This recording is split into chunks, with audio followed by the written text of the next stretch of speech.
Welcome back to the live show. You know what time it is. It is your boy Genesis. Yes, sir. We are back.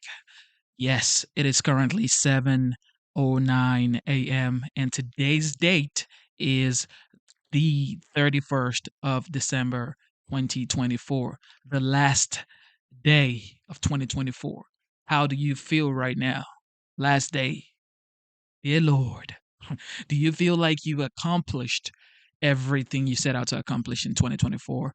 Well, Um, did I actually have written goals for 2024? I don't think so. But for 2025, I would say that I just want to be a better person. I want to listen more. I want to listen more. I want to pay attention more. Um, I want to learn more. I want to be of service more. I want to serve more. Um, I just want to be a better human being. Okay. I just want to be a better human being. And really, if I make it to the end of the year, 2025, awesome. Okay. I'm not trying to say I'm going to be, I want to make this much money. I want to make this much impact or whatever. I just want to do better than I did for 2024. And I sort of think it's going to happen for me that way. Anyway, let me know what you have planned for 2025. If you're making plans, if you're writing your to-do list, because a lot of people have to-do list for, New Year's. I'm gonna work out. I'm gonna do this. I'm gonna do that. Look, it is what it is. Okay, people say they want to go to the gym in January, and by the time it gets to February, they they're in McDonald's. Okay, they're in McDonald's having double cheeseburgers and stuff. But it is what it is. Anyway, just enjoy yourself. Okay. Be grateful to God. You had a, might not be a wonderful year. It might not be a fruitful year for you for 2024. Everybody had a lot of stuff going on for 2024. I'm not even gonna cap. However, if you can hear my voice, if you're here, if you can see me, if you can hear me, you are alive. You are not in the hospital. You're not, you're not being fed with tube or having oxygen on your nose trying to you can't breathe. That's not what you are experiencing right now. So I just want to say that we should be grateful for the fact that we are here. We are alive. We're strong. We can move our arms, our legs. We can eat. We can hug our loved ones. And yeah, that is a blessing because a lot of us, we don't count those things as blessings because, it's free. Oxygen is free. You don't really think about the fact that people actually pay to get oxygen in the hospital. So, yeah, I just wanted that's a little spiel. Okay, a little spiel. I just wanted to talk to you guys about how grateful I am for 2024, and I'm looking forward to a fruitful 2025. With that being said, what is going on in the United States? A lot of people are being fearful. A lot of media propagating fear mongering and all that stuff. Anyway, we're going to talk about a lot of stuff today. We might do a 6 hour stream today. I don't know. Maybe if it's going great, we're going to do it. If it's not, we're just going to go chill. Okay. It is Christmas Eve. No, no, no. It is New Year's Eve, okay? New Year's Eve. And tomorrow is going to be the first of a new year. And you have 365 days to do it all over again. So, ladies and gentlemen, with that being said, let's see what's going on in the United States. Let's get it. In Dana just a few Bash. weeks, President-elect Donald Trump will take office for the second time, working with a Republican majority in Congress that has a long to-do list. Tax cuts, mass deportations, reshaping the Justice Department and FBI, and lowering consumer costs. And how will Democrats navigate their role in the minority? How much will they resist Trump? How much will they try to find common ground? Well, one of those Democrats is Andy Kim, the groundbreaking new junior senator from New Jersey. He joins me now. Senator Kim, thank you so much for being here. I'm sure that's still is taking some getting used to, Getting right? used to the title, that's right. Called senator. You made history. You're the first Korean American senator in the nation. How does that feel? It all feels still very surreal. I mean, I had my two little boys in the Senate gallery, 7 and 9 years old, and to have that chance to be able to have them watch, it was a lot. I mean, this year is actually 50 years since my parents immigrated from South Korea to the United States.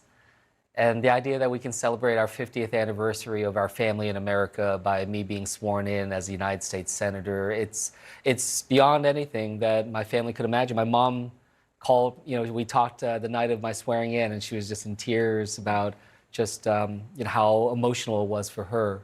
So it's a lot to process, but I'm proud of this moment. And then you were already sworn in when you found out that you were assigned to the desk of one of your heroes.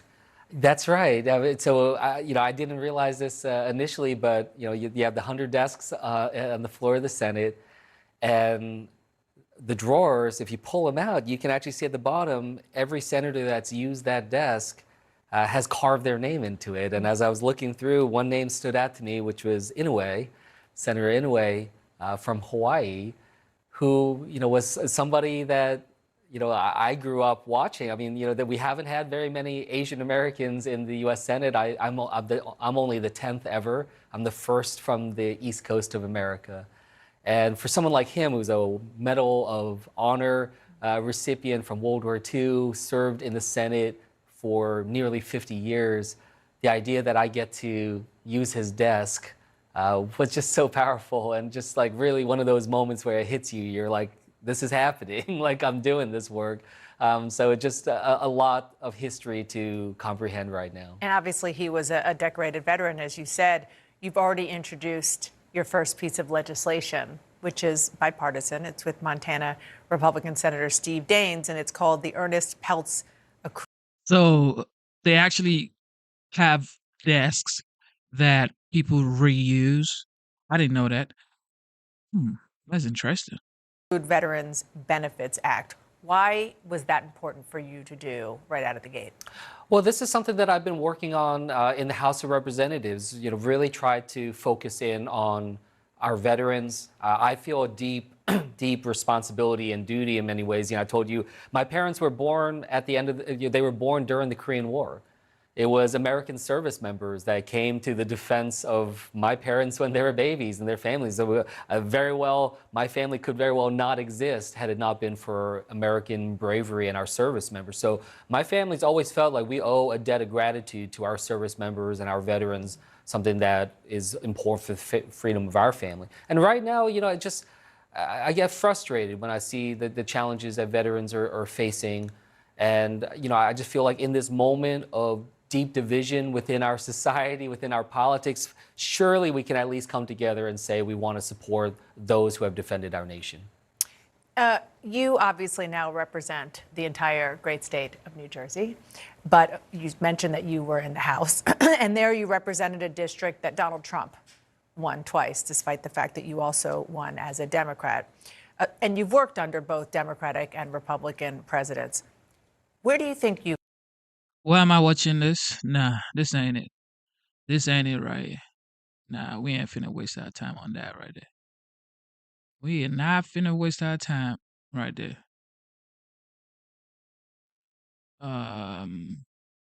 Thank you for tuning into the live show. All right, Mike Johnson. Okay, Trump has finally endorsed Mike Johnson. Okay, everybody was like, "Oh, he wasn't gonna endorse Mike Johnson," but I told y'all, man, he was. Check this out.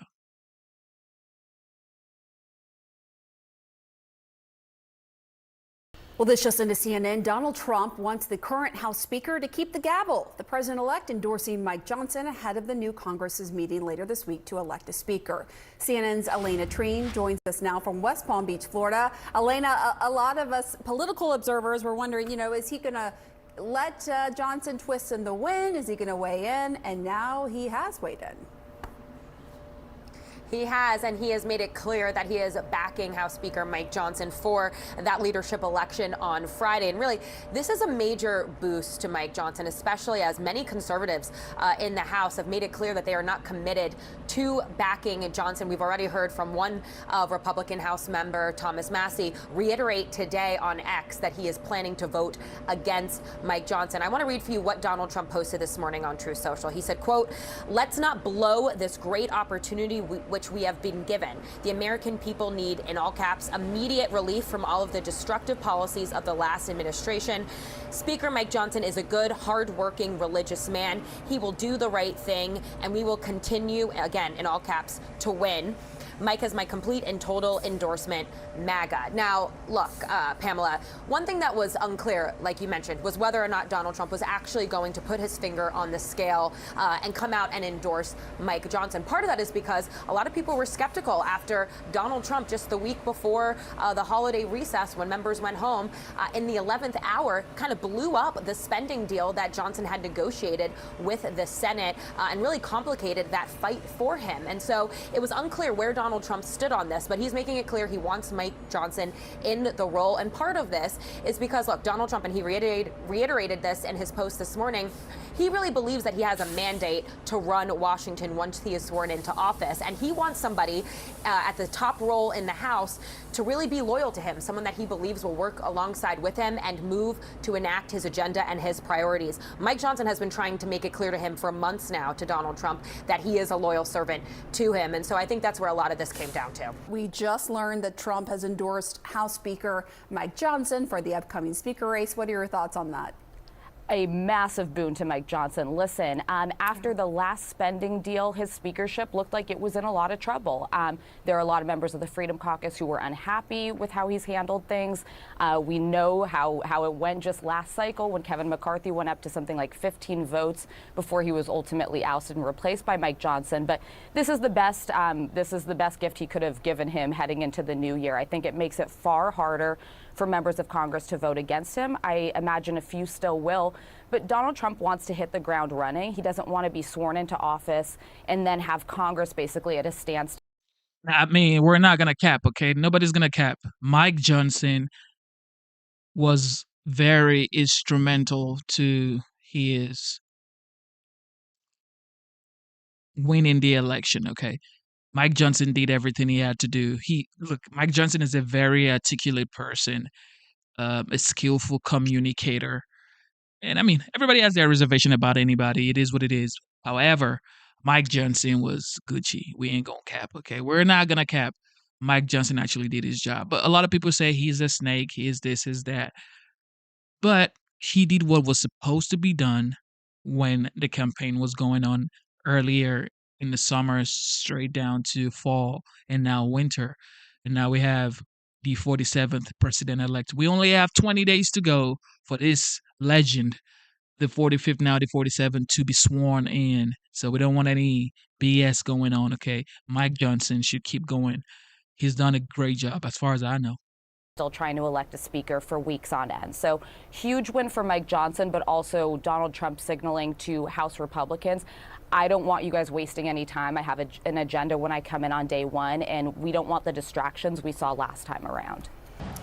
Donald Trump just gave his complete and total endorsement to Mike Johnson to be reelected Speaker of the House this week. And we'll call it rather lengthy, Truth Social post. The president, towards the very end, the president-elect called Johnson a, quote, good, hardworking, religious man who will do the right thing and will continue to win. So will that be enough? Well, not for the one House Republican who has already said he won't vote for Johnson. Congressman Thomas Massie just posting on X, quote, I respect and support President Trump, but his endorsement of Mike Johnson is going to work out about as well as his endorsement of Speaker Paul Ryan. We've seen Johnson partner with the Democrats to send money to Ukraine, authorize spying on Americans, and blow the budget. My panel is back with me now. We were just talking about how there's a whole lot on this calendar over the course of the next 10 days. First issue among them, this Friday, Congress is sworn into session and a new speaker needs to be selected. Will there be a new speaker, Carl Hulse, and who will it be? Well, I think the Trump endorsement was much better than the alternative for Mike Johnson. no endorsement or even an anti-endorsement, but it definitely doesn't seal the deal for Mike Johnson. You saw Thomas Massey. There's other people who are already making noise, shall we say, about not supporting Mike Johnson. I think it's going to be tough. And we don't know yet the exact numbers of the Congress, right? Somebody might be sick, the number can fluctuate, but he can only lose one or two. So if you're in that position, I mean, you could see a repeat of the Kevin McCarthy marathon. It's hard to, but I think Trump is recognizing something right now, is that he can't have this instability as he starts out, right? He's trying to get things done. He's trying to pull Mike Johnson across the finish line. I'm just not sure he's going to be enough. Donald Trump has proven very good at disruption, not so good all the time at getting somebody to the position where he wants them. Kristen, to Carl's point, I want to pull up our great congressional colleague Haley Talbot keeps a running list of people who aren't totally sold on it yet. It has been the gospel for us as we've covered how many of these fights over the course of the last years. And you've got people, Andy Biggs, Lauren Boebert, Tim Burchett, Eric Burleson, Michael Cloud. I mean, there's 10, 15 people. That's the thing about the Republican Party. Everybody needs to get on board and make sure this guy is endorsed. Because I don't know why they would not get on board and endorse this man. They want to do the same thing they did in 2016, and then they lost the House in 2018. And then if they were looking like, oh, what are we going to do? Exactly. Okay. Do what you're supposed to do. Get on board. Get in one accord and do your job so Trump can have a great presidency. I don't know why this is so hard. While until today. Yeah, and I think there was a lot of speculation that it was unclear which way he was going to go, particularly after he and Elon Musk completely tanked the CR that Johnson had worked on. I will say there was a moment after that happened in which Elon Musk came out in support of Speaker Mike Johnson, which gave the appearance, because of the relationship currently between Musk and Trump, that Trump was behind Johnson. He essentially said the speaker handled this well for what he was given on the table, which in Musk code for Trump, we're going to still stand by him. But he had been quiet. Now, to Carl's point, which I want to just point out here, one thing that we're forgetting is what Trump was doing when the Kevin McCarthy speaker fight was playing out, which was he was going to court every day. And at one point, he actually complained that there was not enough media attention on him because everybody was so focused on what was happening in Congress. Why couldn't we get this done? That's why we saw that Donald Trump was calling almost everyone in the House that he has a relationship with during that time, saying, why can't you do it? Why can't you do it? Just trying to figure out how exactly to do it. So to your point, he doesn't want a fight on January 3rd. He doesn't want any kind of a fight leading into his inauguration. He wants this done because he's actually already seen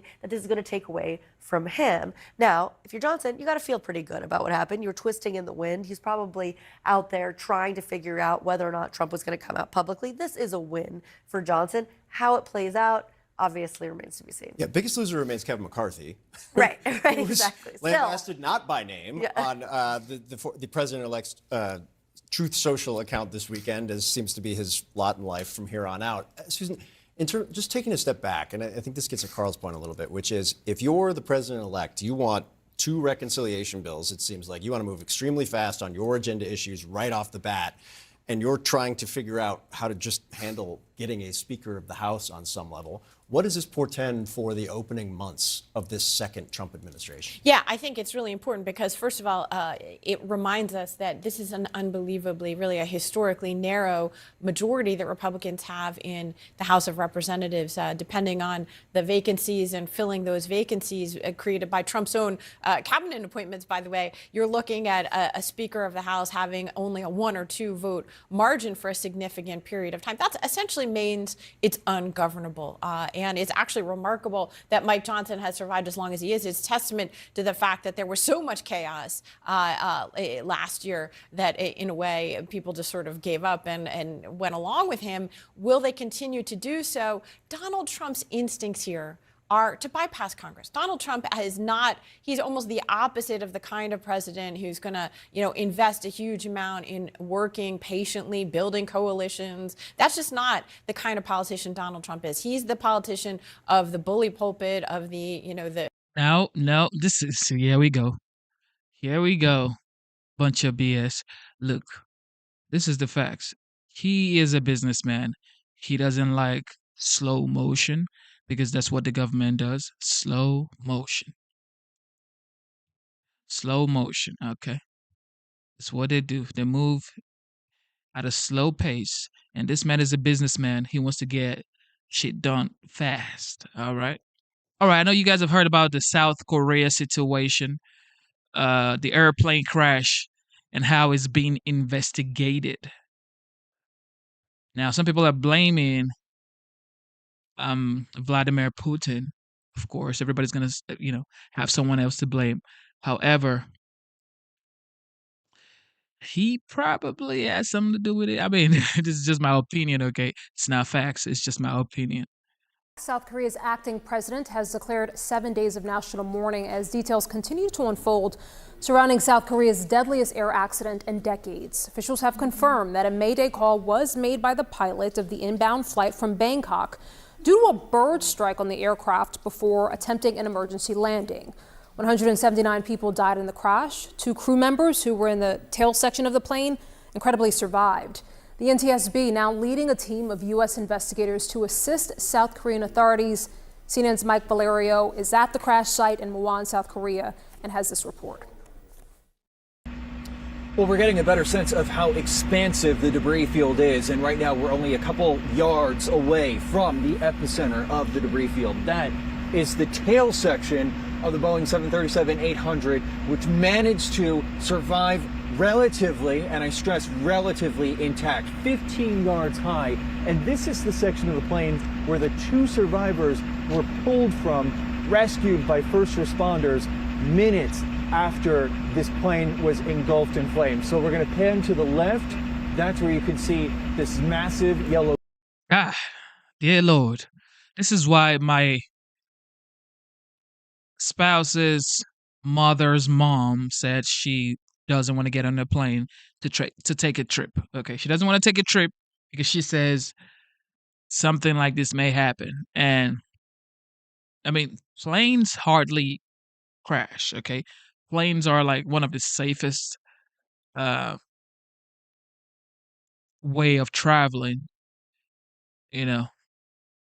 Like you have so many car accidents more than you would have planes. However, it's like when they do happen, you have a lot of casualties. I mean, look at 179 dead, 2 survivors after South Korean Jeju Airlines crash. This is absolutely bonkers. This just happened like 2 days ago? I mean, these guys were probably saying, we're going to have a wonderful New Year's Eve with mom or with granddad or whatever. And this is what they get. This is wow. A crane that will be charged with moving pieces of the wreckage. Then we're going to pan down, and you can see parts of the aircraft that were hurled, jettisoned beyond the cinder block perimeter of the airport. And this is what investigators from South Korea, the NTSB from the United States, will be scouring over as they investigate certainly what went wrong and were there any mechanical issues that contributed to the landing gear not deploying. But, I think we got a better sense during the day as we pan further to my right, just showing you that some of this debris was hurled from the aircraft a distance longer than a football field. Just to give you the sense of the force of this crash, during the daylight hours, we saw tray tables, yellow inflatable vests, seats that were mangled, and members of the military that were combing this area that we're looking at after sunset, looking for potential human remains, looking for passengers' belongings, Jesus. and cataloging certain elements of the aircraft, certain pieces of the aircraft. We are waiting for the NTSB team to get on the scene to begin their work. That is the next part of this equation when it comes to the investigation, figuring out what went wrong. And we do know that one of the black box components has been damaged, and it's questionable, an open question rather, whether or not it will have to be sent to the United States for examination. Mike Valerio, CNN, Muan, South Korea. More information this morning is coming to light this morning in the deadly Jeju airline crash that left 179 people dead in South Korea. Officials now say that the pilot made a mayday call reporting a bird strike just before the emergency landing at Muan Airport. South Korea's acting president ordered an emergency safety inspection of the entire country's airline operations. And some people said this was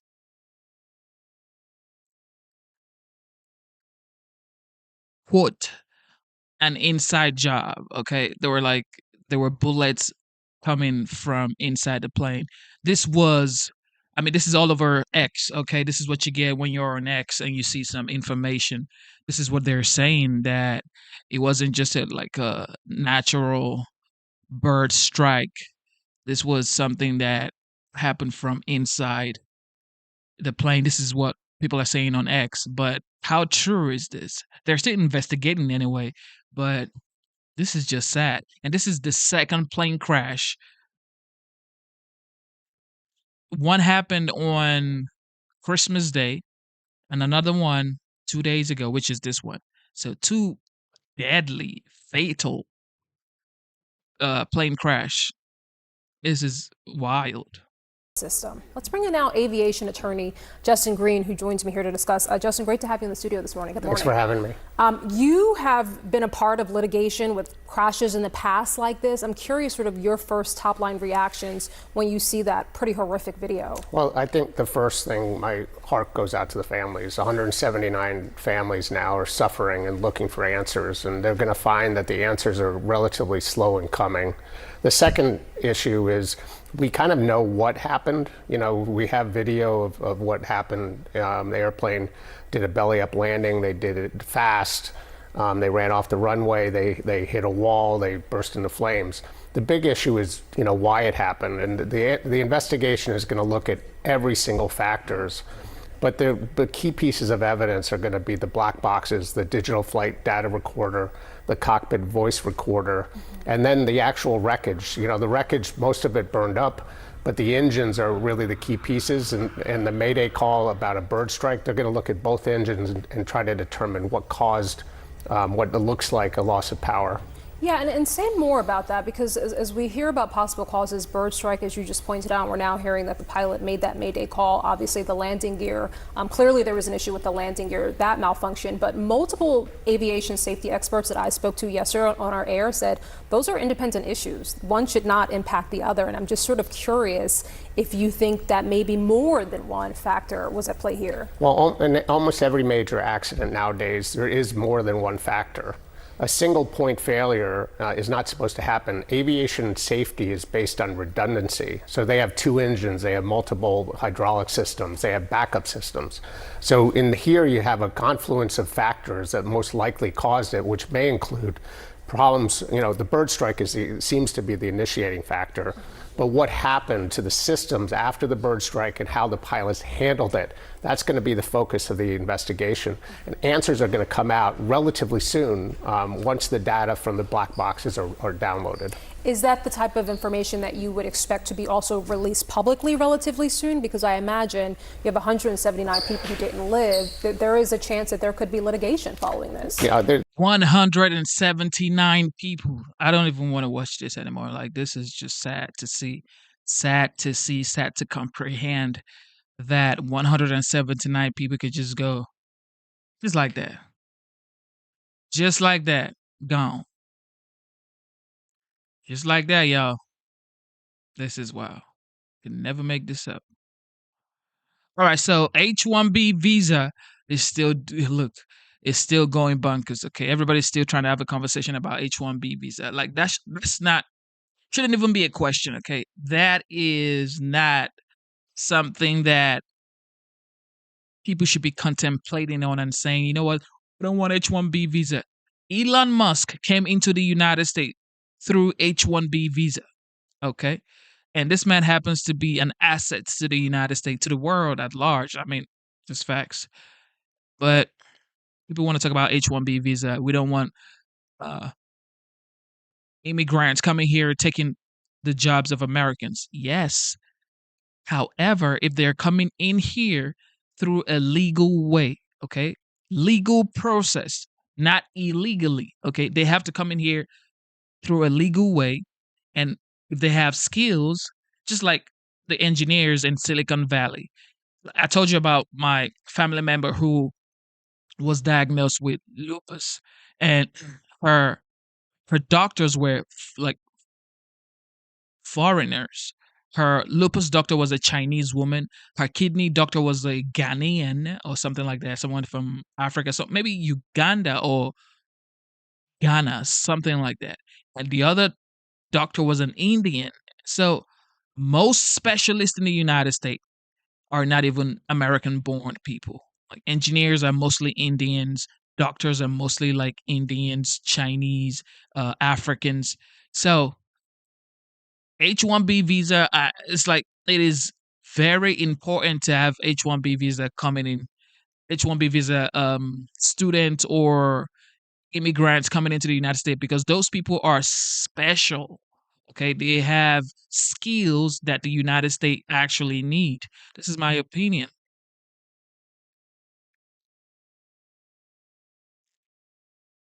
President-elect Donald Trump is urging House Republicans not to, quote, blow this great opportunity, his words, in his endorsement of Mike Johnson's re-election bid for Speaker of the House just ahead of Friday's critical vote. Let's discuss all of this with CNN's Kristen Holmes. She's doing some late-minute reporting on what's going on. How much of a big deal is this Trump endorsement, Kristen, for Johnson?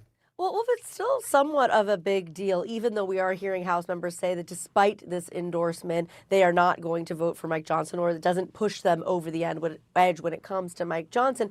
But what we had seen in the last several weeks was Mike Johnson kind of twisting in the wind. Essentially, Donald Trump had weeks ago told Johnson behind closed doors, told people around him that, of course, he was going to support Johnson. But everything changed with that funding bill. We saw Trump and Elon Musk tank the CR that Johnson had worked behind the scenes on for weeks, trying to get that across the finish line. And then it became a big question mark whether or not Trump was actually going to get behind Johnson. He was asked by multiple reporters what he was going to do when it came to Johnson's speakership. He said he's going to see what happens with the funding bill. Now, one thing that did happen, we saw Elon Musk, and reading through the tea leaves here, posting on X that the speaker did a good job despite the circumstances, obviously given Musk's relationship with Trump. That gave us some indication of where Trump was, but Trump had not said anything publicly until now. And here's what he posted. He said, Speaker Mike Johnson is a good, hardworking, religious man. He will do the right thing,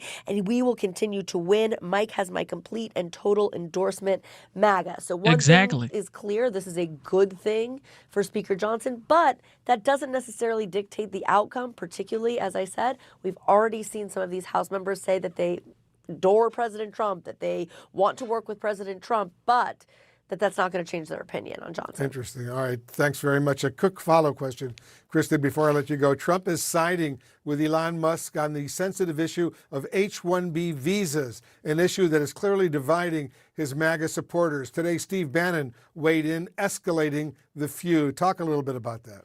Yeah, it has really gotten to be a deep divide here, and it shows you how difficult immigration is going to be, one of the top issues for Donald Trump and Republicans as he takes office in January. Now, here's what Donald Trump said to the New York Post when it came to this back and forth over these immigration visas. He said, I've always liked the visas. I have always been in favor of the visas. That's why we have them. I have many H-1B visas on my properties. I've been a believer in H-1B. Now, Elon Musk is also a believer in H-1B visas. These are visas for high-tech, educated, skilled workers that much of Silicon Valley relies on. A lot of people around Elon Musk, David Sachs, for example, another person who Donald Trump is close to. They are all in support of this, but Donald Trump's hardliners on immigration, like Steve Bannon, they are not. So it was interesting to see how this plays out, but I would pretty much put money on the fact that I don't think this is the last time we're going to hear about this, Wolf. I suspect you're actually right. Kristen Holmes, thank you very, very much. I want to turn now to CNN senior political commentator Scott Jennings for his analysis. Here's Republican Congressman Tim Burchett, who is undecided on the speaker vote earlier today on Fox. Listen to this. I'll make up my mind Friday or so when we do the votes. I'll pray about it. I'll talk to the speaker some. I might talk to the president. President Trump is very compelling, though. As I've said earlier, he's the largest dog in the pound. So what do you think, Scott? Will this Trump endorsement put him over the top? I hope so, because the longer Republicans engage in this infighting, the longer it's going to be until we get started on Donald Trump's agenda. I think that's why Donald Trump came out for Mike Johnson so strongly. He wants Republicans to set all of this infighting aside and get focused on passing bills. I think he'd love to sign some bills into law right after he takes the oath of office on January 20th. So if you spend all this time or days fighting over the speaker, you leave less time for getting started on his agenda. So Well, I think it's going to be important. Do you think, Scott, that the Republican Party can survive another major speakers battle like what happened to McCarthy last year?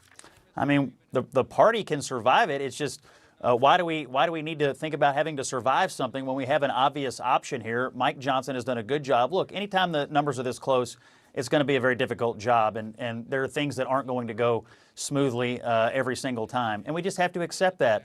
Johnson's done a good job. The president trusts him. The president won the election, and a lot of Republicans won because of Donald Trump and the agenda he put forward. So what Donald Trump is saying is, get me a speaker that I trust and that I can work with so we can begin to pass my agenda. That ought to be a good enough reason for any member of the House Republican Conference. We've got a very closely divided House. The only way to move anything forward here is to have teamwork, to stick together. Republicans need to start that process with the Speaker's vote. I want to turn to the very sensitive issue of the H-1B visa debate within MAGA world, Scott. Trump now says H-1B visas are great, but here's MAGA loyalist Steve Bannon. Listen to this. The program from top to bottom is a scam and a con. There is nothing in this program that should continue to exist. Nothing. What? The workers are here on this should be deported as soon as the 15 million that we're going to start deporting on the afternoon of the 20th of January. Deport them now. So do you think, Scott, this issue has the potential to create a lasting rift within Trump's MAGA base? I hope not, and I would just simply say whose name was on the ballot? Donald Trump's, and he's made his position very clear on this. And that's okay, because we're going to have some legal immigration. We're going to have some people come into the country that have unique skills. That's fine. I think Donald Trump thinks it's fine. What we aren't going to have are people pouring over the southern border, people coming in, over this porous border for, nefarious purposes. That's all going to stop, and we are going to have mass deportations of people who shouldn't be here. That can also happen, but that shouldn't preclude the Republican Party from embracing the idea of bringing in highly talented individuals who can do unique things for our country. I think these two worldviews... Exactly. Like, what do you... Look, there are people that are far left, and there are people that are far right, okay? I consider that man I just heard right now a far right. Okay. Yeah, that's a far right man right there. Because what do you mean by H-1B visa is not valid and there's so many, BS going on with it? No. Because the fact is, I just told you, there are people who come in here, just like Elon Musk. Just think about the fact that this guy, we just heard right now saying, deport H-1B visa holders. So what if they've deported someone like Elon Musk?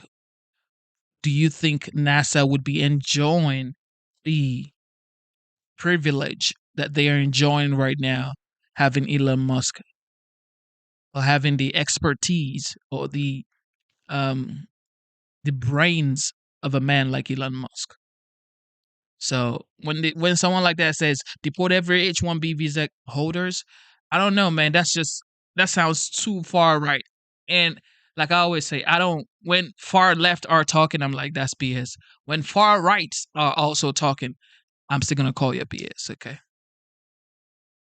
Can coexist, and more importantly, Donald Trump thinks they can coexist, and that's the position he's laid out. That's certainly the position he's laid out indeed. All right, Scott Jennings, thank you very, very much.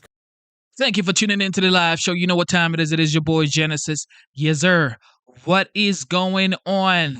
Ladies and gentlemen, what is going on? Put it in the chat. Let me know what you're doing today. White House tenure was marked by world-shifting events. Some undeniable achievements, such as the peace treaty he brokered at Camp David between Israel and Egypt, while other events tarnished his reputation, such as the Iran hostage crisis. Here's a look back at Carter's unique mark on the American presidency. I intend to give our new president my support, and I intend to work as a citizen, as I've worked here in this office as president, for the values this nation was founded to secure. For Jimmy Carter, a farewell address to the presidency that planted the seeds to a legacy reshaping for decades. Thank you all. Focused in his work at the namesake Carter Center, fighting diseases in developing countries and monitoring more than 100 international elections, but enhanced by his unofficial role as roving ambassador to the world. And unappointed, and at times, in the view of his Oval Office successor. Thank you, ladies and gentlemen. So, as we all know, the former president, Jimmy Carter, passed away on Sunday. And, yep. There's a lot of conversation about him. But he lived a very long life. I mean, 100 years old, he lived a very long life, for sure. How many people do you know lived up to 100 years old? How many people do you know that lived up to 100 years old? I'll tell you, almost nobody, okay? Almost nobody. You hardly see people who have lived for 100 years old. And he was like very active. At 90 plus, he was still like building stuff, wearing masks, moving around. And you have Biden not knowing how to get off stages, sleeping in Uganda, sleeping on world stages, falling off bikes and stuff. So, look, Jimmy Carter lived a long life. Now, a lot of people will say, what did he even do? What did he do as a president? I mean, I'm not talking about his legacy as a president right now. I'm talking about he lived a long life. Okay. May his soul rest in peace. Later by a Nobel Peace Prize, 2+ decades more after that of working on the most intractable diplomatic solutions. There's no question he ruffled feathers inside the West Wing at times. There's also no question he led one of the most consequential, if not the most consequential, post-presidency lives ever. Joining us now, CNN senior political commentator and former Obama administration official Van Jones, and Tia Mitchell, the Washington bureau chief of the Atlanta Journal-Constitution. Van, to start with you, President Carter didn't hide his true opinions. And one of the questions I always had was, did that ever hurt Democrats politically? Sometimes it did, sometimes it didn't. But what I will say about Jimmy Carter, who you are when you're striving for power, how you act, that reveals something about you. Who you are when you have power reveals a lot more. Who you are when you've lost power. That is the true test. He lost power, but he didn't lose purpose. And again, when you say he did more in his post-presidency than anybody else, he did more in his post-presidency than any 4 or 5 presidents did. And that lets you know that that guy, that outsider who was running, who said he wanted to be a different type of leader, he meant it when he was striving for power, he meant it in power, and more importantly, he meant it after power. And that's why he's going to be beloved and talked about for a long time. Tia, your newspaper broke the news of President Carter's passing. I would urge everybody to go look at the AJC right now. The full presentation of everything your team's put together is really something else. You actually met both President Carter and Rosalind a few years ago. What were they like? So it was just it was brief, but even in those brief moments, it taught me a lot about them. I went to Sunday services at Maranatha Baptist, where they were longtime members. Of course, President Carter taught Sunday school there up until the pandemic, really. And I went a little bit post-pandemic, but the crowds were gone. Very few people in Sunday service. And I sat in the back with the visitors. And Rosalind Carter got up to greet us. Again, they were both. Think about it. This man was in his 90s and still teaching at Sunday school. Do you know what it means to be 90 years old plus and still teaching at a Sunday school? Oh my God. Whatever diet he was on, whatever fruits, whatever food, whatever he was eating, we need to get the list, okay? We need to, come on. The Carter family needs to release the food he was eating, okay? We need to know what he was eating. Both in their 90s at that point. And she individually spoke to every single visitor. And when she found out I was an AJC reporter, she said, "Oh, you've got to go meet Jimmy." And she walked me to the front of the church and said, "Jimmy, this lady's from the AJC." And he stuck out his hand and I shook it. And he said, "All right, young lady, it's time for Sunday school. Go back to your seat." So even then, he was not going to delay the services. He was not going to throw everything off. He was like, we are here for Sunday school. It is time. Go Wow. have a seat. He was 90 years old right here because this was July 20, 2014. He was 90 years old right here, standing straight. Hey. And just their hospitality, but also their piety, their dedication to their church, their dedication to each other, it all showed in that brief interaction. Van, I want you to listen to something that President Carter said during an interview with CNN nearly 30 years ago. I think our American society now is divided worse than it has been since the war between the states. And the division is dramatized by the division in Washington. There's practically no harmony now between the White House and the Congress. And the American people look at this as kind of a comedy of errors or a farce. And it's very disgusting to see it. I think what's striking when you listen to that 1996 interview, there's still a lot of truth to that view. Hey, look, we look back at the 90s now as a high water mark of bipartisanship. We act like Bill Clinton and Newt Gingrich were best friends, hanging out, cutting taxes together. But politics is always tough. We have a partisan system. If you don't have disagreement, that's called a dictatorship. When you have disagreement, that's called democracy. The question is, can you manage it? And I think we should really admire what Jimmy Carter tried to do with his moment in power. He talked about the environment. People beat him up for talking about energy efficiency. That's now mainstream stuff. He was trying to bring peace to the Middle East. Don't you wish he had been successful? More successful. He got Egypt to the table. What if he had gotten others to the table? Listen, most people today think of politics as some social media game, some stunt, some way to get on television. He wasn't doing that. He was doing a different style of politics. And I think the country would do a lot better with a lot more Jimmy Carter-style politics than the stuff we're dealing with today. Tia, before I let you go, you also have covered the White House plenty in this administration. President Biden will deliver President Carter's eulogy on January 9th, one of the last big speeches before he departs office. What do you expect in that moment? Well, I expect President Biden to speak a lot about his personal relationship with the Carters that goes far beyond politics.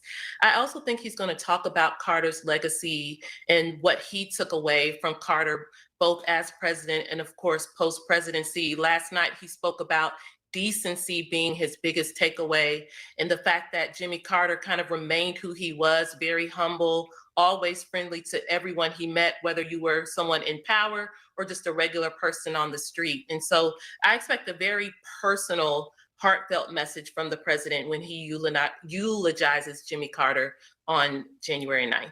Tia Mitchell, Van Jones, always appreciate your time. Thanks so much. Ladies and gentlemen, thank you for tuning into the live show. All right, what do we have here? A lot of people going bunkers in the chat. There's a guy who has this food chain name. He's been writing a lot of BS in the chat. He has a lot of time, I'll tell you that much. He's back with Ronald McDonald's. All right, let's block it real fast. All right, people are saying Elon Musk is a national security risk. Do you think that is true? What do you guys think about people saying Elon Musk is a national security risk? You think it's true? I mean, because it's very important. A stark new warning from a decorated retired U.S. Army general pins a jarring label on President-elect Trump's close ally, declaring in a New York Times opinion piece that, quote, Elon Musk is a national security risk. Lieutenant General Russell Honore writes, quote, Mr. Musk's relationship with China's leaders could prove a problem for America's national security. The question now is whether the incoming Trump administration will take this risk seriously, end quote. So let's get straight to the source tonight with the author himself. Lieutenant General Honore joins us now. Thank you for coming on. So, look, when you speak, people sit up, they listen. Your words hold sway. So when you look at Musk's business ventures and see all the financial roads leading back to China, or many of them, I should say, why are you so concerned Musk's relationship with China could risk U.S. national security? Well, thank you for having me on as we pay tribute to President Carter, a farm boy like myself who's spent his entire adult life in public service. And I'm here tonight as a retired public servant, still interested in the security of our country. Shout out to Ted. Thank you for tuning in, Ted. Yes, Ted says Carter was a good man, but not a good president. I mean, everybody has their own reservations about, presidents of the United States. However, it's like, if you take a look at how long he lived, I mean, that's just that right there is an achievement, okay? And considering the fact that Elon Musk is an asset to NASA, okay? Elon Musk he is one of the greatest innovators of our time. KL says the Mr. Beast of politics. Hopefully, I become the Mr. Beast of politics. Yeah, I want to be the Mr. Beast of politics. Anyway, Elon Musk is, if not the greatest innovators of our time. Some people say it is Steve Jobs. However, it's like, it might be Elon Musk at this point, because this guy is shooting rockets into space, saving the environment with Tesla. The Boring Company is doing a lot of stuff. Neuralink is helping people that are blind, people that can't walk, people that can't move their bodies. He's doing a lot, okay? This is just the facts. But now they're saying he might be a national security risk. I guess you live long enough to become the villain. And in this case, 80% of U.S. rockets that are launched now are launched by Mr. Musk's company, SpaceX. At the same time, Now, this guy's saying 80% of the rockets that are launched in the United States are launched by Mr. Musk's company, SpaceX. That's because nobody else can get it done. So what, he should be, should he be penalized for being capable? Is that what we're doing right now? Because a lot of people are not capable of shooting rockets into the space. Okay, into space. A lot of people cannot do it. This man is capable of doing it. He's helping the country do stuff. Okay, he's going to save the astronauts in, I think, February. Helping NASA to go save their own astronauts. And now they're like, it's a national security risk. How did we even get here? I mean, he should be regulated, obviously, and check, make sure he's working by the books. However, it's like, just because he shoots rocket into space and he does that more than anybody in the world and in the United States, to be precise, 80% of the rockets that goes up in the sky is Musk's. Okay. I mean, it's just what it is. He is capable. He is a hardworking person. I saw an interview. This man says he works 18 hours a day. 18. This is Elon Musk. Elon Musk is the wealthiest, richest financially, okay? Because there's a lot of ways to measure wealth. You can measure wealth by your family, by your health and whatever. But financially, this man is the richest man to ever live. All right? If you compare Jeff Bezos and you compare, what's his name, Bill Gates, combined wealth financially, they're not as rich as Musk. Musk is over $40 billion. So Jeff Bezos and Bill Gates combined are not as rich as this man. It's just, look, this is wild. Just think about, like, 10 years, 15 years ago, nobody even thought about Elon Musk. I mean, they knew he was going to be a wealthy person, but like the richest, nobody thought he was going to be the richest. Everybody thought Amazon was going to hold the key to that. But Blue Origin is a Jeff Bezos company, the owner of Amazon. He works on rocket as well, but he's not as efficient as Elon Musk. Nobody is. Musk has close ties with the Chinese government. They loaned him $1.4 billion. And that's another thing. Elon Musk came in here to the United States through the H-1B visa that a lot of far-right are saying all H-1B visas should be canceled. No, Elon Musk, the great Elon Musk came into the United States through the H-1B visa. and he happens to be an asset. Okay, he happens to be an asset to the United States. You could argue about that, but he is an asset to the United States. Everybody knows that. Okay, matter of fact, he's an asset to Earth. To Earth, Elon Musk is an asset to the world. It is. This is facts. Okay, and guess what? Guess what? He is the wealthiest man alive. All right, and he was born in Pretoria, South Africa. This man is an African. He was born in South Africa, Pretoria, South Africa. So what are you going to say? Deport Elon Musk? I don't think so. To build a Tesla plant. And in the Chinese law, they have a rule that anybody doing business in China is required to provide intelligence to the Chinese government, which is led by the Chinese Communist Party. That has some big concerns. That should be of concern to our government. And I'm surprised the U.S. government that's in office now hasn't done something sooner to publicly investigate this, or the Congress or the Senate. And I'm much disappointed that has not happened. So Musk and Trump's transition team have not responded to CNN's request for a comment. We should note that Musk has a security clearance now, and there's no federal agency that has accused Musk of improperly sharing intelligence. And Musk himself has implied he paid off a reported $1.4 billion loan that you had mentioned from several Chinese government-controlled banks for Tesla back in 2021. So why do you think that's still a factor in how the Chinese government officials might leverage those financial ties? Well, I'm not the only one. There's some pretty significant people that's in the government about to go into. Like who? Like Trump's government,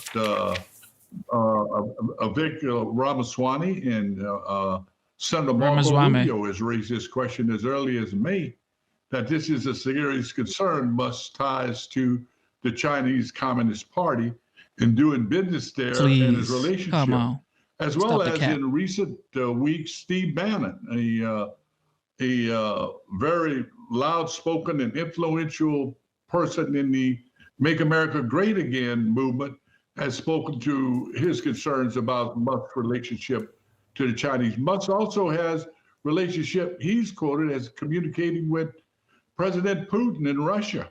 You know, when we have government officials do that, those calls are recorded and synchronized with the Department of State and the National. He's a private citizen who also owns a social media network that can influence what senators get elected next. So he has a lot of power, but not political position. So there are people, I'm not the only one, and there are people of greater stature than I that's in the government that could and should be speaking about this, as well as great news media organizations like CNN has reported Musk's relationship with the president of China when he was recently elected and congratulating him. So he has a very strong relationship with two of our. Think about this, guys. I want you guys to think about this. Nobody remembers when Mark Zuckerberg, literally the founder of Facebook, now Meta, he took down a sitting president's account on Facebook and on Instagram, okay, because he bought Instagram. So Instagram belongs to Mark Zuckerberg, Facebook, Meta. And when Jack Dorsey was still the owner of Twitter, now known as X, they took down a sitting president's account. He had no platform, okay? Trump had no platform in 2020 or 2021. That he had to create his own platform now known as Truth Social. Okay, so it's like them say, actually, I think Elon Musk bought Twitter. He bought Twitter because of what happened to Trump. He felt like that is not freedom of speech. Because if you're saying everybody has freedom of speech, why would you ban an account of a sitting president? And now they're saying, well, Elon Musk is too powerful. Well, I don't think he is, because if nobody spoke about Mark Zuckerberg banning a sitting president, Jack Dorsey banning a sitting president, I think nobody should be talking about Elon Musk owning X, okay? He's just doing what every billionaire does, just like Jeff Bezos bought the Washington Post, Okay, he bought the Washington Post. Why do you think he bought the Washington Post? A lot of people are going to say, well, he bought the Washington Post because he loves the news. No, because billionaires want to be part of the media. They want to own some sort of narrative. Okay, they want to be able to control the narrative to an extent. This is what I believe. Okay, this is my opinion. This isn't like truth. Okay, but this is what I believe. Every billionaire want to be a part of process. They want to be a part of um how the narrative is being told, and that's just what they do. Adversaries or competitors, and is in Really living quickly, in let me just Mar-a-Lago ask right you now. though. Let me just ask you that Chinese law. It is true. There's this Chinese law that requires people who do business there to work with intelligence agencies in China if they ask. So, is your concern more about what China might do than Musk? Well, it's also we have laws on transferring technologies to foreign countries. And much of the battery technology, much of it has been developed here, but being produced in China.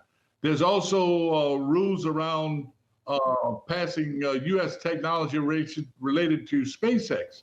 And there's no control now, and this goes unchecked. The U.S. Air Force and the Department of Defense expressed concern in investigating this, but this should have been done months ago. And now we're about to go into a government where Mr. Musk has a very influential position next to President-elect Trump. And that should be concern of all of us. Yeah, we saw how that played out in his role and influence with the latest spending bill for sure. Lieutenant General Russell Honore, thank you so much for coming on. Look, these people like going back and forth. They had nothing to say when what's his name? Mark Zuckerberg took down the account of a sitting president. Now they have something to say. I don't know why people like doing this. Everybody want to say something when it doesn't relate to them, or as soon as it relates to them, they want to start saying, well, you should not be, oh, Elon Musk, he's in national security. Nope. Go home, daddy. Go home, yo. With New Year's Eve right around the corner, we're asking our panelists what's in and what is out. You all will have 30 seconds to say your piece. Scott, you're up. In America, the USA, the red, white, and blue. In 2026, we'll be having our 250-year anniversary. But I think in 2025, we'll be preparing for this moment. So I think what's in is celebrating the fundamental goodness of the United States of America. Out, silos, and not the grain variety, but the information silos we put ourselves in. I think, Abby, we've proven here in 2024 that when we break these silos, good things happen. So I think out are information silos, and in is more constructive dialogue among Americans. Okay, I can live with that, Solomon. Okay, so health is definitely in. It's always in this time of year because everybody's going to go to the gym. Everybody's going to get on a diet. Everybody's going to exercise. Everybody's going to live right. By January 6th, health is going to be out because we're going to have an insurrection where people run to the junk food store and do everything that they've been wanting to do for those 6 days that they kept that resolution. Dang. Why you gotta sabotage us like that? True. Solomon? I didn't know where he was going with the word insurrection on that. Right, he got you on that one. Jordan, you're up. So speaking of yours in, you're going to need those crew socks if you're going to be doing any, activities for the first 6 days of the year. So no more no-show socks. It's all about the crew socks that are going to be necessary. I know it's definitely a hard transition for some of the elder millennials, myself included, but that's what all the young kids are doing. What is out are going to be Sheen or Shine. I don't know. I think it's still a debate on TikTok and the internet how it's pronounced. The hauls from them, where you order like a bunch of stuff. Shan. Oh. Yeah, the hauls from them that are influencers love to do because the tariffs, if these tariffs go into effect, all of a sudden that cheap clothing that you buy, that you forget what you purchased because you bought so many things at the same time, not that I've ever done that, comes in, and the tariffs are going to be too high to have those anymore. The end of fast fashion. Fast fashion, overconsumption. It's a big issue for Can me. I just say that on the socks situation, the fact that I have to change my socks because Gen Alpha or whatever decided that they're not cool anymore. It's really Wait, hard what? for me. You don't wear socks, or? Apparently, crew socks are in, no-show socks are out. Scott Jennings. No-show socks show your age. Oh, I don't even know what that means. Okay. What does that mean? You can't see. What does that even mean? No show socks, no crew socks. What? Like this, folks, they just come up with a bunch of BS and nobody cares. Okay, everybody wears socks. Like, who cares about no-show socks? Them above your sneaker. Yes. You have on low-top sneakers. This so you can't see. conversation just might not This be is Right. this is Some- why Some of what you we're said doing this. appeared to me to be in a foreign language. I'm going to be honest with you.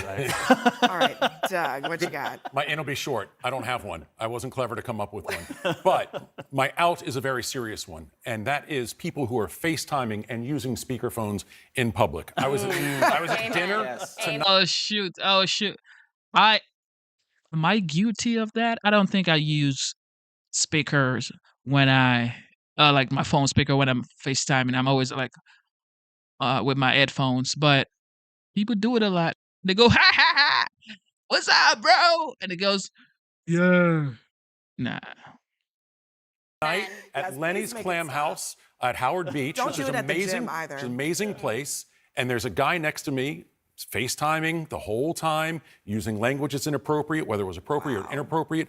Don't do it. My New Year's resolution, America, I'm going to do this for you. I'm going to work every day to get rid of people who are FaceTiming in public. I promise you. What do you mean every day. get rid of Okay, people? my in is let's bring back original movies. No more sequels. No more part 2, 3, 4, 5, 6. Just something I agree original. with that. My out. This is for you, Scott Jennings.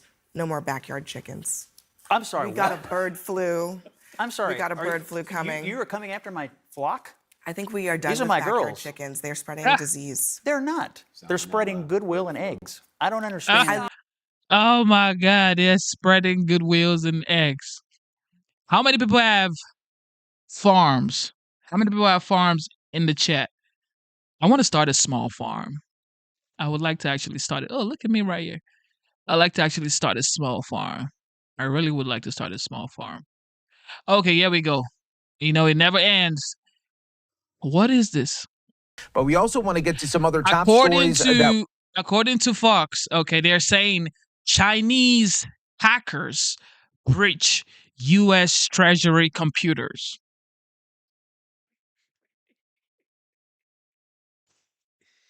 You can never make this up, y'all.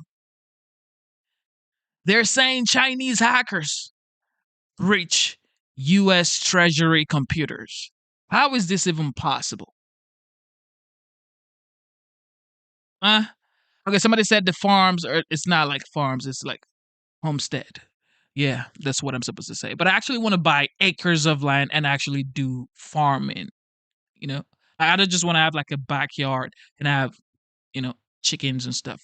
I want to do that as well, but I want to buy like 2 acres of land and actually keep cattle's, you know, cows, or, you know, just keep livestock on the land and also plant some nice seeds. So yeah, that's something I've always wanted to do. We are following for you right here on Live Now from Fox, and it has to do with a big hack that happened recently, and it was just announced by U.S. Treasury. They say that Chinese hackers stole documents in a major incident, and right now that is being discussed, of course, in different avenues here as Chinese state-sponsored hackers breached the U.S. Treasury Department's computer security guardrails this month and stole documents in what Treasury called a major incident, according to a letter to lawmakers. The hackers compromised third-party cybersecurity service provider Beyond Trust and were able to access unclassified documents there. So a major security breach that we want to continue to talk about right here on Live Now from Fox. And I want to bring in our next guest here this hour to help break down this breach and what it can mean. So this is Nathaniel Bradley with Data Vault Holdings. He is the founder and CEO. Thanks so much for joining us. We really appreciate it. Thanks for having me. Nice to see you, Mike.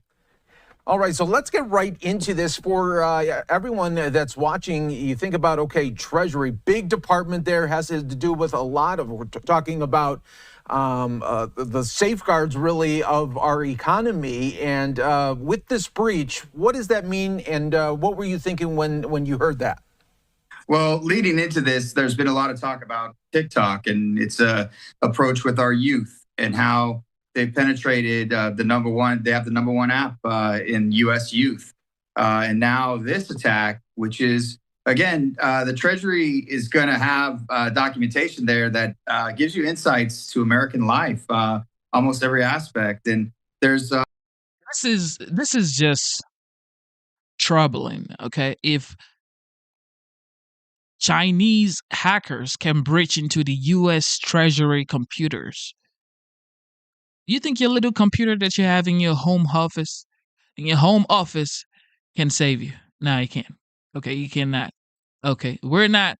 If Chinese hackers, according to Fox, can hack or breach into the US Treasury computer, this is the US almighty, okay?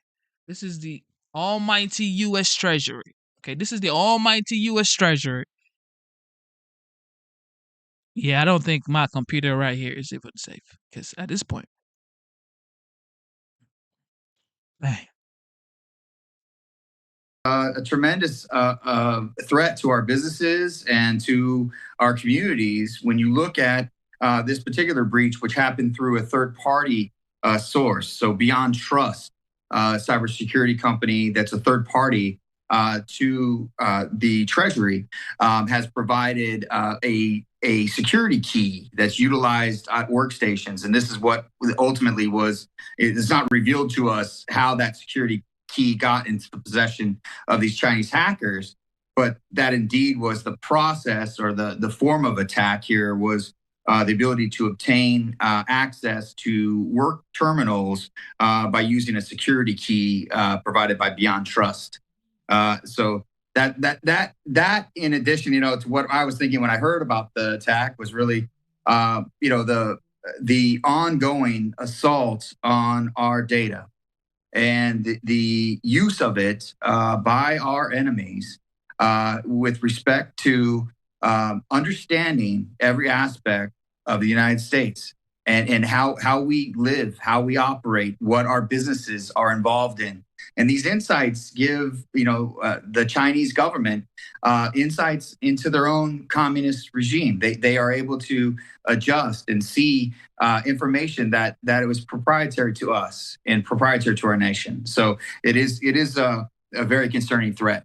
Yeah, absolutely. And if you could paint a picture for our viewers. So when a hacker gets in through this third party and they're able to access some of the computers that are part of the Treasury Department, how do they then navigate? Okay, let's pull this file, let's open this up. How do they navigate going through all that? And what are they, or do they have an idea of what they are looking for? And is there more roadblocks once they're in to try to get more data? Well, this time of year, it's a interesting time for the attack. The end result for the hacker is as if they're sitting in the chair in front of the terminal, with the key to access everything that terminal could do. Likely during normal course of business, individuals would notice that activity. Typically, this time of year, we're away on vacations and other aspects where those terminals could be accessed and be utilized without the instant notification. Now, I would state that the FBI, the U.S. Cyber and Infrastructure Security Agency, have had a rapid response since they learned of the breach. And in this case, it appears that they had rather quick response. We've had other breaches by other hackers in our government where these Trojan horses have sat for months and months without detection. This seems to be more of a finite or an acute attack where specific documents are taken. And again, that's just my view of it. But with respect to the response of our government, we do have extremely strong infrastructure and response mechanism. We're the best at this in the world with respect to cybersecurity. We lead the world in that, and that bodes. Does that even make any? I don't know. Look, I think the United States is the greatest country on earth. But when you come on air and say that Chinese hackers breach U.S. Treasury computers, and then you in turn say we have the greatest cybersecurity engineers, how does that not make you feel like that doesn't make sense? well for our continuing to lock down these systems. But again, once data has been breached and taken from us, we'll never get it back. And I would just reiterate with respect to the use of TikTok and the kind of foregoing issue there, where we struggle as a nation between the utility of the technology and the privacy around it. And these are becoming key issues as we involve more and more technologies into our families and into our businesses. There is a privacy encroachment. And when you talk about a foreign government having access and having information about our personal and our business relationships, our overall strategies can be revealed. These are all things that we must fight against, and we have a great mechanism in this country to do that. Nate, those are all such a great responses right there. And I'm just thinking, you could have so many different safeguards. You could have so many different protections on a computer or just an infrastructure. But like, as you said, with TikTok, if you are welcoming that, you are downloading that into your software and say, hey, come on in. Here's my phone. Here's my data, right? Yeah, I don't need to put a bug in your place of business if your 13-year-old is sitting right across from you and I have the ability to record, to get information from those applications. So it is a video app, and that is video is so revealing, with respect to our environments and where we are and who we are with. So these are all things that other governments, when they learn about us, it can create vulnerabilities. And So, this TikTok issue, do you think TikTok would be banned or like shut down? I think it's supposed to be by January 6th or 14th or something like that. Before Trump's inauguration. Trump says he might not want TikTok to be, out of the United States. However, it's like Kevin O'Leary says he wants to buy TikTok. A lot of like entrepreneurs that are capable financially want to buy TikTok, but they're saying they don't want to buy the algorithm. But it's like, if you don't buy the algorithm, why did you buy it in the first place? But let's see how that works out. Because if TikTok actually goes extinct in the United States, and you can now use TikTok in the United States, probably in 20 days, if that happens, if that truly happens, that people can now use TikTok in the United States, a lot of businesses may fold because a lot of businesses are solely operating on TikTok. I mean, it's just true. Like, a lot of people do TikTok shop, TikTok live sale, TikTok sale, and all that stuff. So if TikTok closes down or shuts down, or the United States say, you know what, you guys don't want to sell it to any American owner, you're going to have to go. If that happens, a lot of people are going to lose businesses. Gen Z especially. President-elect Trump fully backing House Speaker Mike Johnson ahead of Friday's speakership vote. Trump saying Johnson will, quote, do the right thing. But the position may not be a lock, as Kentucky Congressman Thomas Massie and Indiana Congresswoman Victoria Spartz still are opposing Johnson despite that endorsement from Trump. Massie flat out refusing to vote for him. Spartz posted this on X. I understand why President Trump is endorsing Speaker Johnson, as he did Speaker Ryan. However, we still need to get assurances that Speaker Johnson won't sell us out to the swamp. Speaker Johnson can only afford to lose one Republican vote to maintain the gavel. Any potential leadership battle could delay the certification of the 2024 election. North Carolina Congressman Greg Murphy joined me on this program last week, and he called out those who oppose Johnson. We have some folks, Cheryl, truth be told, wake up in the morning and instead of saying, how can we get something done, they say, how can I obstruct and get on media? And that's extremely difficult. Joining me now is Missouri Congressman Mark Alford. He's a member of the House Armed Services, Small Business, and Agriculture Committees. What did you make of that comment from him, Congressman, from your colleague?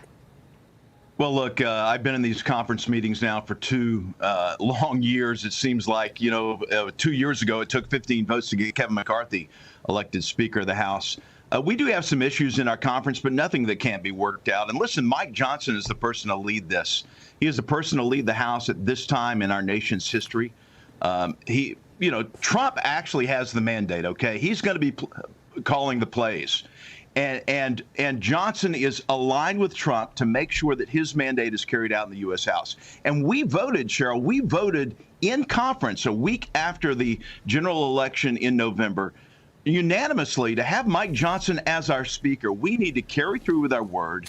And this Friday, I will be proud to be the third person to stand up there on the floor of the U.S. House and yell out Mike Johnson's name for Speaker of the House. He's done a fantastic job trying to do the best he can in keeping this conference together and the House together. Yeah, well, there's a lot of things that are on the agenda for this Congress, in particular, not just the certification, but, of course, spending bills. And I've got Samantha Dravis on set. Just got a question for you. Go ahead.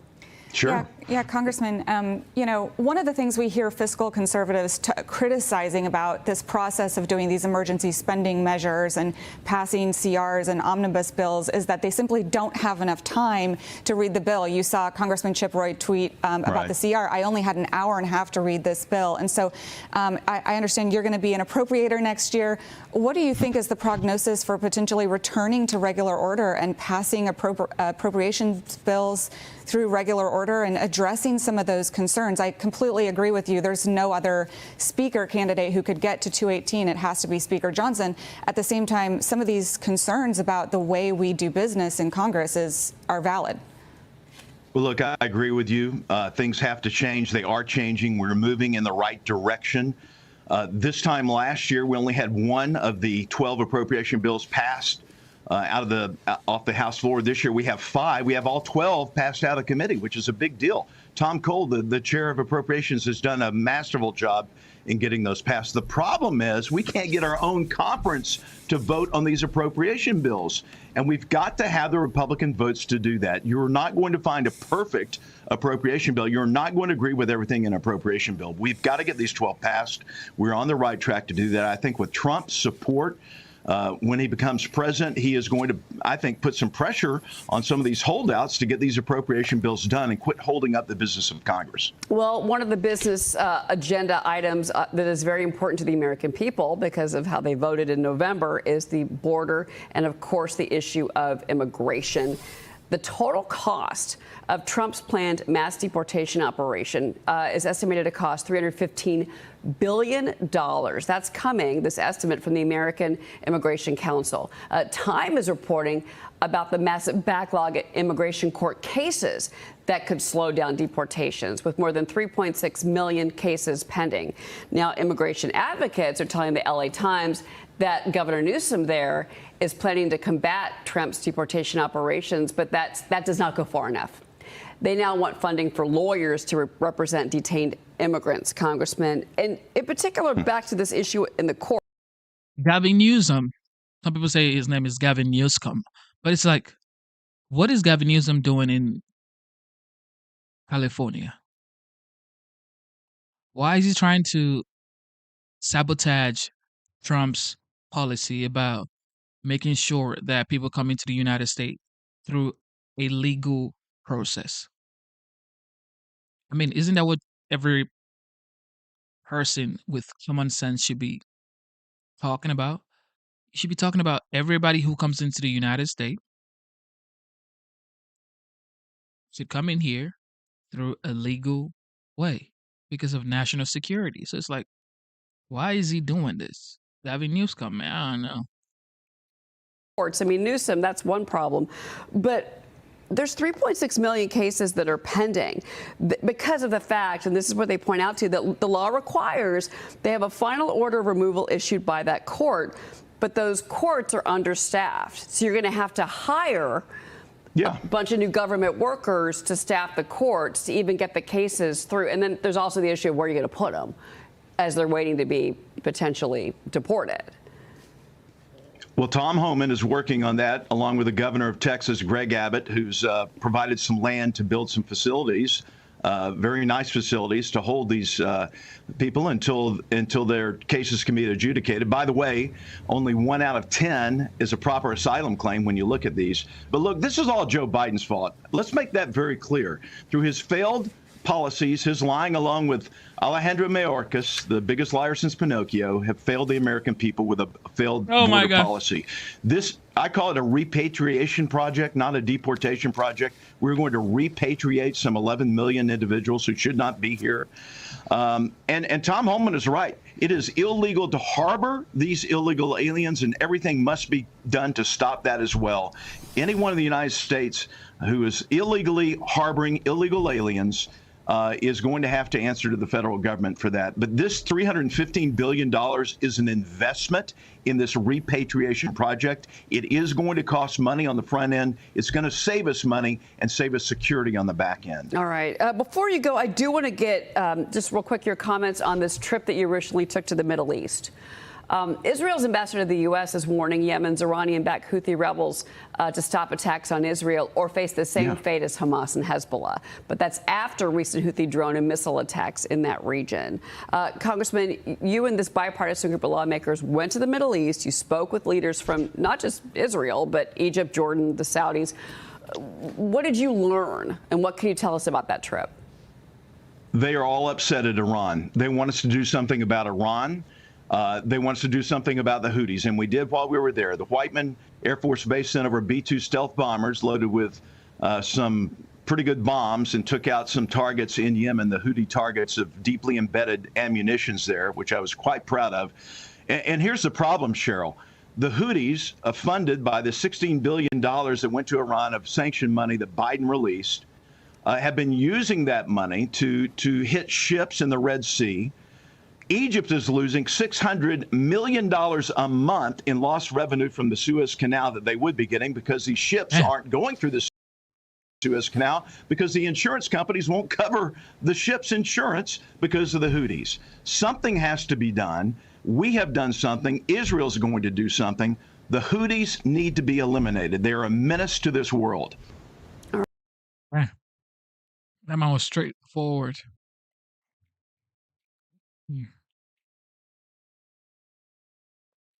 Of all his accomplishments as president. Now, people are putting pressure on the OG saying, can he bring peace to the world? I would say the number one priority for this guy is the United States, the border, the inflation, okay? The 10% cap on credit cards because, you know, a lot of people have credit card debt. A lot of people have credit card debt. So he should focus on all the promises he made on the, like, during the campaign trails, okay? Slashing the electricity prices by 50% the first year because electricity prices is very high right now. You know, bringing down grocery prices. Like, just focusing on the promises he made. No tax and tips. A lot. Okay, he made a lot of promises. So he should focus on those things first. Bringing peace to the world is just going to be, like, it's going to happen on default because when you have a strong figure in the White House who everybody knows, the OG is a strong figure, it's just going to happen. None makes President Trump more proud, we are told, than the fact that the world was relatively peaceful during his first term. Then came President Biden. We had a botched, deadly withdrawal from Afghanistan. We had a new invasion of Ukraine by Russia. And, of course, horrible terrorist attacks on Israel, paid for and directed by the puppet masters in Iran. Can Trump get the world back on the peace train? Joining me now is Mene Ukwe-Barawa. Did I get it right, Mene? Very, very close. Very close. All right. He's so kind and diplomatic. And Batya Ungar-Sargon. Great to see you both. Thank you very much for being here. I couldn't get more difficult names if I asked for it in these segments. But Mene, Biden really has left Trump with a horrible situation, whether you're talking about Europe because of Ukraine and Russia, whether you're talking about the Mideast, wherever. But does he have the team that he needs to do the really tough diplomatic work that it's going to take to make this world a more peaceful place?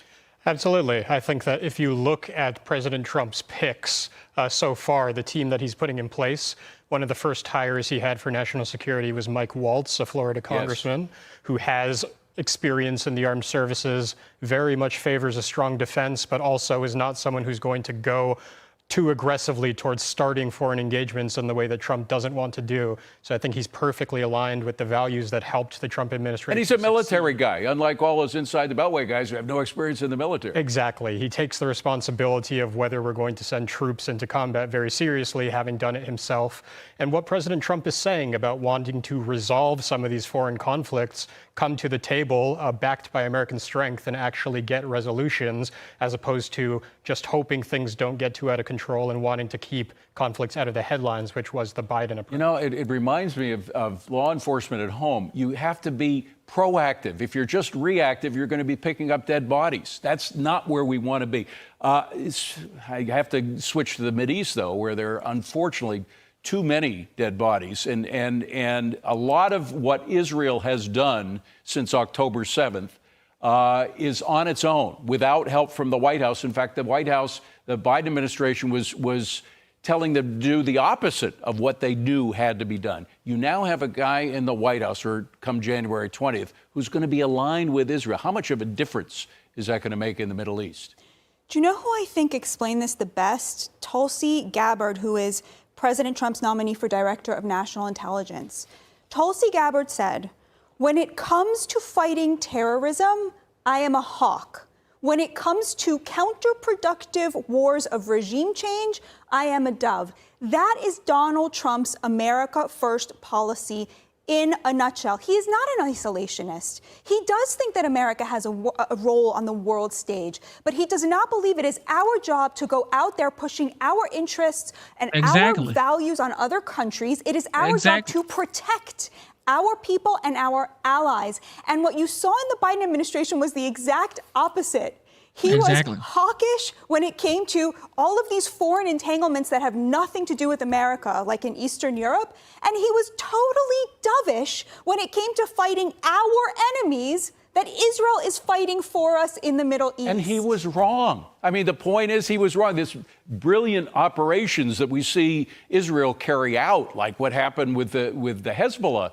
1,000 Hezbollah fighters were destroyed by this extraordinary method of using pagers to take them down. But you mentioned Mike Waltz before, Monet, and Mike Waltz is replacing a guy named Jake Sullivan, who was the guy just, I believe it was 2 weeks before October 7th, said the Middle East has never been more peaceful, never been more calm than it is right now. I mean, these people were so wrong. It's just the difference between being wrong and right, isn't it? Exactly. Jake Sullivan, when he came in the Biden administration, was one of the architects of restoring the U.S. engagement with the regime in Iran, which, as we know now, more than ever, is behind Hamas's attack on Israel, which provoked this conflict, is behind quite a lot of the instability and violence throughout the Middle East.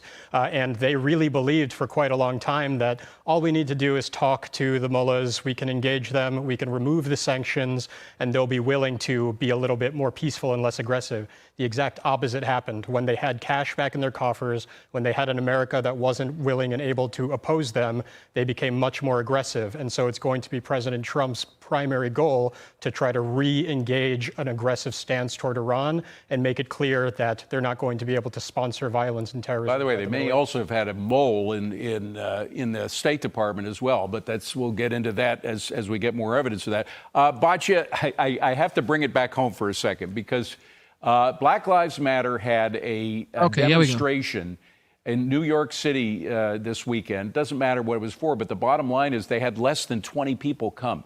This is an organization that had about $50 billion pledged to it and its cohorts, we should say, by corporations. Not all of the money made it there, and when it did, Lord knows what happened to it. Has that whole movement lost steam now?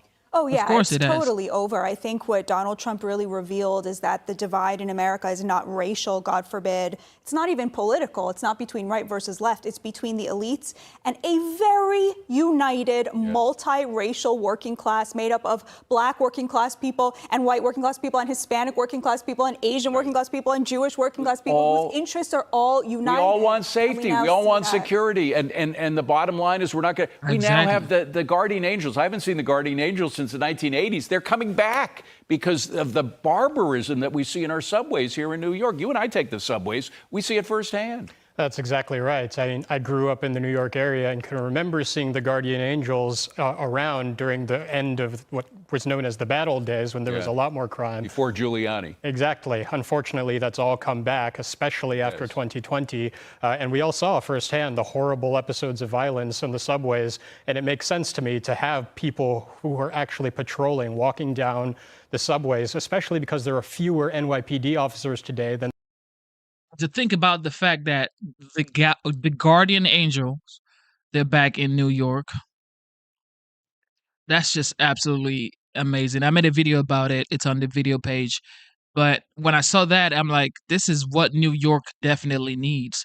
Because if people are getting burnt, like in real life, okay, in real time, by illegal immigrants, homeless people on the subway trying to just find some sort of shelter for themselves, because I guess the city isn't doing their job, because if homeless people are on trains in the subway in New York, then that's the government not even doing what they're supposed to do, because homeless people are supposed to have, somewhere to lay their heads, you know, and if they have mental illness, they should have some sort of help to help them with their mental illness. But this lady, according to the report, she was sleeping, according to the report, she was sleeping on the subway, and this illegal immigrants set her ablaze and watched her burn.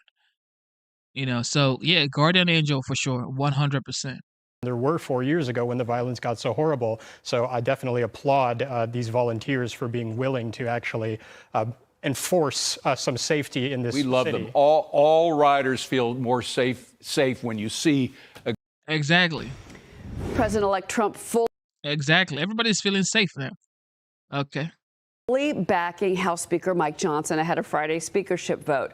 Trump saying Johnson will, quote, do the right thing, but the position may not be a lock, as Kentucky Congressman Thomas Massie and Indiana Congresswoman Victoria Spartz still are opposing Johnson despite that endorsement from Trump. Massie flat out refusing to vote for him. Spartz posted this on X. I understand why President Trump is endorsing Speaker Johnson, as he did Speaker Ryan. However, we still need to get assurances that Speaker Johnson won't sell us out to the swamp. Speaker Johnson can only afford to lose one Republican vote to maintain the gavel. Any potential leadership battle could delay the certification of the 2024 election. North Carolina Congressman Greg Murphy joined me on this program last week, and he called out those who oppose Johnson. We have some folks, Cheryl, truth be told, wake up in the morning and instead of saying, how can we get something done, they say, how can I obstruct and get on media? And that's extremely difficult. Joining me now is Missouri Congressman Mark Alford. He's a member of the House Armed Services, Small Business, and Agriculture Committees. What did you make of that comment from him, Congressman, from your colleague?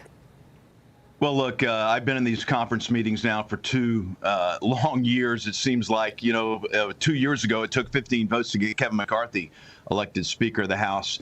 We do have some issues in our conference, but nothing that can't be worked out. And listen, Mike Johnson is the person to lead this. He is the person to lead the House at this time in our nation's history. Trump actually has the mandate, okay? He's going to be calling the plays. And Johnson is aligned with Trump to make sure that his mandate is carried out in the U.S. House. And we voted, Cheryl. Okay, thank you. We already saw this. Nah, we ain't going to do that. All right, Tom Homan. So Tom Homan had an interview recently, actually 8 hours ago, according to all right. Everybody says Tom Homan is going to do his job 1,000%. I support Tom Homan. Some people say his face looks like the border wall. What do you think about Tom Homan's face? Tom Homan, ladies and gentlemen. What do you think about his face? Incoming border czar Tom Homan Look at Tom, that thanks for face. joining us. My understanding is there's something like 90 different types of visas that you can get through. Where do you think this H-1B visa issue is going? And I think enforcement of these visas, when they expire, you got to go home, is going to be a big issue, right? Yeah, the enforcement of visas is something we're going to look at very seriously. And I think that's a big part of illegal immigration. Those who come on a visa and overstay, that's overstaying the visa is illegal, and it'll be part of our operational plan. As far as H-1B visas, the policies right now, I'm not going to get ahead of the president on this, but I can guarantee you one thing: when the president comes out with the immigration plan, it will be good. During his last administration, he based most legal immigration based on merit. He still had a cutout for moms and dads, sons and daughters, no family type illegal immigration, but it wasn't about the lottery or any of this stuff that was ridiculous parts of the immigration plan. His first immigration plan in 2016, I thought was a very good plan. Of course, Nancy Pelosi and Chuck Schumer pushed back on it because it wasn't given away enough. But I have total faith when the president sits down and come up with his new immigration plan, which I'm sure will be part of that discussion, that the H-1B program will be monitored in such a way it's going to be good for the United States, and I think people will support it when it comes out with the final plan. But I'm not going to get ahead of him exactly what he's going to do because I haven't had a private discussion with him on that. So we'll see what he comes up with. But look, the first plan was brilliant. I think the second plan would be just as good. This is something I actually admire about this guy, Tom Homan. Okay, I'm just gonna be factual with you guys. He always says, I'm not going to get ahead of the president. I'm going to let the president do his thing, but I'm here to enforce the law that the president has required me to perform. Okay, duties that the president has required me to perform, signed me to perform. He assigned me to be the border czar, so I'm going to do my job. And if anybody's illegally harboring illegal immigrants, then they're going to get the boot. So I gotta say, Tom Homan for sure, he doesn't go ahead of the president. He's probably one of the most loyal people that Trump has. This is just the facts. He's probably one of the most loyal people Trump has, and it's not hard to see. Well, GOP lawmakers, they're split on Capitol Hill. Republican Congressman Mike Lawler of New York calls the visa program critical to the economy. But Republican Senator Eric Schmidt says the visa system, it needs reform. Listen to this, what he has to say about it. I want to get your reaction, Tom.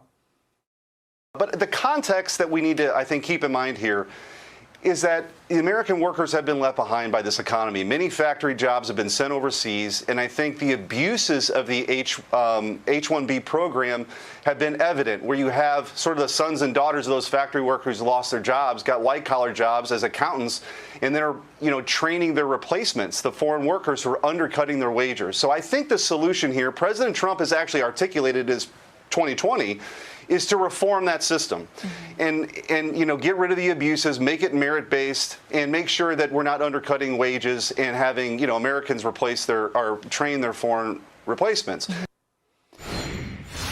Tom, actually, you know what? Let's do this. I think the debate will go on. I think the job that ICE and you have is to actually enforce the visas so when they do expire that people actually leave the country, whether on a student visa, H-1B, or whatever else. But one of the things that caught my attention today, I really want to get your comment on. There, if you go to foxnews.com, they've got his story. 2 girls coming across the border, dropped off by a coyotes, 9-year-old girl, 5-year-old girl, and a note with a city and a telephone number. They're just dropped off. Now, the Inspector General has said that there are... Now, this right here, nah, man, we ain't gonna have this. Like, come on. Look at this children. I got a 5-year-old daughter. And I can never imagine my daughter going through this by herself. So these children, they were by themselves. What? Nah, man. There are more than 30,000 unaccompanied minors that have court dates that didn't show up for those court dates in the last 4 to 5 years. And we know there are hundreds of thousands of these unaccompanied minors that have come across the border. As you deal with the expulsion of people that are committing crimes and that are here illegally, how do you prioritize this? What do you do about literally the tens of thousands of unaccompanied minors that are now missing in the United States? Well, first of all, let me talk about the first subject. President Trump, I have all the confidence in the world. He's not leaving American workers behind at all. It's America first, and you can be promised on that, on the whole H-1B thing. But look, President Trump gave me 3 priorities: secure the border, run a deportation operation, which will prioritize public safety threats and national security threats, and he wants to find the over 300,000 missing children that the Biden administration can't find, that they released to unvetted sponsors that they now cannot contact or not responding to their contact calls. We need to find these children, and that's a priority for President Trump, because we know, based on my 3.5 decades of experience in child trafficking, many of these children are in forced labor. Matter of fact, ICE has already found some in forced labor. Many are going to be in sex trafficking. Many are going to be just fine. But we need to find these children and rescue them. That's going to be the hardest task out of all 3, because you and I, Jason, we have a footprint, right? We have a digital footprint. We own homes, we own cars, we pay bills, we got credit cards. Children don't have a footprint like that. So we got to count on the footprint from the sponsors that weren't vetted properly, sponsors that weren't fingerprinted, sponsors that show identification that might not have been, a legitimate identification. It's going to be hard, but I've said this from day one. We're going to help. We got to count on American people to help us on this task. Because you're a parent, I'm a parent. I think every parent in this country has an innate ability to recognize when something isn't right with a child. So we'll look for them to speak up. There's a lot of private organizations out there that are concentrating on child trafficking. We want to partner with them. This is going to be an all-government approach and taking it up with American citizens and saving these children. It's a priority President Trump wants to do. It's going to be hard, but we're going to give everything we got to rescue these children. We'll deal with the immigration consequences later. Right now, we need to save these children because many of them are living a life of hell every day. Tom, I know you got to respect that. You definitely have to respect a man that cares about these types of delicate, very sensitive issue, because you can see he actually cares about these kids. Okay. And he was retired. Okay. This man was retired. He had to come out of retirement because the commander-in-chief asked him to. And he said, you know what? I'll do it. And the fact that the Biden administration misplaced or whatever mismanaged 300,000 plus kids, that's just unacceptable. Okay? Some people are saying Biden's legacy is a total failure. What do you guys think about Biden's legacy? What do you think his legacy would be? Because this ain't it. You feel the way I do, and I'm so glad Donald Trump's coming into this, because what Joe Biden and Kamala Harris did, what the Democrats have done to entice and facilitate this human trafficking by the tens of thousands of young, innocent people is absolutely one of the most disgusting and underreported stories out there. So thank goodness you're going to be after it on January 20th. It can't happen soon enough. There are a lot of kids out there that need rescuing, and we're all counting on you to make it happen. So, Tom Homan, thanks for joining us on the evening. Oh, we're all counting on you, Tom. Let's go, Tom Homan. His face looks like the border wall, so you better don't try. A Chinese state-sponsored actor hacking the U.S. Treasury Department. And we already spoke about this. China hacks U.S. Treasury Department in major breach. How is that? How does that even sound on national TV? Chinese hacks the United States Treasury Department. What? Being called a major cybersecurity breach. The hackers remotely accessing several user workstations and gained access to unclassified documents after compromising a third-party software service provider. That provider, Beyond Trust, informed the department about the hack on December 8th. A Treasury Department spokesperson says the compromised service has now been taken offline. Right now, there's no evidence China still has access to the systems. The FBI and the Cybersecurity Infrastructure Security Agency are also now investigating. I want to bring in Fox News contributor, Heritage Foundation Senior Fellow for China Strategy, and author of The 100-Year Marathon, Michael Pillsbury. Michael, I guess I'm becoming a big cynic when it comes to government systems and cybersecurity, but I was not in the least bit surprised that Treasury got hacked yesterday. Cheryl, you're not alone. I think a lot of us are becoming cynics that the Chinese seem to have access to almost any American secrets they want to get. It obviously is good for them to focus on Treasury Department. Treasury is where the sanctions are. Treasury is where the currency manipulation issue is discussed. So, in a way, I'm surprised that they didn't hack Treasury even earlier. Well, Samantha Dravis has a question along those lines for you. She's on set with me. Samantha, go ahead. Yeah, Michael, I wanted to ask you, clearly it seems we don't have what we need to deter these threats. They're very concerning. And I would like to know, what are your thoughts on CISA, the Cybersecurity Infrastructure Agency? There's been a lot of criticism that this is an agency in need of dire reform.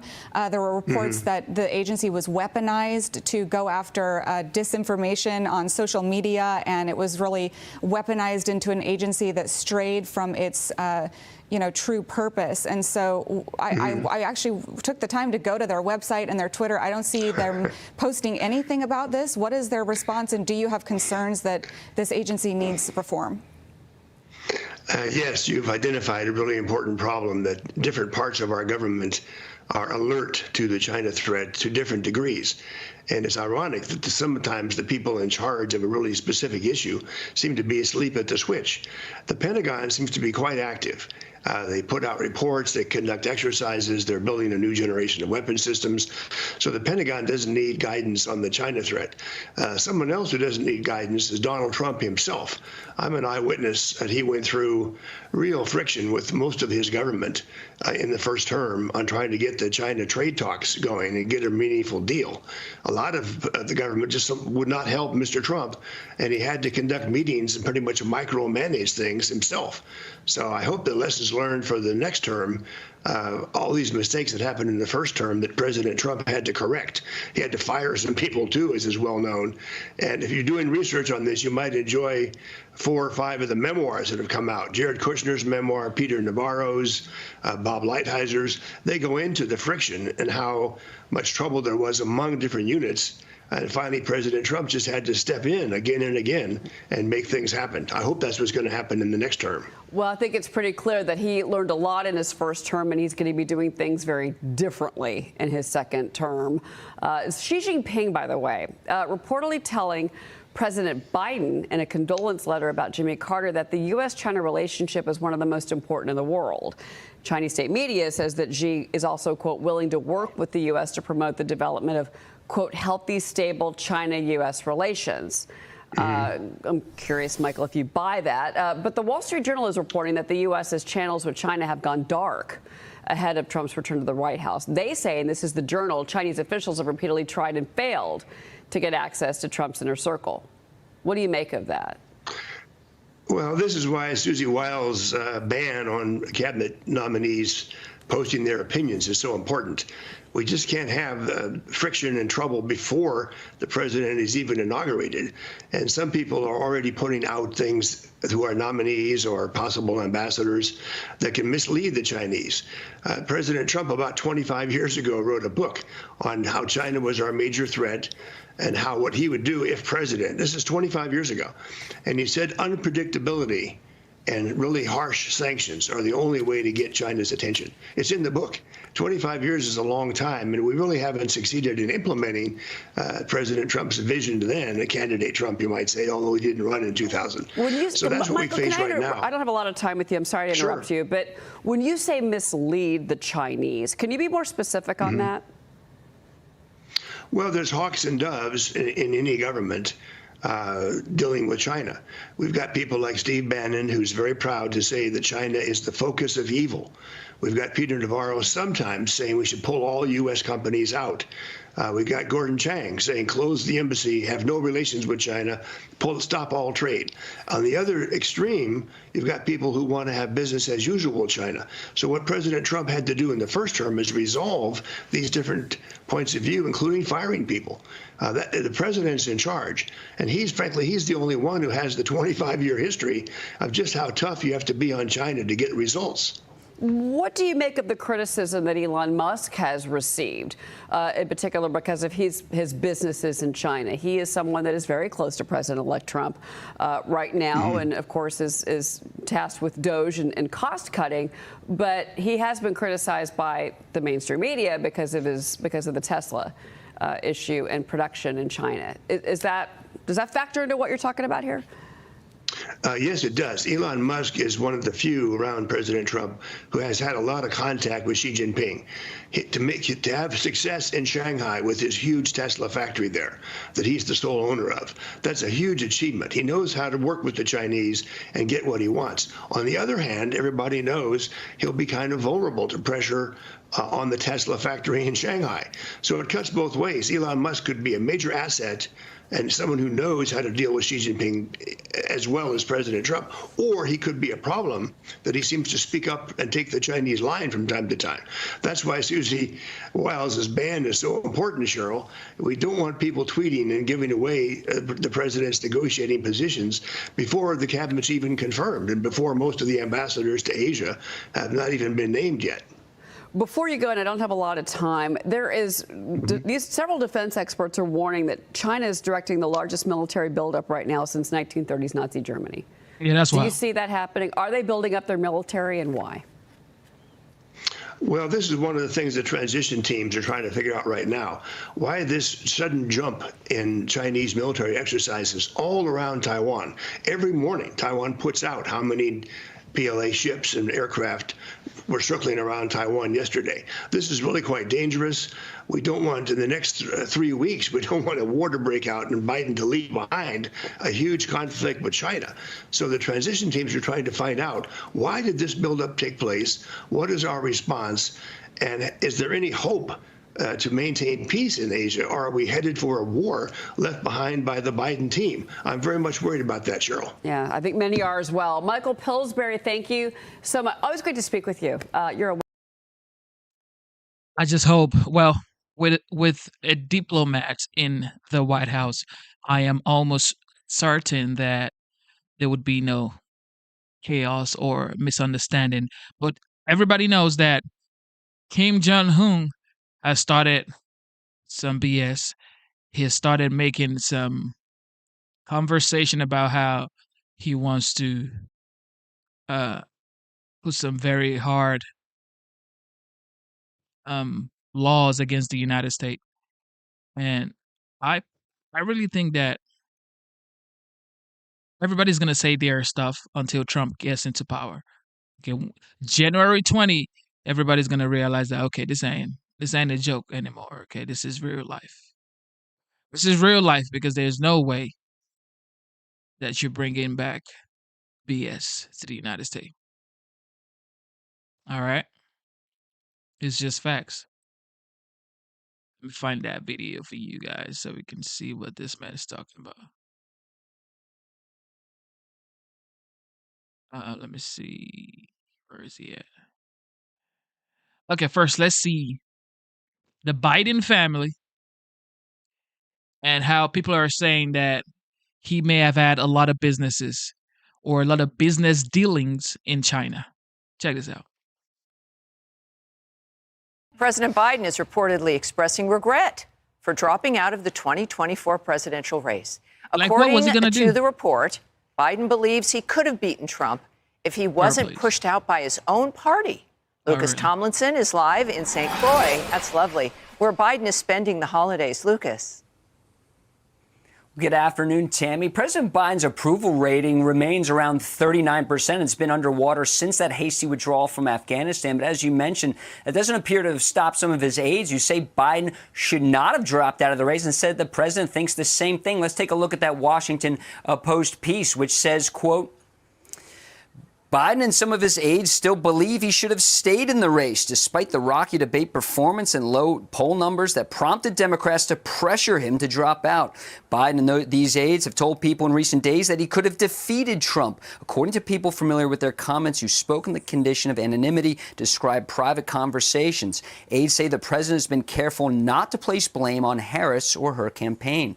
Now, what's likely that would have not helped his campaign, Biden's reelection campaign, are these newly released photos from the National Archives showing Biden shaking hands and posing with Chinese businessmen alongside Hunter and his business associates during a December 2013 official trip to Beijing when Biden was vice president.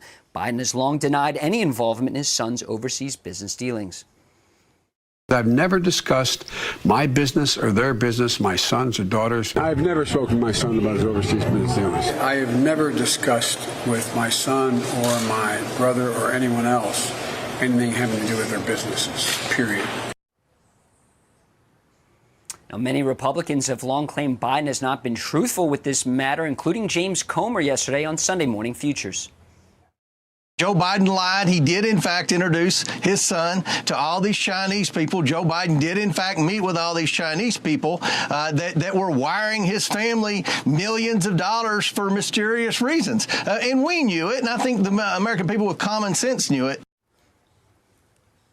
Now, this trip, the White House reacting to these new photos saying, quote, this trip, which occurred over a decade ago, is old news. House Republicans already wasted years and millions of taxpayer dollars proving the president was not in business with his son. It's past time to call it a day. Hunter's lawyer also responding to these new photos, saying there's nothing new here about these new photos. Ladies, gentlemen, Tammy? All righty, Lucas, thank you, sir, very much. And a great assignment you've got there in St. Croix. Yeah, right? My goodness, the one thing, Joe Joe Biden tells us. Job, Lucas. Yeah, tough job. Thanks, Joe Biden. All right, well, look, what I find very interesting, Lisa, is this argument that he could have won, which is exclusively a statement about Kamala Harris. That's a statement about her. And then they say, oh, he doesn't want to make a statement about her. That is the thing that does. And it's interesting in that they believe that he would have, and I actually believe he would have been better, but that's how bad she was. And yet it doesn't mean he would have won. They're still putting the Trump victory in this context as an accident because of a decision they made. What's your take on that? Well, he won the popular vote, right? So the American people were on his side. If the executives are listening, if Lucas needs a break, especially for the new year, I will gladly fly there and cover for him in St. Croix. Yeah. But to your point, look, the American people, I've been saying this. This was a rejection of Joe Biden, Kamala Harris, the left, but this was also an election for Donald Trump, choosing his mandate, choosing the America First policy. The two most important defining dates in the election cycle were June 27th and July 13th. June 27th was when Donald Trump ended Joe Biden's career on the debate stage at CNN, where it was so bad that even the media had to admit that they were lying to us about cheap fakes. The left had to admit to us that, no, Joe Biden does not have all his faculties. And then, of course, July 13th, in the manner in which Donald Trump survived the Butler, Pennsylvania assassination attempt. Because Americans needed a fighter at the time, and they saw that in Donald Trump with the fight, fight, fight, the USA. And then additionally, it dispelled this notion that he was the threat to democracy, because most people are thinking maybe the people trying to kill him are the threat to democracy. Right. So, no, I think Joe Biden would have lost by, bigger margins, and this was Donald Trump's to always win. It exposes a certain level of delusion. But, John, let me ask you about his remarks about Merrick Garland, where he felt that was a big mistake. Apparently, he was convinced to do it. Again, some of this article kind of gives a position that Biden was actively involved in some of these decisions, or was wandering around thinking about presidential theory and history and what should he do. Clearly, though, that's my job, by the way. Right, there you go. Ron Klain is reportedly the one who really pushed for Garland. But the argument, sir, was that they didn't prosecute Trump fast enough and shouldn't have gone after Hunter. So it still moves into a confirmation that it was lawfare that they were relying upon.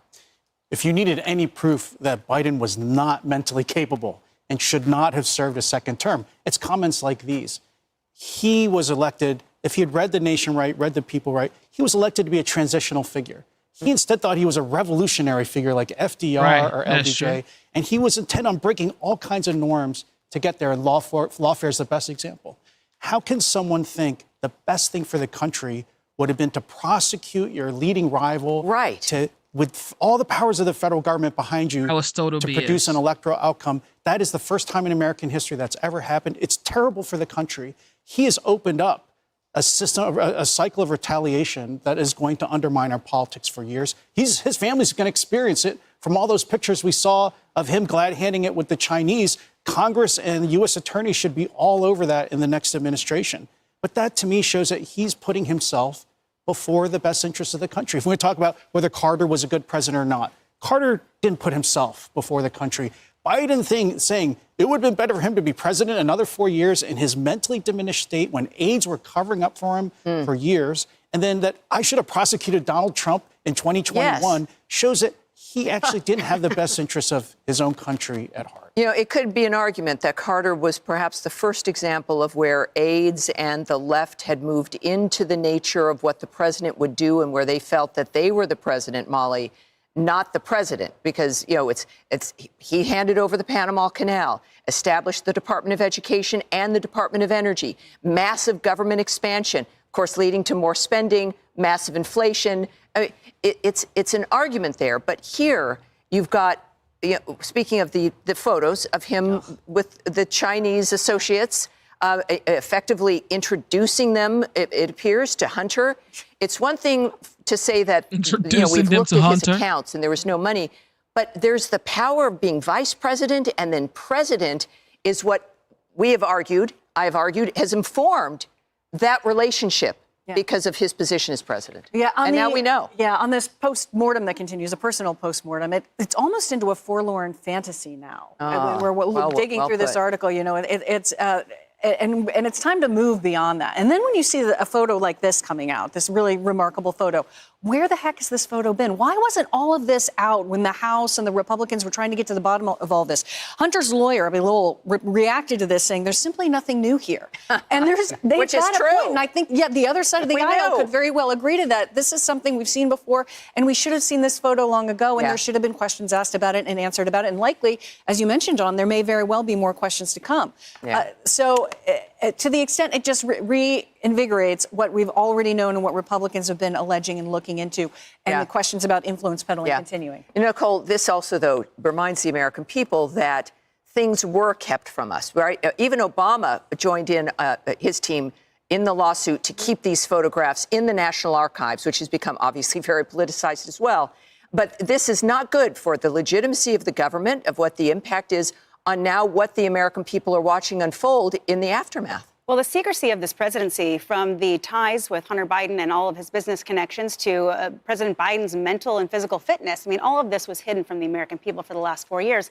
And Democrats are finding themselves in this shoulda, coulda, woulda moment, and they're starting to point fingers. The bottom line, Harris campaign, Biden campaign, neither were prepared for the Goliath of the Trump campaign, which really used the media effectively to their benefit, and they connected with the American people. They acknowledged what the people were needing to hear right now. Maybe in 2022, you know, as John was mentioning, President Biden was supposed to be a transitional president. He had alluded to he would do a term and then give it to the next generation. But I don't know if it was narcissism or what it was that kept him to run again. But that was what happened. And they were going to lose. They staged a coup. They put in Kamala Harris, who the Democrats themselves rejected in 2019. They rejected her before Republicans can. They have no one to blame but themselves. President Trump ran an excellent campaign, and he's exactly what the American people wanted. We're watching this play out in front of people, which is also a mistake. So they usually have discipline, but not now. All right. Hey everyone, I'm Emily Campagno. Bunch of BS going on in the Biden administration. That's not even a conversation. Don Lemon. You're so stupid and you deserve it.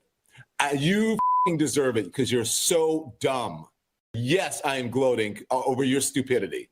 You have been co-opted because you're in a cult and you don't even realize it because you have stupid MAGA brain and you don't get it. How stupid and dumb are you? 'Tis the season to be merry. Former CNN host Don Lemon goes on an expletive-laden rant about President Trump. Don Lemon just dug a hole, definitely. He just dug a hole for the Democrat Party, as if they're not already buried. Okay, as if the Democrat Party wasn't already buried, he buried them even deeper. Thank you, Don. Trump supporters over the H-1B visa feud with Elon Musk. Tiffany Marie Brannon is a political strategist and the host of TMB Problems podcast, and she joins me now. Tiffany, and the left wonders why people say they have Trump derangement syndrome. Tell me about it. It's completely out of control. I mean, call us stupid and, you know, it's just not even a matter of contention at this point. But lest you think it's just Mr. Lemon, it's not just sour grapes from that lemon. We have two other folks who are making their voices heard, political commentators on the left, Jennifer Rubin from the Washington Post and Rick Wilson from the Lincoln Project. You know, those people that hate Donald Trump and literally every single thing he does. Take a listen. all those MAGA readers out there, now you'll notice the contradiction in terms, MAGA readers would pick up the Washington Post and they would have more readers. What is the logical fallacy here? Yes, reader. The guy with the GED and his fake Oakley sunglasses and his goatee and his pickup truck, you know, the universal Twitter bro, that guy's thinking to himself, oh, well, I could have been the senior software designer at Google if only it weren't for DEI or immigration. I mean, at this point, Tiffany, will they ever realize that condescension is the reason that they lost in 2024 and the reason they will continue to lose if they don't listen to what is now more than half of the country? At this point, you can never save the Democrat Party. At this point, ladies and gentlemen, I give up. Okay. I used to be one of these people that would say, you know what, people learn from their mistakes and, they move on and they become better. At this point, look, I gave up. Not the Democrat Party. They fight till the end. They don't fight to fight another day. Okay, they fight till the end. It's over. 2028, 2032, there is no way on God's green earth that the Democratic Party will win the executive power, which is the White House, which is the presidency. I don't think so. I mean, Gavin Newsom, AOC, there's nobody, okay? There's nobody to compete with J.D. Vance or Ron DeSantis. There's nobody. I really think that because of the chokehold that the left has on propaganda press, on fake news, on these massive media houses, they have to boil the right and boil any Trump voter down into a caricature, because that's the only way they can try to maintain some real estate in this new world. We can't be smart and vote conservative. You have to be stupid. And the fact of the matter is they want to make us stupid and then they want to keep us stupid. So I don't think they're going to learn their lesson. And the fact is, they're just converting. They're converting more Democrats to become Republicans or independents at the least. Okay, it's like they're really just helping Democrats that wants to be like, in the middle and just have common sense. They're literally converting more Democrats to become Republicans. That's what is going on right here. I promise you guys. They're helping Trump and they're helping the Republican Party get more voters, more supporters, more fundraisers. Really, just basically.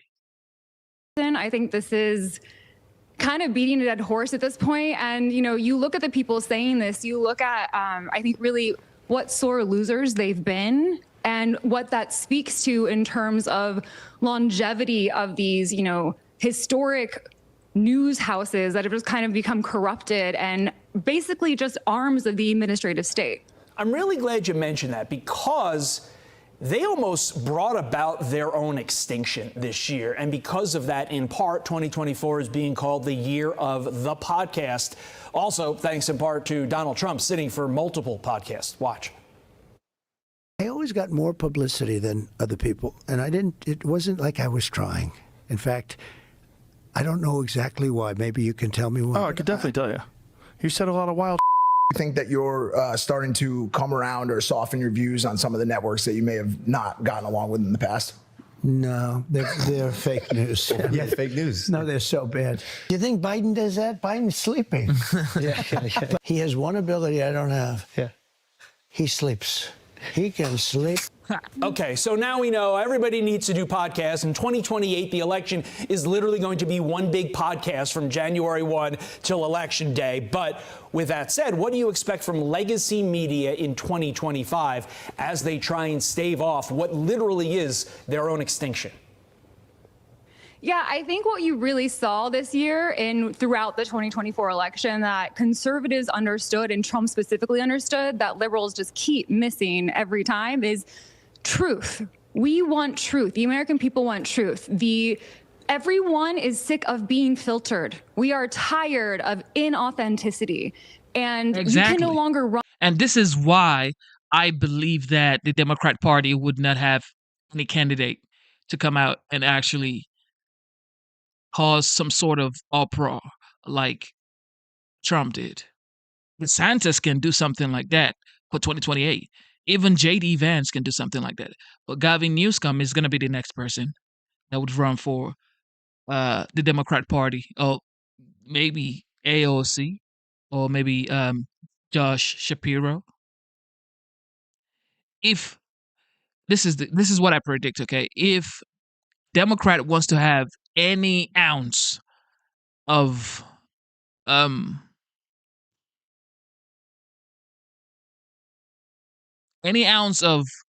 strength for 2028, they have to run somebody like Fetterman. If Fetterman runs for the Democrat Party, I'm sorry, y'all, he may win the presidential election. If Fetterman runs, I mean, it might be close because that man, I mean, he's becoming a moderate. He's now coming to the middle. Matter of fact, some days he's a conservative. Okay. Some days he is a conservative. Okay. So if Fetterman runs, man, a lot of people would vote for him, even Republicans. Some Republicans would vote for Fetterman. And hide from this as legacy media. You're going to have to start competing. You're going to have to start letting us, see the man behind the curtain that is pretending to be the Wizard of Oz. And that's something that Trump did so brilliantly. When you watch someone like Joe Rogan and you watch a 3-hour podcast, you are able to see a full train of thought. This isn't some little snapshot. This isn't some little soundbite. You are able to actually understand what's going on behind just the little news clip. And legacy media is going to, first of all, start being honest, which I think we know is a big problem. And they're going to have to start being honest, not just with themselves, but with the American people, and really reporting the news without bias, really understanding that middle-class American is the hardworking American who deserves them to really have the freedom of the press and what it is. This is a privilege. To live in America is a privilege that no one should take lightly.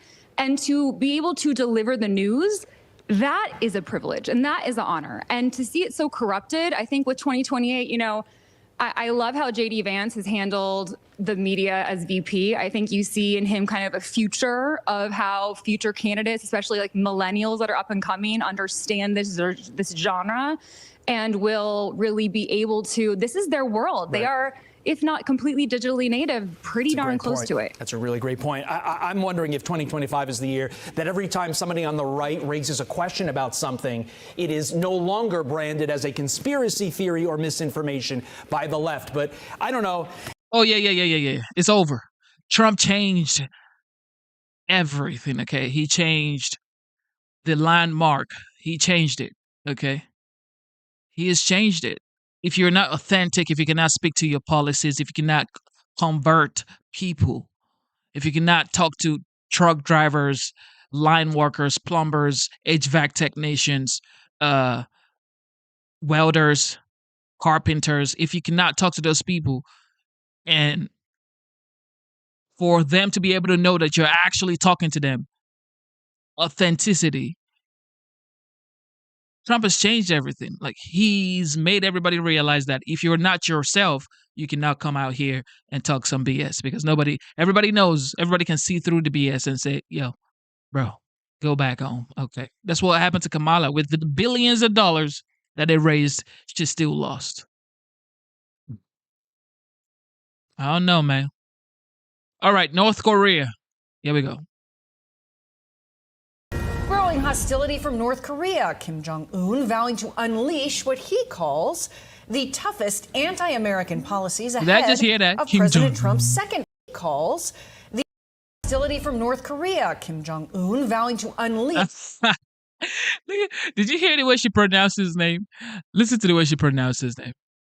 Hostility from North Korea. Kim Jong-un vowing to unleash what he calls the toughest anti-American policies ahead of President Trump's second term. Let's bring in General Jack Keane. My pleasure, sir. It's great to be with you. We appreciate your insights all year long. And here we are on the cusp of a new year and a second Trump administration. I have to say, President Trump had this kind of a romance going with Kim Jong-un for a while, the first U.S. president to step into North Korea. You know, they talked about the love letters and their relationship, and you know. But remember, this is what he did in the first term too. He was all like, "Oh, I'm gonna do this, I'm gonna do that." You remember the big, little rocket man, and I got a big rocket button on my table. This is what they did. They did this back and forth in 2016, and at the end of the day, Trump went to meet with Kim Jong Un. So like, it's almost impossible. This whole thing. Everybody talks a tough game or talks a big game with Trump, but when push comes to shove, it's over. Is the romance over already before it's yet to begin again? Well, it ended in 2019 when President Trump walked out of the negotiations that were taking place in Hanoi. And then it was as a result of those negotiations and the Trump administration realized that Kim Jong-un was all talk. He was not going to walk away from his nuclear program. And as a result of that, we pretty much broke off any thought that some nuclear deal was going to be made. Yeah, I mean, when President Trump took power, Jun was testing, if you recall, ballistic short-range missiles, some long-range missiles, and then developed, as you indicated, a very conciliatory tone. This time he has a confrontational tone. I think he recognizes that he's competing with a war in Ukraine, a war in the Middle East, and China's aggression in the Pacific. He's competing for attention, and likely that's what he's trying to get here. And what is he really after? He wants to be accepted as a nuclear power, as the other nuclear powers in the world are accepted by the international community. And then he wants normal trade relations and removal of the sanctions, even though he gets around the UN sanctions because Russia and China help him out in terms of backdooring those sanctions. He really wants normal economic relations. That's what he is attempting to achieve in the face of what? In the face of two aggressive South Korean administrations that have really increased their military capability and worked much stronger with the United States in terms of an exercise program, and also in the face of regional confrontation with Japan, South Korea, and the United States coming together in an historic relationship, particularly bringing South Korea and Japan together. Yeah. And one of the reasons for that is certainly China, but the other reason is North Korea. So that's what he's facing out there. He's facing more confrontation, more isolation, and he's trying to change the table here in terms of relationships with the United States. Yeah, this tone he's taking, also he's North Korea aligning themselves with Russia, helping out with the war in Ukraine. Is this a major concern? Oh, yeah, absolutely. I mean, the reality of it doesn't get the play that it should get. North Korea has come in and declared war against Ukraine on the side of Russia, much as Italy did on the side of Germany during World War II. So we have two powers aligned together to defeat Ukraine, an independent country. And that is that is the most significant escalation of the war, not a weapon system, another country fighting side by side with Russia. And not only that, but they provide them with significant ballistic missiles, significant artillery ammunition, and artillery weapons themselves. So they are a major aid to Russia in its attempt to try to defeat Ukraine. And that relationship is going to continue. Yeah, and concerns about the reciprocal nature potentially down the road of enhancing North Korea's abilities as well. General Jack Keane, thank you so much. Always appreciate your analysis, and happy. One thing I do know for a fact is Trump is a diplomat, and he wants to have conversations with these guys. Unlike Joe Biden, he said he doesn't even want to talk to Putin, but Trump is open to talking to Putin. So that is a win as far as I'm concerned.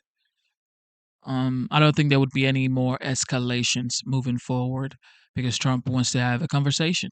And it takes a strong leader to be able to say, you know what, we advocate for peace rather than escalation. And that doesn't mean that, if push comes to shove, that strong leader cannot, say, you know what, that's it, fuck it, let's go. Let's get it popping. However, it's like the first priority for a strong leader is the safety of his citizens, okay, the safety of his people, of his country, and also to push peace around the board.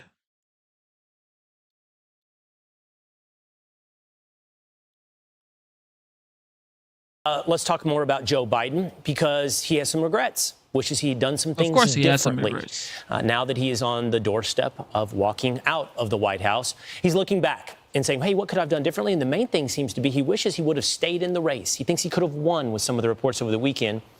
Somewhat delusional that he thinks he could have won. Because, I mean, he did give us all this evidence when he took the stage in that debate against Donald Trump. That $2 trillion tax cut benefited the very wealthy. What I'm going to do is fix the tax system. For example, we have 1,000 trillionaires in America. I mean, billionaires in America. If they just paid 24% or 25%, either one of those numbers, they'd raise $500 million, billion dollars, I should say, making sure that we're able to make every single solitary person eligible for what I've been able to do with the COVID, with dealing with everything we have to do with, look, if we finally beat Medicare. Thank you, President Biden. And I'm going to continue to move into.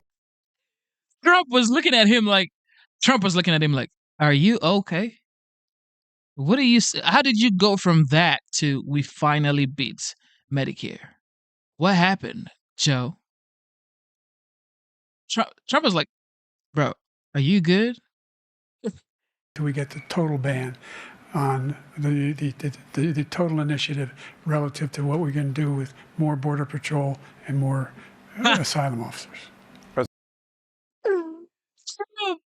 Oh my God, look at Trump's face. Look at Trump's face, y'all.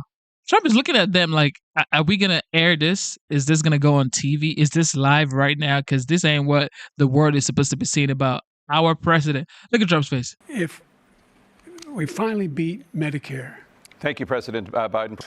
And I'm going to continue to move until we get the total ban on the total initiative relative to what we can do with more Border Patrol and more asylum officers. President Trump? I really don't know what he said at the end of that sentence. I don't think he knows what he said either. Look. That was the moment. And look, the struggling, the losing his train of thought, and then like we finally beat Medicare, very, very strange thing. And the problem that just comes back to mind, guys, is we were told leading up to that moment, aggressively, indignantly, that man was not only perfectly fine in that moment, he was suited and ready to go for 4 more years. And in That's control. what they told us, right? In control, sharp as a tack, all of that nonsense. And then the lie, which was clearly a lie to many of us for quite some time, totally disintegrated over a span of about 20 or 25 minutes on that debate stage. That's why I think, Joe Biden's sort of an ornery guy in some respects. He's very proud. I'm sure he does believe that he could have stayed in the race and not been forced out and could have won. But delusional, I think, is the right word there. Kamala Harris was untalented and a terrible candidate, but she lost less badly than he would have because the American people, 70 million tuned into that debate, they saw that person and said, there is no way he can be president for 4 more years. He would have lost badly, I think. I just remember going back to this summer and the way this whole thing played out. So there was this debate, then there was rumor about whether Joe Biden would stay in the race. Then George Clooney comes out with the op-ed that was the first knife in the back. After just 2 months earlier, he told the country at that fundraiser with Obama that Joe Biden's fine. He should be the next president. He's totally fit to continue on this race. You should all give millions of dollars to keep him on the campaign trail against Donald Trump. Biden said, no, I'm staying in. Then you started seeing additional people coming out and saying it's time to go. Nancy Pelosi was circling the wagons. You had Barack Obama doing it. You had Adam Schiff doing it. And as Joe Biden continued to double down and make the single case, show me polling that shows that Kamala Harris is a better candidate than I am against Trump, and I will drop out of. And that's another thing, right? It's okay to be determined, but don't be delusional, okay? Democrats are just delulu, all right? After the debate, I still heard some Democrats that were saying that this guy was fit to run again against Trump. Because it was like, well, Trump is 78 years old as well. This guy's only 82. Trump is 78. There's just like, what, 3-4 years difference? Come on, he could do it. One bad night and all that. One bad night is not bad. Look, take a look at his record. He only had one bad night, y'all. That's what Democrats were saying. They said he only had one bad night. That was not a bad night. That was a disaster. The race. They couldn't do it, and eventually the pressure got so high that he resigned from the campaign trail through a letter that was put out on a Sunday afternoon on X, and we didn't hear from him for 24 hours. So there wasn't a lot of explanation about why. After for weeks he was saying And why does he always look like this? That's another thing we gotta talk about. Why does Joe Biden always look like this? Like, why is he always looking like he's just not happy with life? This is a very successful man. Like, if you really take a look at his record, you may say he did a lot of BS in his term or whatever. Like, he spent almost his entire life in Washington, D.C. He is a very successful man when it comes to, like, how you rate success in the world that we live in today. He's a very successful man, powerful man, yet looks like this. Like, if only I knew better. You know, that kind of look like regrets type of look. not leaving the race. I can beat Trump. I'm a better candidate. And now the Washington Post is reporting it this way. They're saying, quote, in private, Biden has also said he should have picked someone other than Merrick Garland as his attorney general, complaining about the Justice Department's slowness under Garland in prosecuting Trump and its aggressiveness in prosecuting Biden's son, Hunter. So while all this is going on with him being exposed at the debate for his mental acuity, his son, Hunter, is going to be on trial for a number of felonies. And at this time, he's still insisting he's not going to pardon him, which, of course, we all know was not true either. So he's laying his cards on the table as well. And that's another thing. When he said he wasn't going to pardon Hunter Biden, why would you say you weren't going to pardon your son? Like, I would never say any BS like that. I would never say BS like that. Never in this lifetime. I would always 1,000% pardon my child. I mean, what in the world do you mean by you're not going to pardon your son? You will pardon your son. Okay? And nobody's even going to, like, fault you over it. Nobody's going to say, oh, well, why are you pardoning your son? Because it's my son. Okay? Matter of fact, I'm going to pardon him from the day he was born to the day he's going to go to heaven. Okay? I'm going to pardon him from the beginning to the end. Nobody's going to fault you because this is your son. But when you open your mouth and say, I believe in the Justice Department, I believe in the jury of his peers, and they're going to do what they're supposed to do, and I'm going to stand by it. That's when you lied. You should have just said, you know what? We're going to see. But then you lied. You said you weren't going to do it, and then you did it. Nobody's above the law. Well, it looks like Hunter is. The lawfare was designed to affect the electoral hopes of Donald Trump. And he's saying, Merrick Garland didn't press the issue enough, or I would have won. Soon enough, fast enough, hard enough. And if you had Merrick Garland, he has regrets apparently now about Merrick Garland, then I might have won. I mean, you have explained exactly what we all accused you of for some time. You're using the justice system, weaponizing it in pursuit of a political end. So if he had put him in prison, federal prison, before the Supreme Court could have come down with the immunity ruling that they did in June, that's Biden's argument, that he would have been able to win this election, which is insane and anti-American. Reportedly complaining enough to enough people behind the scenes that this is now leaking out to the Washington Post. His one, aside from getting out of the race, his one biggest regret is having an attorney general who didn't prosecute his opponent fast enough and who did prosecute his criminal son. And he's saying it openly. So the game is sort of over at this point, right? And so he's dishing out his pardons and grousing on his way out the door. And I think there's a reason why his approval ratings are absolutely in the toilet right now. He has very much earned them. And what does Joe Biden do when he leaves office on January 20th, right? I mean, the Democratic Party is... He's going to go to the beach and lay low, sleep on the beach, just like he's been doing through his presidential term. It is what it is. He's been going to the beach and just enjoying life. All right, sanctuary cities. Today, back in the Oval Office, I will sign a historic slate of executive orders to close our border to illegal aliens and stop the invasion of our country. And on that same day, we will begin the largest deportation operation in American history. Well, President-elect Trump has repeatedly promised to fix our country's border crisis, starting immediately, day one, he says. But Democratic leaders in sanctuary jurisdictions have been pushing back against his efforts before he even takes office.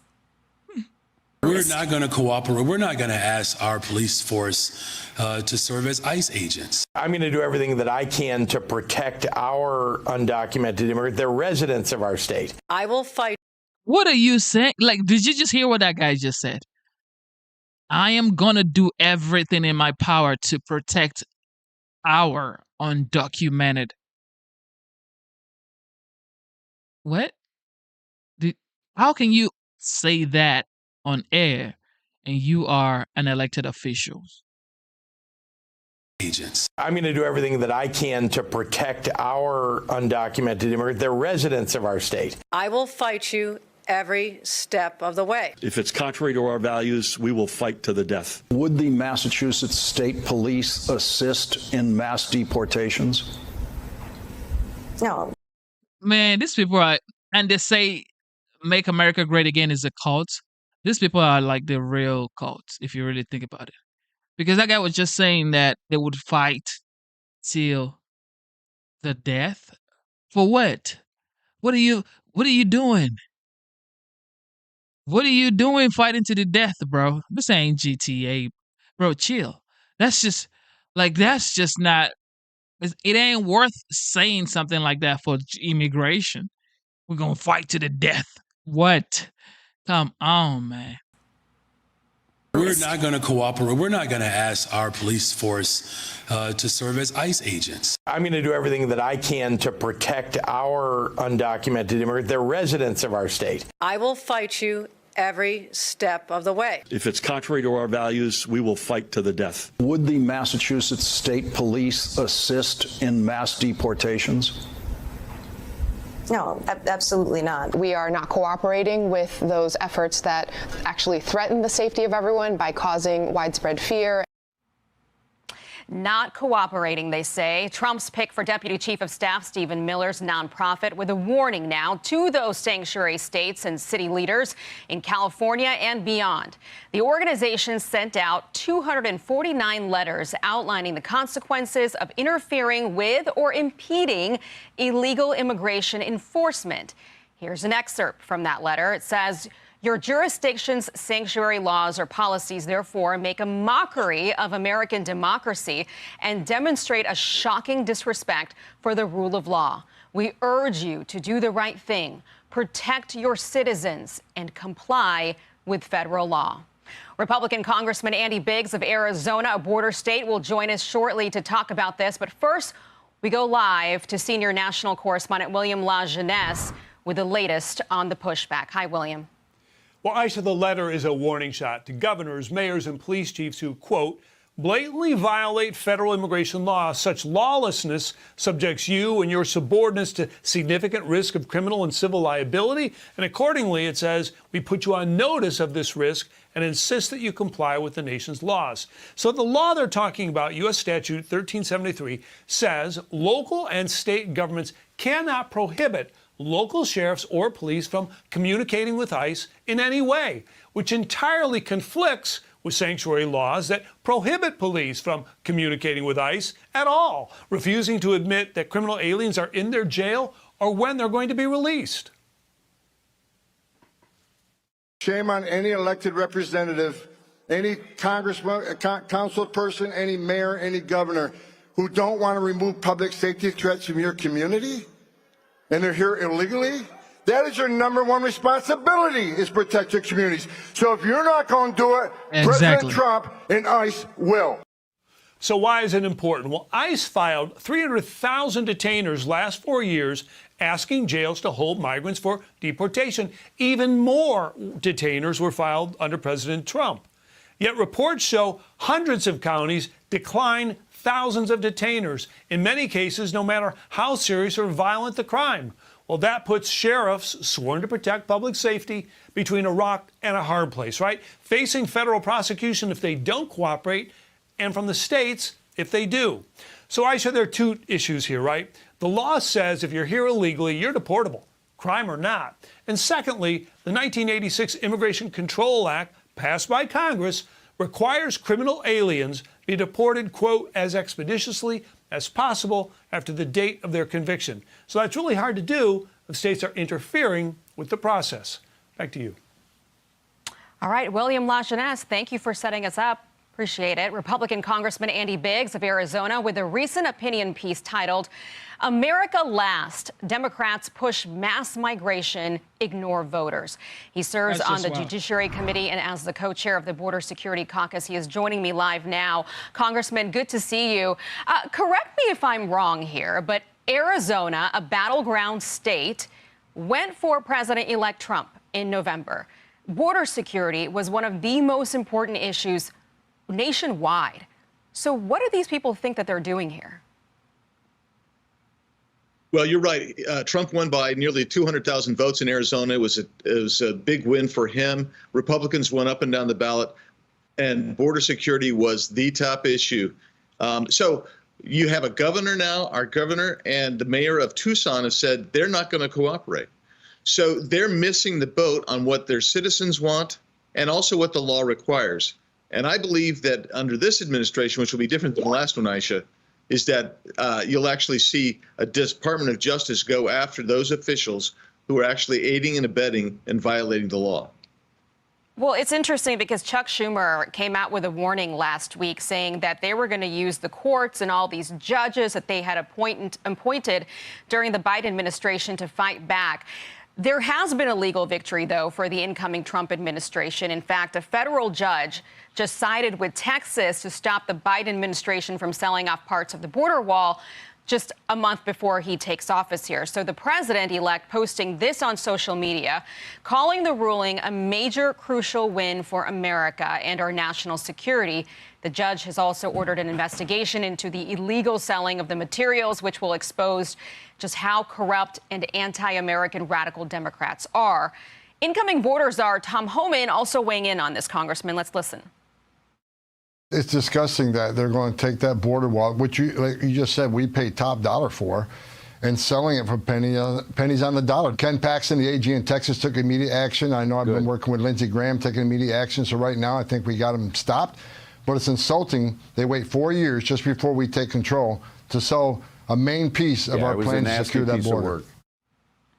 So, Congressman, this is not going to... And this is just disgusting. The fact that the Biden administration could even think of selling the border wall materials, that was just total BS. Okay, total BS. Because now a Texas judge has filed to put a halt on selling the border wall materials. Like, why would you even do that? Going to stop, though. They're not going to stop with the fights in the courts. So should the president-elect stop these sanctuary cities from getting federal grants like he did the last time? Yes, I think so. Money talks. It is the #1 leverage point that the federal government has.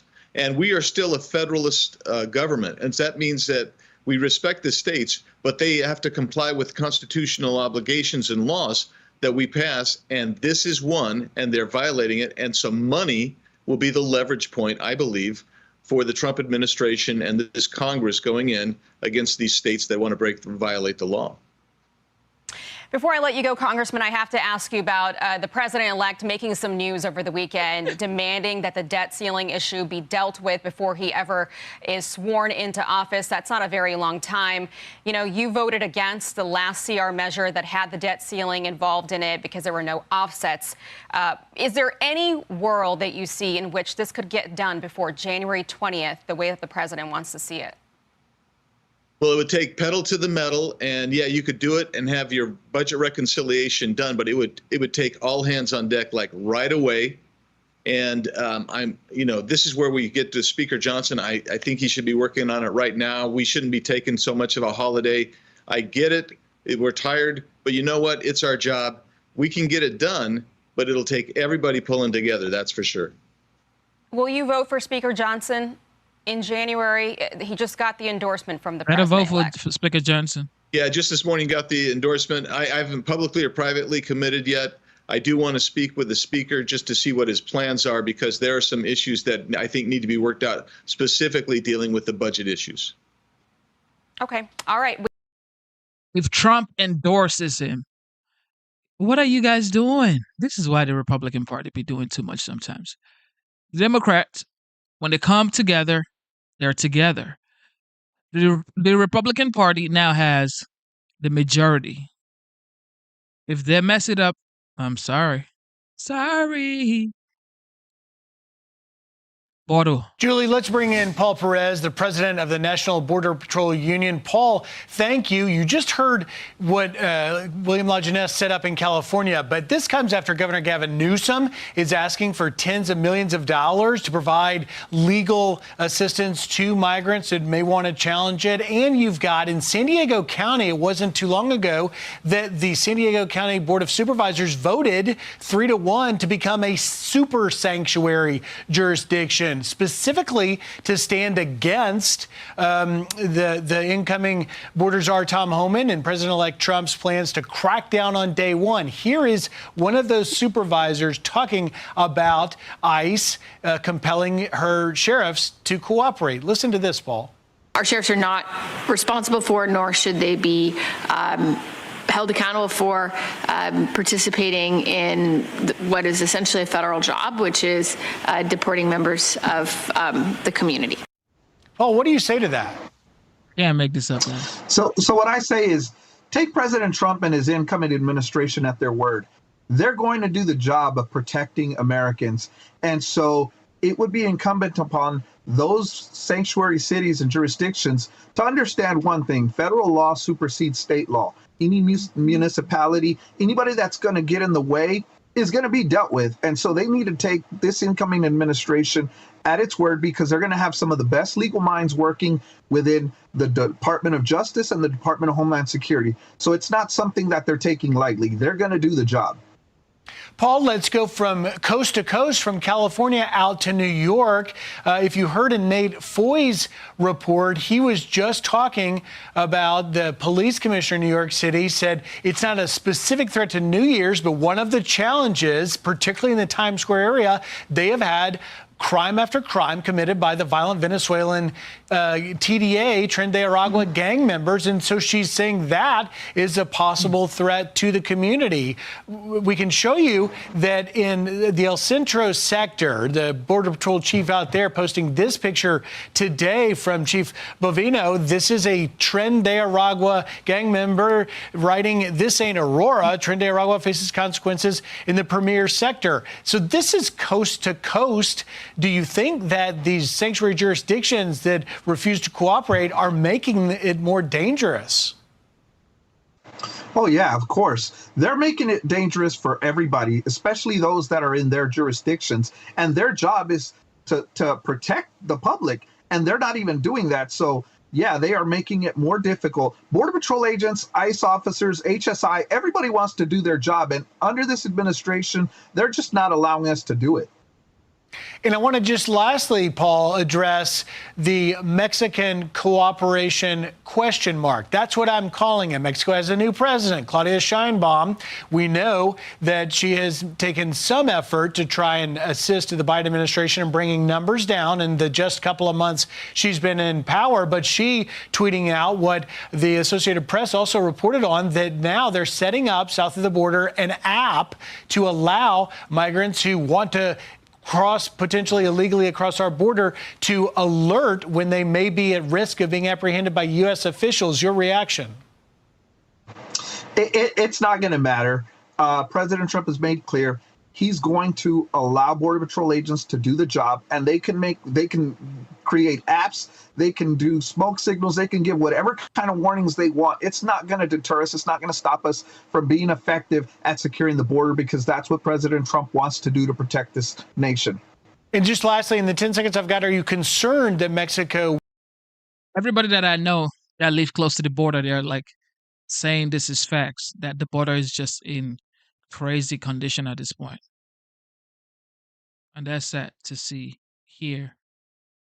What is going on with Justin Trudeau?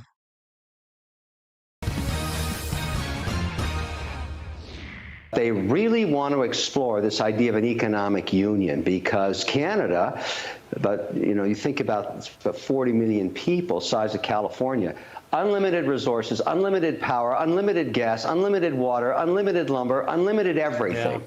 And they're not stupid. They're thinking, wait a second, what if we had free trade east, west, north, south? And that we put all our resources in, instead of squabbling on our own border between Canada and the United States, and put all that money up into protecting ourselves against the Chinese and the Russians up north. That all makes sense to Canadians. So that was Kevin O'Leary on Fox Business earlier this morning. So the Alberta Premier, Danielle Smith. You guys think that Canada would become the 51st state of the United States? Do you think Canada would become the 51st state of the United States? Do you think Justin Trudeau would become the 51st governor? It sounds like a comedy show. Okay. This year, there are way too many barriers for Canada to join the United States in terms of statehood. But why do you think the idea of statehood is resonating with Canadians? I think it's resonating with Americans more than Canadians, frankly. I think there's a number of Canadians who are really concerned that what started off as a joke seems to keep on coming back and back and back. What Canadians really want is a preservation of the incredible trading and defense partnership that we've had with the Americans since our founding. We are the largest trading partner with the United States. We buy more goods from the United States than anyone else. Mexico is second. We buy more goods, in fact, than Germany, Italy, France, the UK, and Vietnam combined. So we have a very strong relationship. What we're worried about here is a 25% tariff that could potentially disrupt that cross-border trade flow. So I think there are some people putting forward ideas about how that might be resolved. I personally think the way it would be to resolve is to have no tariffs, as we've had in the past, and get back to talking about some of the other trade irritants that are causing the new incoming president to have concerns about Canada as a partner. Well, and you and I have talked before about the border between the U.S. and Canada. There's now a $1.3 billion security proposal on the Canadian side. Last Friday, the Canadian foreign minister and the finance minister met with President-elect Trump, as well as the border czar. Out of that meeting, one official saying that President-elect is more focused, away from literally the border, but to the trade deficit that the U.S. has Canada. What do you make of all that? Well, if you look back a few years in sort of around 2015, Canada actually had the trade deficit with the U.S. I think that's a demonstration of how balanced our trade is sometimes we have a deficit and sometimes you do. And often it's really related to commodity prices. As we know, in the last 10 years, commodity prices have gone up, and that pretty well explains most of that difference. But that's also beneficial to Americans. I mean, America is looking for where they're going to get critical minerals. How are they going to make sure that they have enough oil and gas to keep gas prices low? Where are they going to be able to get food product to process and then ship around the world, including back to us? And so I would say that that if we can take the issue of commodity prices out of the mix, we actually have what it is that the U.S. president is looking for, is a fair and balanced trade relationship. I think that personally that the president has good reason to turn his sights to other jurisdictions that that have a massive trade deficit, are not buying the equivalent amount of American goods. And that's the fact that a post by Trump about making Canada the 51st state and Justin Trudeau the 51st governor has stuck to everybody for this long. This man is too influential at this point. Seems to me to be where his issue lies. I think Canada will continue to be a really great trading partner with the United States, and that balanced trade is what other countries should be aspiring to. Yeah, and to your point, Canada's ambassador to Washington says that the trade deficit last year was $75 billion, but a third of that was energy exports, where the U.S., and that's where the deficit looks bad, is when oil prices remain high. Canada has, one of the U.S.'s closest allies. The prime minister, though, is facing an election in 2025. Is all of this hurting his re-election chances? Most definitely. I mean, I think you're beginning to see even his own party is calling for an election or for him to resign. I've been calling for an election for some time. We are now with the United States and the inauguration on January 20th, facing a president who has a 4-year mandate. We certainly need to have a leader here who has an equal mandate, a 4-year mandate, so that these negotiations can continue and there's the credibility at the table. So I think there does need to be an election sooner rather than later. And I hope that we don't end up seeing really massive tariffs and a beginning of a trade war in the meantime. I think that would be terrible for both Canadian consumers and American consumers. Because to your point about energy, part of the benefit you get from having Canadian energy is if we had a 25% tariff, it would cost $1 a gallon more. And I don't think American consumers want that. We're running out of time. I want to get this in 15 seconds. You're coming to the inauguration of President-elect Trump. Why is it important for you to be here for that? Because of all of the trading partners, and we have provinces instead of states. The Alberta has a $188 billion cross-border trade relationship with the United States. I want to talk to his. Because there's nowhere else to be than to be in Washington, D.C. on Inauguration Day. You know that. You know that. Acting like Canada is all that. No. You better come kiss the ring, just like Justin Trudeau came to kiss the ring in Mar-a-Lago. Everybody talks a big game until it's time, and they're going to have to kiss the ring. Everybody kisses the ring at the end of the day. Okay? Just like the Panama president is saying, Panama Canal is never going to be taken back to the United States. Yeah, you're going to kiss the ring. All right, well, let's bring in right now Fox News contributor and former FBI special agent Nicole Parker. And obviously, Nicole, security every year is an issue for New York City. But in particular, this city has had another rough year when it comes to crime. So there's kind of two dualities that are happening in our city right now. Yeah, I mean, New York's got a lot going on right now, but what I can tell you is that, in my opinion, this is going to be one of the safest places to be in the world. New York Police Department, they are not messing around. They are going to swarm that area. You're going to see uniformed police officers. There are going to be officers in street clothes. There will likely be FBI agents in street clothes. It's going to be a very safe environment, but I myself, my hotel is right here by Times Square, and I just did a walkthrough myself, and they are blocking off the streets already. There will be no trash cans. I guarantee they're going to be doing, the bomb squads will be doing sweeps. The drone teams, the drone is this new technology that we love in law enforcement, very powerful. Obviously, the surveillance video cameras are going to be used, but I have full faith and confidence in the New York Police Department and law enforcement that it will be a safe New Year's Eve. Good. So that's what the drones are for. Thank you for answering that question that we can't seem to still figure out. Let's talk about not those drones. Yeah, not those drones. So let's talk about what's happening with the Guardian Angels. You know, Curtis Leeway is a good friend of the program. We've had him on many times. They're now going back to patrolling the subways. I mean, they haven't been down there since 2020. In particular, it was after that murder of that woman that was burned alive on the subway in the early morning hours. A suspected illegal Guatemalan migrant is now. They're still wearing masks in New York? Oh, okay. Hell no. In custody. But the Angels are planning to increase their presence. They're trying to go back, they're saying, to 1979 type of enforcement in New York City. What does that say to you? Desperate times require desperate measures, and to me that's quite startling. When I saw the image of that woman being burned alive, I was absolutely flabbergasted and stunned and heartbroken that is what's happening in New York City. And, people are desperate. And look what happened with Daniel Penny. He came onto the subway. There was a very desperate situation. He stepped in to help. And look what happened. He got charged. He was indicted. He went to court. He went to trial. Thank goodness he was acquitted. But we're in an environment now where people they're scared to help others. And that's not how it used to be. And we need to get back to an environment where we are there to help one another. And I do appreciate law enforcement. I back the blue 100%.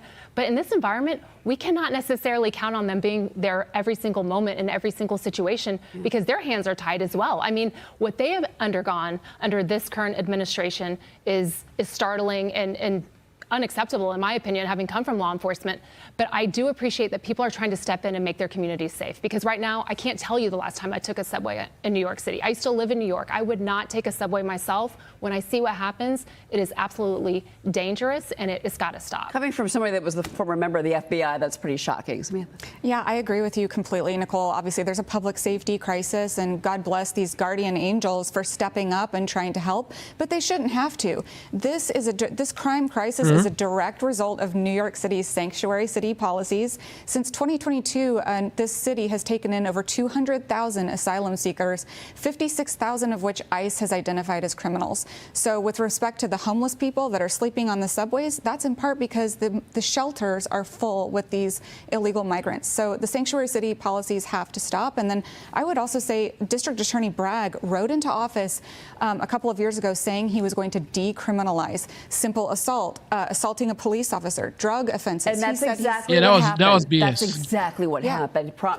All the criminals know that they're getting a free pass. Still, Nicole. When there is no consequence, you can expect the cycle to continue. And that, I believe, even starts at the very, very top. And I am so grateful that we have a new sheriff coming in town, President Trump coming in from the top. He believes in law and order. As a former FBI agent, I left the agency because I believe that they were getting away from fighting crime. It turned into a social justice and political weaponized agency. That's not what I signed up for. But I do believe that law and order is coming back. And I do appreciate that Mayor Adams has sat down with President Trump. This migration, illegal migrants coming into the United States, it's wreaked havoc in every major city, and especially New York City. Especially New Tren York de City. Aragua, they originally were claiming, oh, that's not really an issue in a lot of these Democrat-run cities. It is 100% an issue. Look at what happened in Aurora with the recent takedown. Oh, no, It is dangerous. No. I'm sorry, but Secretary Mayorkas, remember the border is secure? That was one of the biggest failures of the Biden presidency. But I do want to ask you something. You mentioned, obviously, your time at the FBI. President Biden reportedly now regrets selecting Merrick Garland as his attorney general. The Washington Post, by the way, reporting this, that, quote, in private, Biden has also said he should have picked someone other than Merrick Garland as attorney general, complaining about the Justice Department's slowness under Garland in prosecuting Trump and its aggressiveness in prosecuting Biden's son, Hunter.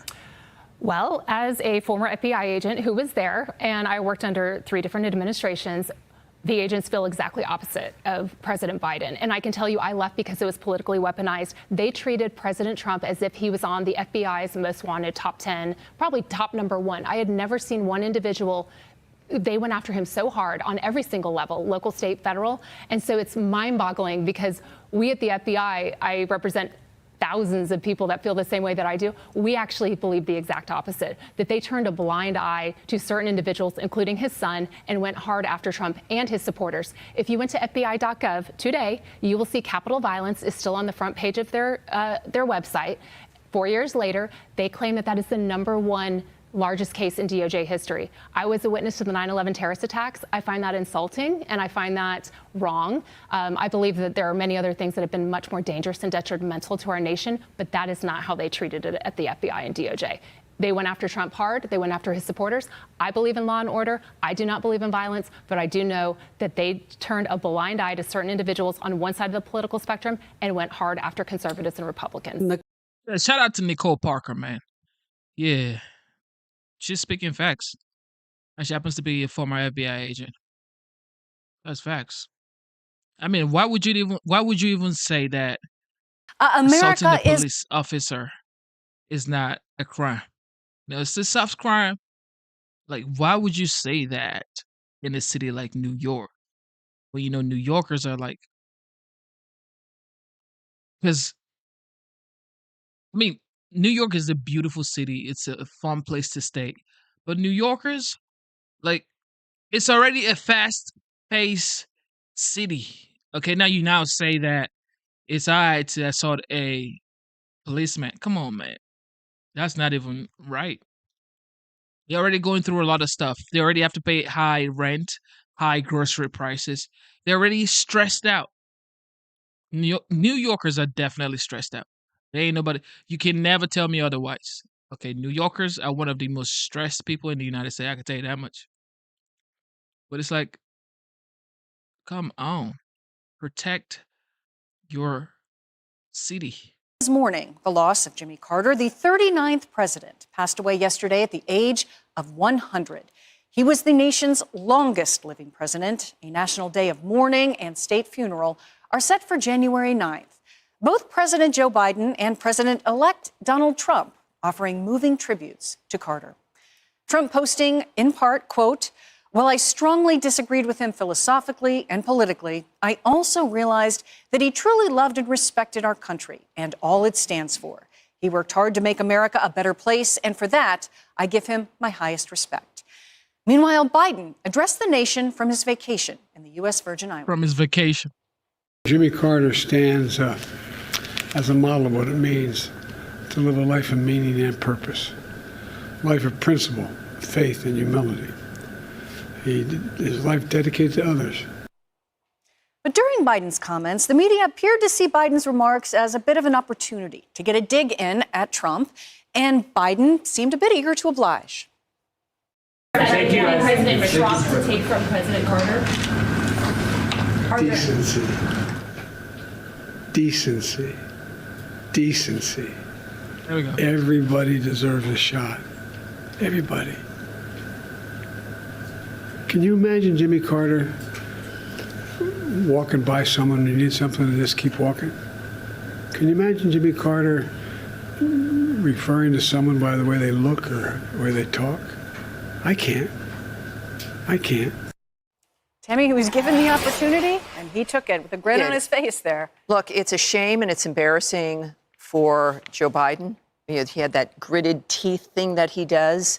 I've said before on this program and other places, and we know for 50 years Joe Biden has been a jerk.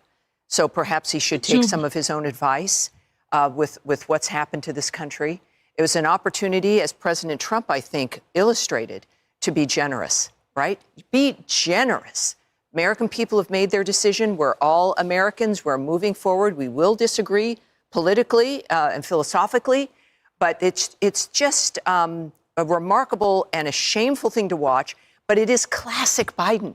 This is what we've been seeing, and it's partly what the American people don't like. You might not agree with Trump's style, but Biden is presented as being, as he was, the unifier and the nice guy, and Scranton Joe, and he's mean and he's a bully, and it's a shame and it's embarrassing and it's unfortunate.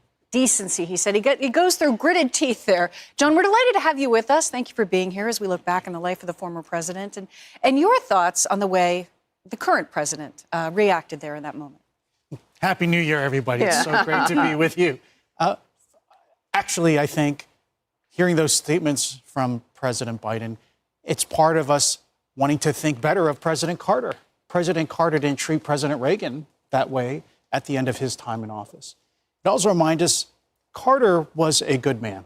He was a smart man, both before his presidency and after his presidency. You might disagree or agree with him, but I think the American people knew he was doing his best and he had the future of the country at heart. He, though, like Biden, had, I think, a failed presidency because they were both defeated by inflation. They were both defeated by foreign policy challenges. With Carter, it was the Iranian Revolution, the hostages, the Soviet Union on the march all around the world. With Biden, again, inflation, also undone by the Middle East. Mm-hmm. And Ukraine, of course, and the war in Israel. Both men, I think, were undone by those circumstances and hopefully will be followed by stronger, better leaders. Reagan then, hopefully Trump now. There's so many beautiful tributes coming out, and we just see sometimes you take the bait, I guess, in the moment. Well, in fairness, they were undone by, inflation and foreign policy, but those were also decisions of their own making that created their, political downfalls. And so it is fitting that Joe Biden was one of the first to endorse Jimmy Carter in 1976, because they do share a lot of those same policy failures, both economically as well as with foreign policy. And sort of this misplaced judgment of embracing enemies and rejecting friends, particularly in the Middle East, which led to the Iran hostage crisis that went on for 444 days. Or for Joe Biden, your policies helped facilitate Iran's involvement with the worst day for Jews since the Holocaust, the most deaths since the Holocaust, with the recent terror attack in October.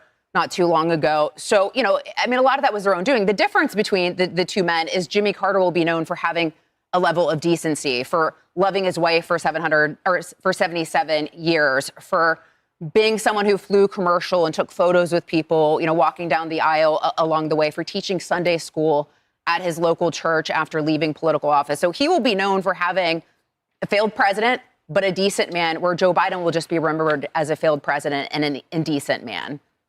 Lisa's drawing some contrast there, Nicole. Yeah, so you know what? I'll be honest. I was disappointed with a lot of people's responses after his death was announced. There was a lot of people that were saying, well, we mourn his loss, but. And even President Trump in his post said, I didn't agree with him politically. Like, at some point, can we take the politics out and just focus on the human being?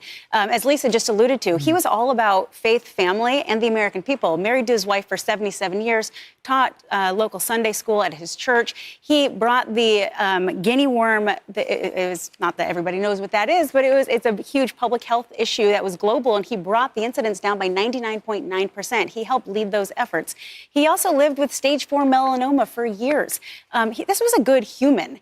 And I think people can just focus on that. And we don't have to say, this is good. But President Biden obviously did that. He said it with gritted teeth. It was really upsetting to watch it. And it wasn't his handlers. It wasn't like that was in a prompter. That actually is what he said. And, he failed. And I think he's just going to continue to go out looking like a bitter old man. Yeah, but I also just think that's just being honest, right? I mean, absolutely, it's you can be honest, but I don't know if it's not necessary, in my opinion. I think that when someone dies, just you can either say something positive about them or say nothing at all. I mean, that's what I teach my children. But, history is complicated and people are complicated. And so I think it's just taking into account the complexity of all that and just being truthful. I mean, I see your point, but I guess I take the point of, let's just be honest. Yeah, well, we can have the conversation about his politics. I mean, these are all excellent points that you talk about. I mean, and we can say a lot of negative things about them. I just think in the moment when you're talking about someone dying, that's not the time to talk about their policies. No doubt, far more than a president, a man of faith, a man of peacekeeping, a man of humanitarian efforts, long remembered for much of what he did post-presidency. Hey, everyone. Joe Biden ain't all that. Yeah. It's not all that.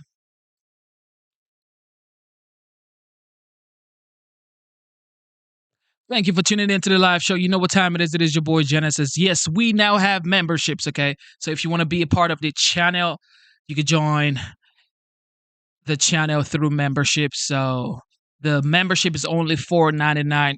So far, we've had Ellie join the membership, the Ringmaster, and Luke. These are our members on this YouTube channel. God bless you guys. Thank you for tuning in. Yes, you could join the channel as a member. It's $4.99. Thank you for supporting your boy. God bless you. And thank you to YouTube. We just got monetized, so shout out to YouTube. That's why we could do memberships, and this is how we keep the channel going.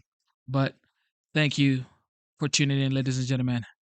All right, how's it go? 2024 may go down as the year that destroyed DEI. Major businesses and universities, a lot of them, are rolling back or scrapping their diversity, equity, and inclusion policies. Walmart, Harley-Davidson, Lowe's, Ford, Starbucks, Google, the list goes on. And that trend expected to continue in Trump's second term.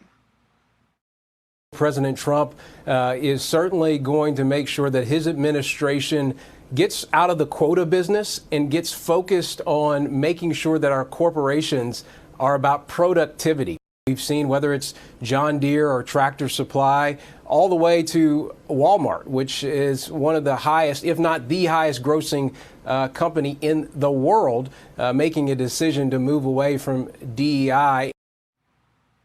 One major company is actually bucking the trend towards merit-based. Big box store Costco pushing back against the changes so many others are now making. The Board of Trustees is urging shareholders to vote against a measure that would scrap its DEI program. And they write, quote, our efforts at diversity, equity, and inclusion remind and reinforce with everyone at our company of the importance of creating opportunities for all. We believe that these efforts enhance our capacity to attract and retain employees who will help our business succeed. Jason Chaffetz, Fox News contributor and former Utah congressman, joining me now to talk about this. So, Jason, it looks like everybody else kind of got the wake up in November and realized that people don't like this and people don't want to be told what to do, except for perhaps Costco. Do you think Costco will also just change its mind in the next new year when they realize that they're going to be left behind? Of course. Well, the American people are voting with their wallets. And if they don't provide a good product, a good service, and darn good hot dogs like I like, then, people will walk away. But look, they're a very profitable and very good company. But they also, if you really dice down and look at their statement, look, if they have a diverse workforce, more power to them. What I want to make sure that they're doing is providing products and services, not pushing a political agenda. But I think as the employees there at Costco, they want to make sure that they can progress in their jobs based on merit, not on skin color, not on some other diversity, equity, and inclusion metric, but based on merit. And as long as they're doing that, then they'll succeed like these other companies. And some of these others have been pushing products on the American people that are highly offensive. And you don't want to go in your store and see their political agendas shoved in your face. That's where America pushed back on a lot of these companies. It's been interesting to watch in the last month here, a couple of weeks here since the election, this sort of soul searching within the Democratic Party as they try to find their new message, their new messenger, you could say. There are some Democrats that are now trying to lean a little bit more towards the independent movement, at least questioning the messaging that they've been pushing here. Democratic Congresswoman here is urging her party to stand up to push back against DEI initiatives. Let's listen to this. We need a platform with those individuals from the top down officers who are pledging that they will be inclusive. I think that we have to make sure that people do not abandon diversity and equity. We can't have a party that's one-sided, and that's not. Is that a human being behind her? Is that somebody behind her? Or is it just me? Is that an actual person behind her? Just race and gender and ethnicity. It is thought. It is demographics. And I plan to be a part and will work with anybody that won't close out people. There is absolutely nothing wrong in just using the word diversity. But when you start using it in context of hiring people, we should hire people based on the color of their skin instead of based on skills, instead of based on competence. I don't know. If you go to the hospital and you need a new kidney or you need a new liver or whatever, would you say, please, I need somebody who looks like me or who is diverse? You wouldn't even think about DEI. Okay, you just want someone who is capable of replacing that kidney, someone who is capable of replacing that liver. That's all you want. You don't care if they're black, white, green, blue, purple, whatever they are. You don't care. Okay, you just want to know that they are the best at what they do and they're capable and they've done it for years. Because I don't know what this whole thing is. So that's Joyce Beatty. Does that surprise you coming from her? Look, if she's being thoughtful and wants to have an honest discussion with people who have maybe a different political perspective, more power to her. I think that's great. I think there are arguments to be had on both sides. I think what America is saying, though, and the reason these companies are shutting down their DEI initiatives is that, A, it's very costly. It doesn't produce a better product.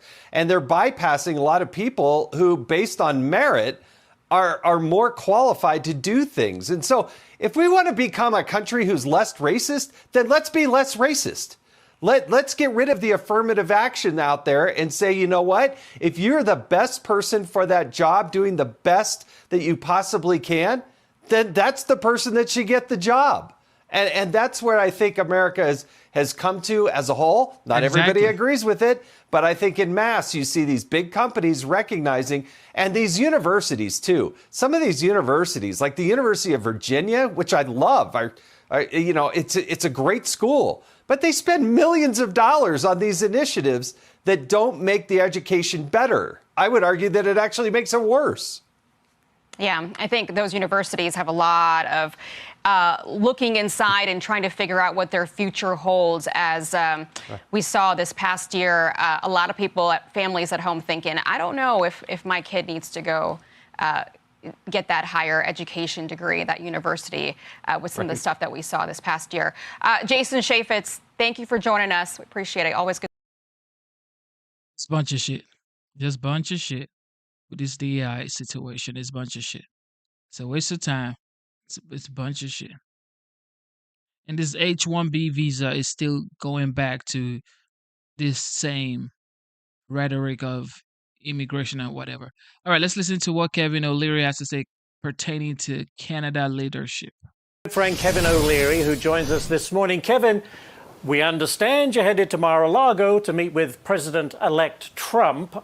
You have said you want to broker a deal that will create an economic union between the U.S. and Canada. Is that right? Yes, there's no reason to be fighting. We've been talking about this for decades, and I think the time is right. What I did, and I've been doing this now for about 48 hours, and I'm getting a lot of feedback from the Canadian public. I enjoy a very large social media following there. So I said to them, look, what deal do you want? And they definitely don't want to give up their sovereignty, but they really want to explore this idea of an economic union, because Canada, but you think about 40 million people, size of California, unlimited resources, unlimited power, unlimited gas, unlimited water, unlimited lumber, unlimited everything. Yeah. And they're not stupid. They're thinking, wait a second, what if we had free trade east, west, north, south? And that we put all our resources in, instead of squabbling on our own border between Canada and the United States, and put all that money up into protecting ourselves against the Chinese and the Russians up north. That all makes sense to Canadians. They just don't want to give up. Definitely have seen this. We've seen that for sure. All right, somebody spoke about the H-1B visa. The feud between factions of Trump's Maga base over H-1B visas came to a head over the weekend, with the president-elect coming out in support of the program that allows the brightest foreign workers, many of them engineers and computer scientists, to live and work in the U.S. The broader debate reveals a significant rift in Trump's Maga base just weeks before he is set to take office. CNN's Brian Todd has more. The president-elect finally weighs in on a controversial issue that pits two of his top advisors against his MAGA base. Donald Trump now defends the H-1B visa program, which allows thousands of highly skilled foreign workers to immigrate to the U.S. every year to fill specialized jobs. Trump told the New York Post, quote, "I've always liked the visas. I have always been in favor of the visas. That's why we have them. I've been a believer in H-1B. I have used it many times. It's a great program." It's one of the first signs of disunity or disharmony in the folks who support Trump and who are going to make up his administration. And this is likely to be an ongoing point of tension. Trump is now siding with billionaires Elon Musk and Vivek Ramaswamy, who Trump has tapped to lead the new Department of Government Efficiency. Musk and Ramaswamy have defended the H-1B program, Musk posting recently that it's the reason he's in America and, quote, "take a big step back and blank yourself in the face. I will go to war on this issue, the likes of which you cannot possibly comprehend." But Musk and Ramaswamy's stance is being slammed by Trump's MAGA supporters, like his former White House strategist Steve Bannon, who said on his podcast that H-1B takes jobs from American citizens. The program from top to bottom is a scam and a con. There is nothing in this program that should continue to exist. Nothing. He's just far right. He's definitely far right. Okay. When you talk about H-1B visa, I mean, you're literally bringing the greatest minds into the United States. You can argue and say, you know what? Well, these jobs should be for American-born people or citizens of America. However, it's like Elon Musk was born in Pretoria, South Africa, okay? And he came here with H-1B visa. So, like, people have to understand that if you're bringing people who actually are assets to the United States, it's fine, okay? These people can teach a lot of American-born citizens or citizens of the United States a lot of stuff. Okay, they're bringing their expertise, they're bringing their skills. I don't see anything wrong with H-1B visa, but far right is definitely going to see something wrong. These are coders that are going to work for a third of the salaries and work like indentured servants. That's not American citizens. Trump's comment that he's, quote, always been in favor of the H-1B visas isn't true. He previously opposed those visas and restricted access to them several times during his first administration in an effort to curb legal immigration. But in the 2024 presidential campaign, Trump had changed his tune on skilled workers coming to the U.S. What I want to do and what I will do is you graduate from a college, I think you should get automatically as part of your diploma a green card to be able to stay in this country. Musk, who was born in South Africa, came to the U.S. as a foreign student, later worked in the U.S. on an H-1B visa. And it's his companies and those of other tech giants who've recently courted Donald Trump which stand to benefit from more H-1B workers in the U.S. At least at this early stage, some of the tech leaders, including Musk, who bet on a Trump administration to deliver them policies that would be favorable to their industry and to their businesses, may be seeing some return from them. All right, well, my panel is back to discuss all this further. Stephen, I want to start with you because you had a big picture piece for CNN.com on this where you write, in the coming weeks, Trump's ability to reconcile the differing interests among conservative budget hawks, hardline MAGA lawmakers, and comparative moderates who may be vulnerable in the 2026 general election will dictate the fate of his aggressive legislative plans on immigration, budget trimming, and tax cuts. So this is a test. Right. I think this issue does show the fissures in the new Trump coalition. It's very interesting this time around. It's not just the MAGA grassroots working class base. You've got this new tech Silicon Valley aspect to it. That said, you know, all presidents have to manage their coalitions. This is nothing new. I think the question is, going forward, will Trump side on more issues with Elon Musk and people, the millionaires and the billionaires in his cabinet? This isn't siding with Elon Musk, a billionaire. This is just common sense. I mean, why can't come on, y'all be doing too much. Why can't people just understand? Common sense. This is telling you guys that they are shuffling the best minds around the world and bringing them to the United States, and you're saying no? You should be saying yes. So you go to India, you bring the best engineers because they want to come to the United States anyway.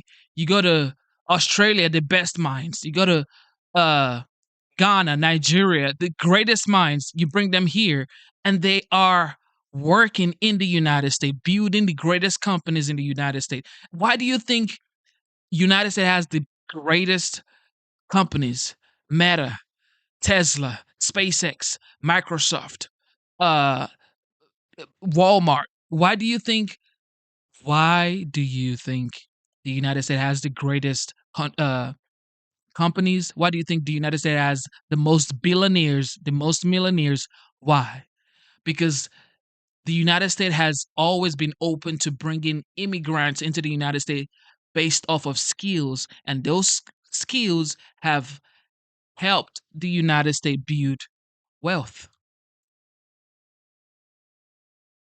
So, talking about H-1B visa, I definitely support the H-1B visa. Who've got strong self-interests as they go into the government for their own businesses, or will he step back and be worried about alienating some of his most loyal supporters? In his first term, we didn't see many occasions when he was willing to get out in front of that core support.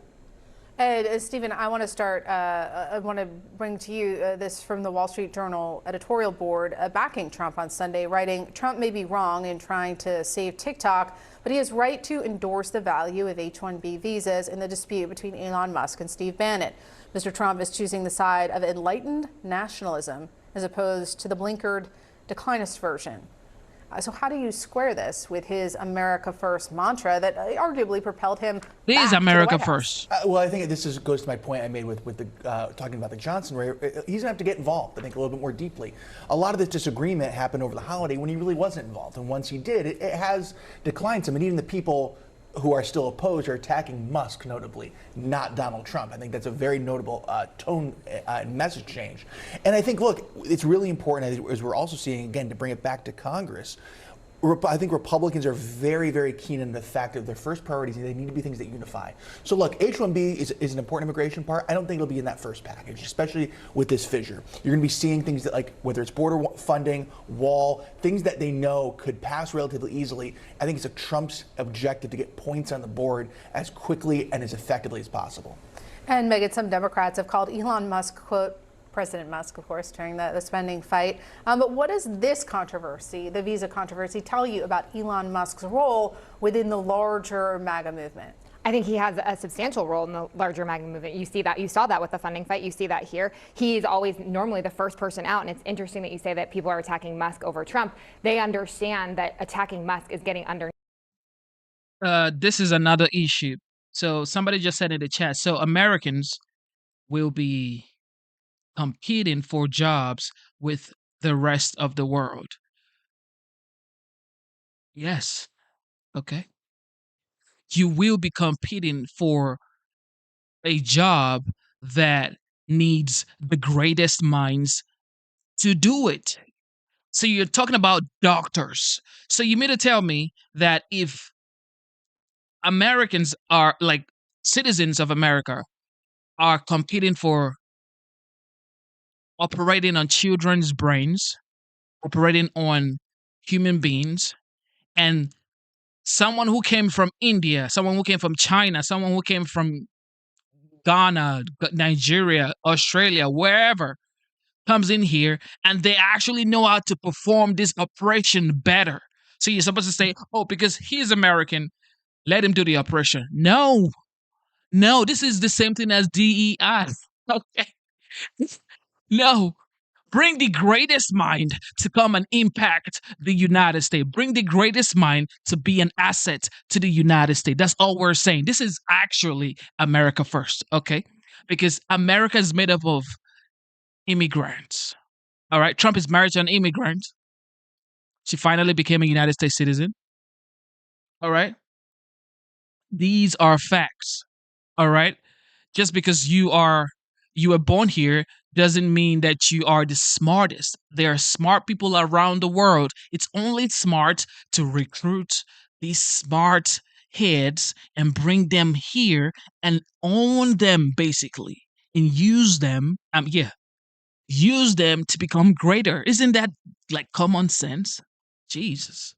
Underneath Donald Trump's skin as well. As he put out a statement, he talked about it. And so I do think he has a large part to play here. And I think that we will see how he impacts sort of some of the policies going forward. And to Stephen's point, is it going to be for the working class or is it going to be for the millionaires and billionaires? Because so far it's for the millionaires and billionaires like Elon Musk. And the New York Times reports this. Federal data shows Mr. Trump's. So somebody said in the chat, Americans can teach their own like China did. Elon Musk, okay? Look, Elon Musk is the right example. This man was born in Pretoria, South Africa. I just told you Jeff Bezos and Bill Gates combined are not worth what this man is worth. Even when it comes to innovation, none of these guys can innovate, work as hard as Elon Musk. Why? If you're just saying you must be born in America or you must be an American, what if you're closing the door on the next innovator, the next Steve Jobs? You don't know. You just don't know. What if this has happened before Elon Musk came into the United States? Now, Elon Musk is going to go save the astronauts in February for NASA. So, I mean, you need to be smart. You need to be smart, okay? You need to bring the best minds into the United States. The United States needs these people. And this is just a fact because to be the greatest country in the world, you need the greatest minds. And if you don't have the greatest minds, you cannot be the greatest country continuously. So it's only smart to bring the greatest minds from all over the world, recruit them, let them train American-born people and American citizens to be, if not as high IQ as them, but because some people are just geniuses. Okay, some people are geniuses. Some people have to like study, and become great at what they do. But like some people are just naturally talented scientists, engineers, and these people are from India, China, Japan. Let them come into the United States and like, come on. Just like the founder of NVIDIA. The founder of NVIDIA is not an American. Come on, y'all. Companies have received approval to employ over 1,000 workers through the two H-2 programs in the past 20 years.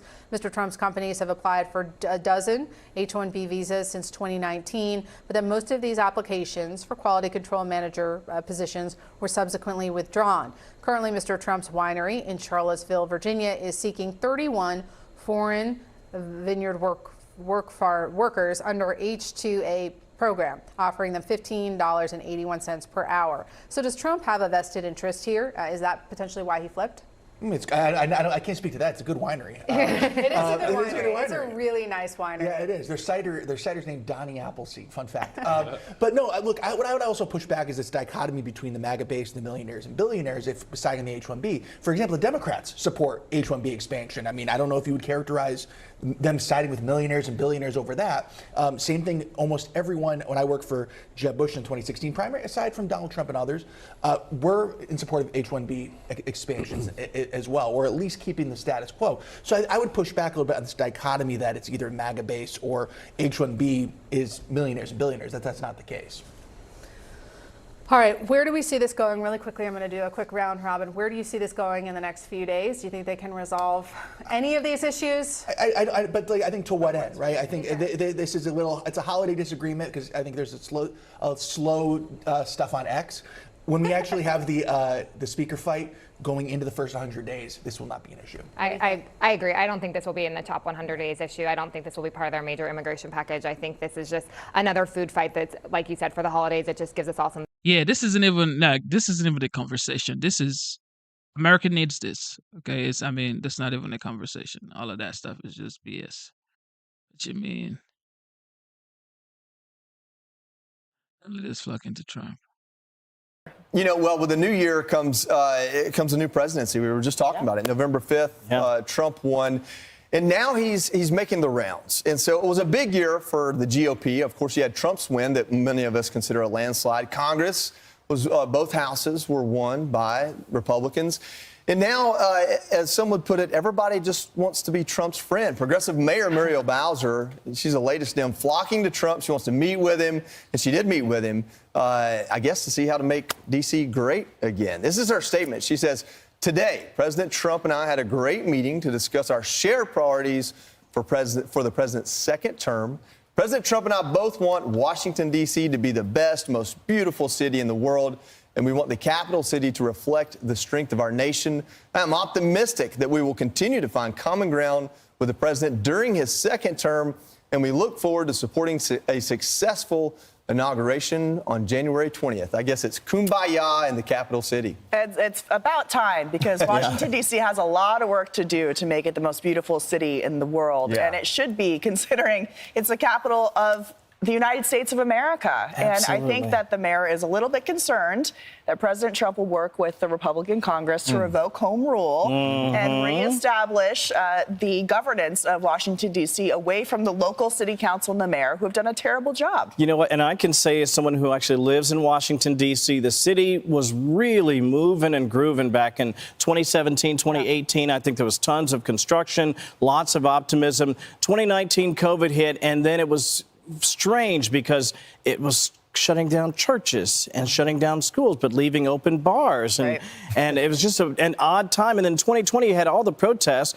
and it seemed like the mayor herself was sort of encouraging this protest culture. Riots. There were riots in DC. And listen, they burned buildings, they broke things, and the city has not recovered. So I'm hopeful. I'm sure she's hopeful as well. We'll see what happens. We can all be hopeful. D.C. should be a place where everybody in America and all around the world can bring their kids and feel safe, because he belongs to all Americans, not just the people who live there. You said it. And speaking of everyone wanting to be Trump's friend, I pulled that line from this clip we're going to show you. This is Caroline Leavitt, the incoming White House press secretary. She says Trump's going to deliver on his promises on Hannity last night. Let's take a listen.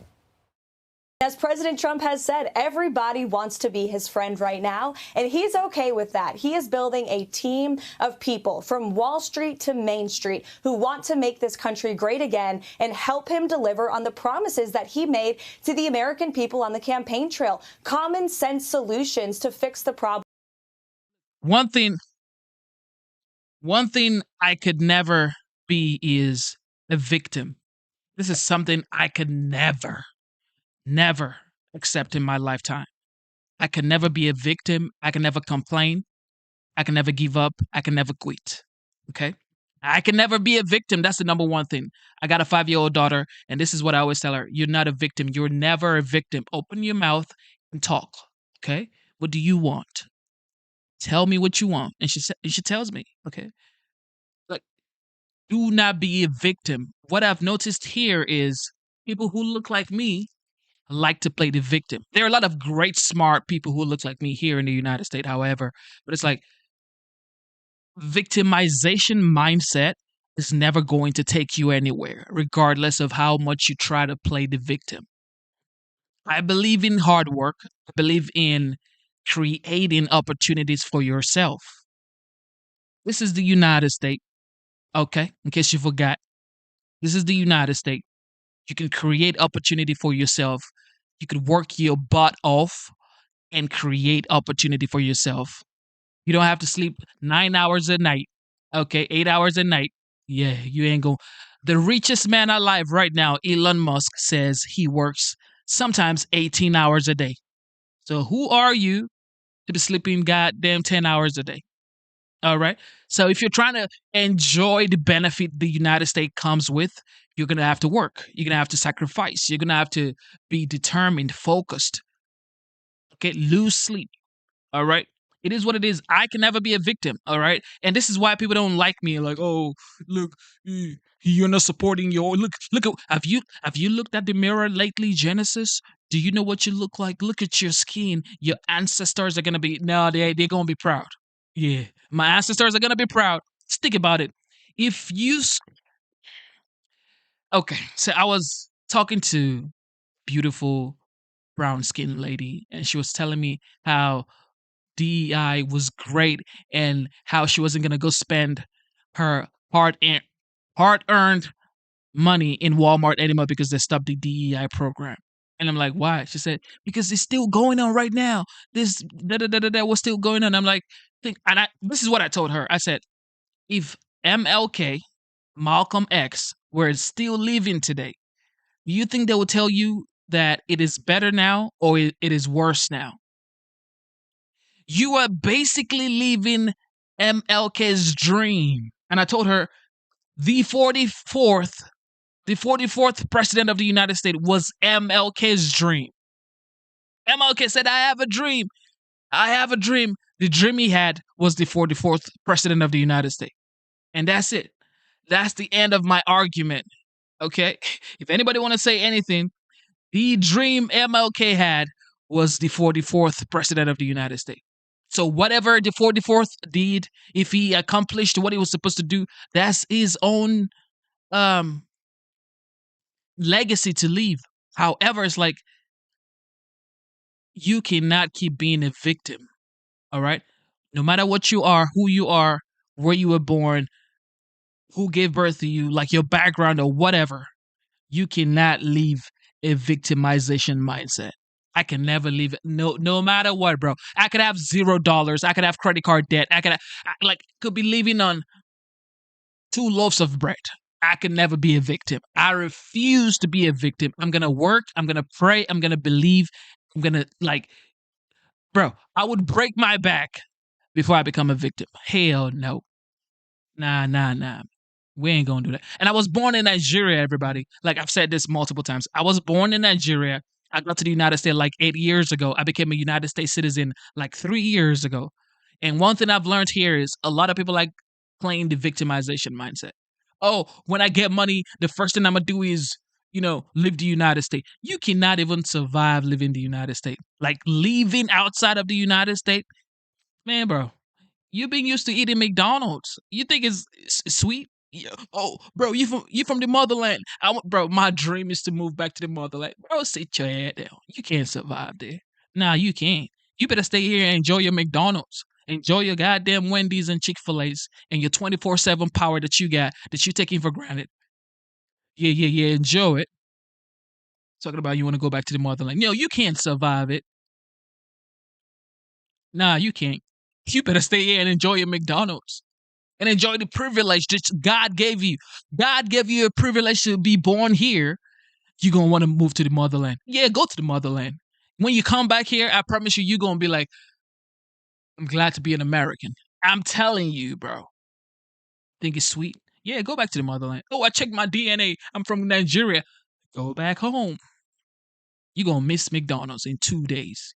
Problems in their lives, cutting taxes, ending inflation, securing the southern border, deporting illegal criminals, rapists, and murderers from our American communities, and using peace through strength to end the wars and the chaos that we've seen the Harris-Biden administration cause abroad. It's truly a unifying message, and as President Trump has repeatedly stated, this country will be unified through success. Positive words. Yeah. I'm not surprised. And I think one of the things you're going to notice as she goes on in her career as the press secretary is she's incredibly disciplined and on message. I mean, literally every single time. But I think as she gets more experience, she's going to continue to expand the idea of convincing and selling, not just telling you what the policies are, but also trying to bring those people who are maybe not so sure about this second Trump term. She's going to be bringing them along because her real focus is going to be, I want you as the American people to not just hear what we're doing, but to understand. Okay, this is how I know if someone is actually educated. And by education, I don't mean like you went to college or you went to a university. No. So somebody just said in the chat, name one thing besides giving the rich a tax cut that Trump did for the poor or middle class people in the past 4 years when he was president. Obviously, they watch a lot of MSNBC, but I'm just going to break it down for you. I don't know if you've heard about the First Step Act. That was a prison reform that Trump signed into law that Obama could not sign into law. First Step Act, I know you know for a fact the people in prison are not the wealthy. Okay? The people in prison are not the wealthy. All right? So he signed First Step Act that freed a lot of people from prison just based off of good behaviors. Okay? Because you're going to live. He did that. HBCU funding. Oh, yeah, right. He also historically highest funding for HBCU. Of course, you're not going to talk about that. Right to try. You want to tell me wealthy people are looking for right to try? Wealthy people don't have time for right to try because they just travel abroad on their private jet. So what do you do for poor people? Right to try. Yeah. Because rich people don't need right to try. Let me tell you that much. So, like, why would you just come here and say things that are just not true? That's the only thing they have to say. Infrastructure and Chips Act. Infrastructure where? Did you see a new bridge in your city? Because people just say infrastructure. Did you see a new city that was built in your street or in your area? A new road that was fully upgraded that it now looks like Dubai right now? Infrastructure. Nah. That's the word the government uses when they're about to like do nothing. We're gonna do infrastructure. Now you ain't gonna do nothing. Because I mean, how do you actually gauge infrastructure? It's by what? Seeing the new bridges that are being built, seeing new roads, because that's infrastructure, right? How do you actually gauge if infrastructure is actually going on. Because while Trump was president, I lived in Atlanta, and the bridges were getting upgraded every single time.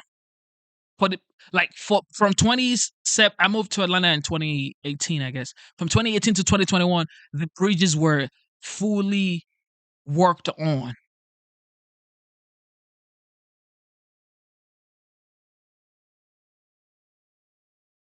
They're going to waste billions of dollars on nothing.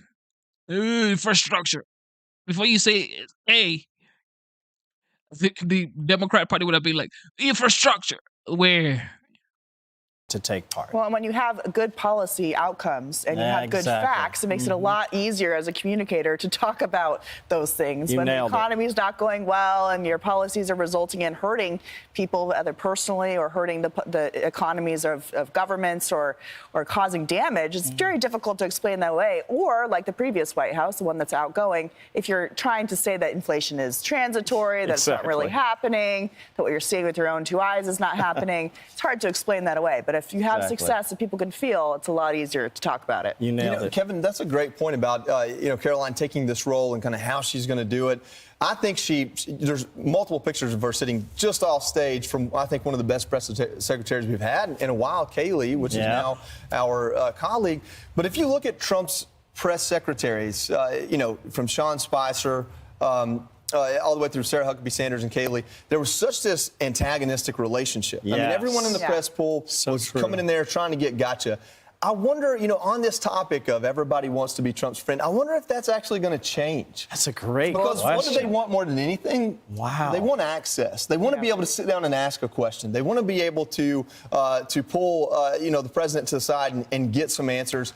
And I think in this administration, they've had almost zero opportunity for that. Well, when you look at the way that Joe Biden handled the press, he didn't do his end of the year press conference, didn't answer questions. He's been hiding from reporters. They've been very frustrated with the way that they've handled a number of transparency issues, whereas Trump, during his first term, was talking to the press every single day, sometimes multiple times a day. He really was. And Joey, you're so right about that. And here's what I mean. Basically, what we're probably going to see a lot more of is people just trying to get to the meat and potatoes of what's happening. You can interrogate a press secretary fairly without trying to make yourself the story. There are a lot of people, and I was covering the Trump White House during that era, and I think we could all name some names of people who really just wanted their gotcha moment, people holding the microphone at press conferences when they were supposed to let it go. I won't mention any names. We don't mention the names unless they want us to. Yeah, unless they want us to. But I think hopefully, at least based on what I've seen in the press room of late, is more serious journalists, people who just want to get answers to questions. And of course, what happened in 2016 to 2021 was like a full, from 2017 actually to 2021 was like reporters talking and saying, "Sir, I'm talking to you. Answer my question. You can't turn your back on me, sir. Answer my question." Like what? Somebody get that man out of here. We're talking about real life situation. You're talking about, "Sir, I'm talking to you. Sir, I'm not done with my question. I'm not done. You gonna listen to me?" Like real life, talking to the president of the United States like that. Yeah, they disrespected Trump big time. But because they knew he didn't know how Washington works at the time. But now it's different. Yeah.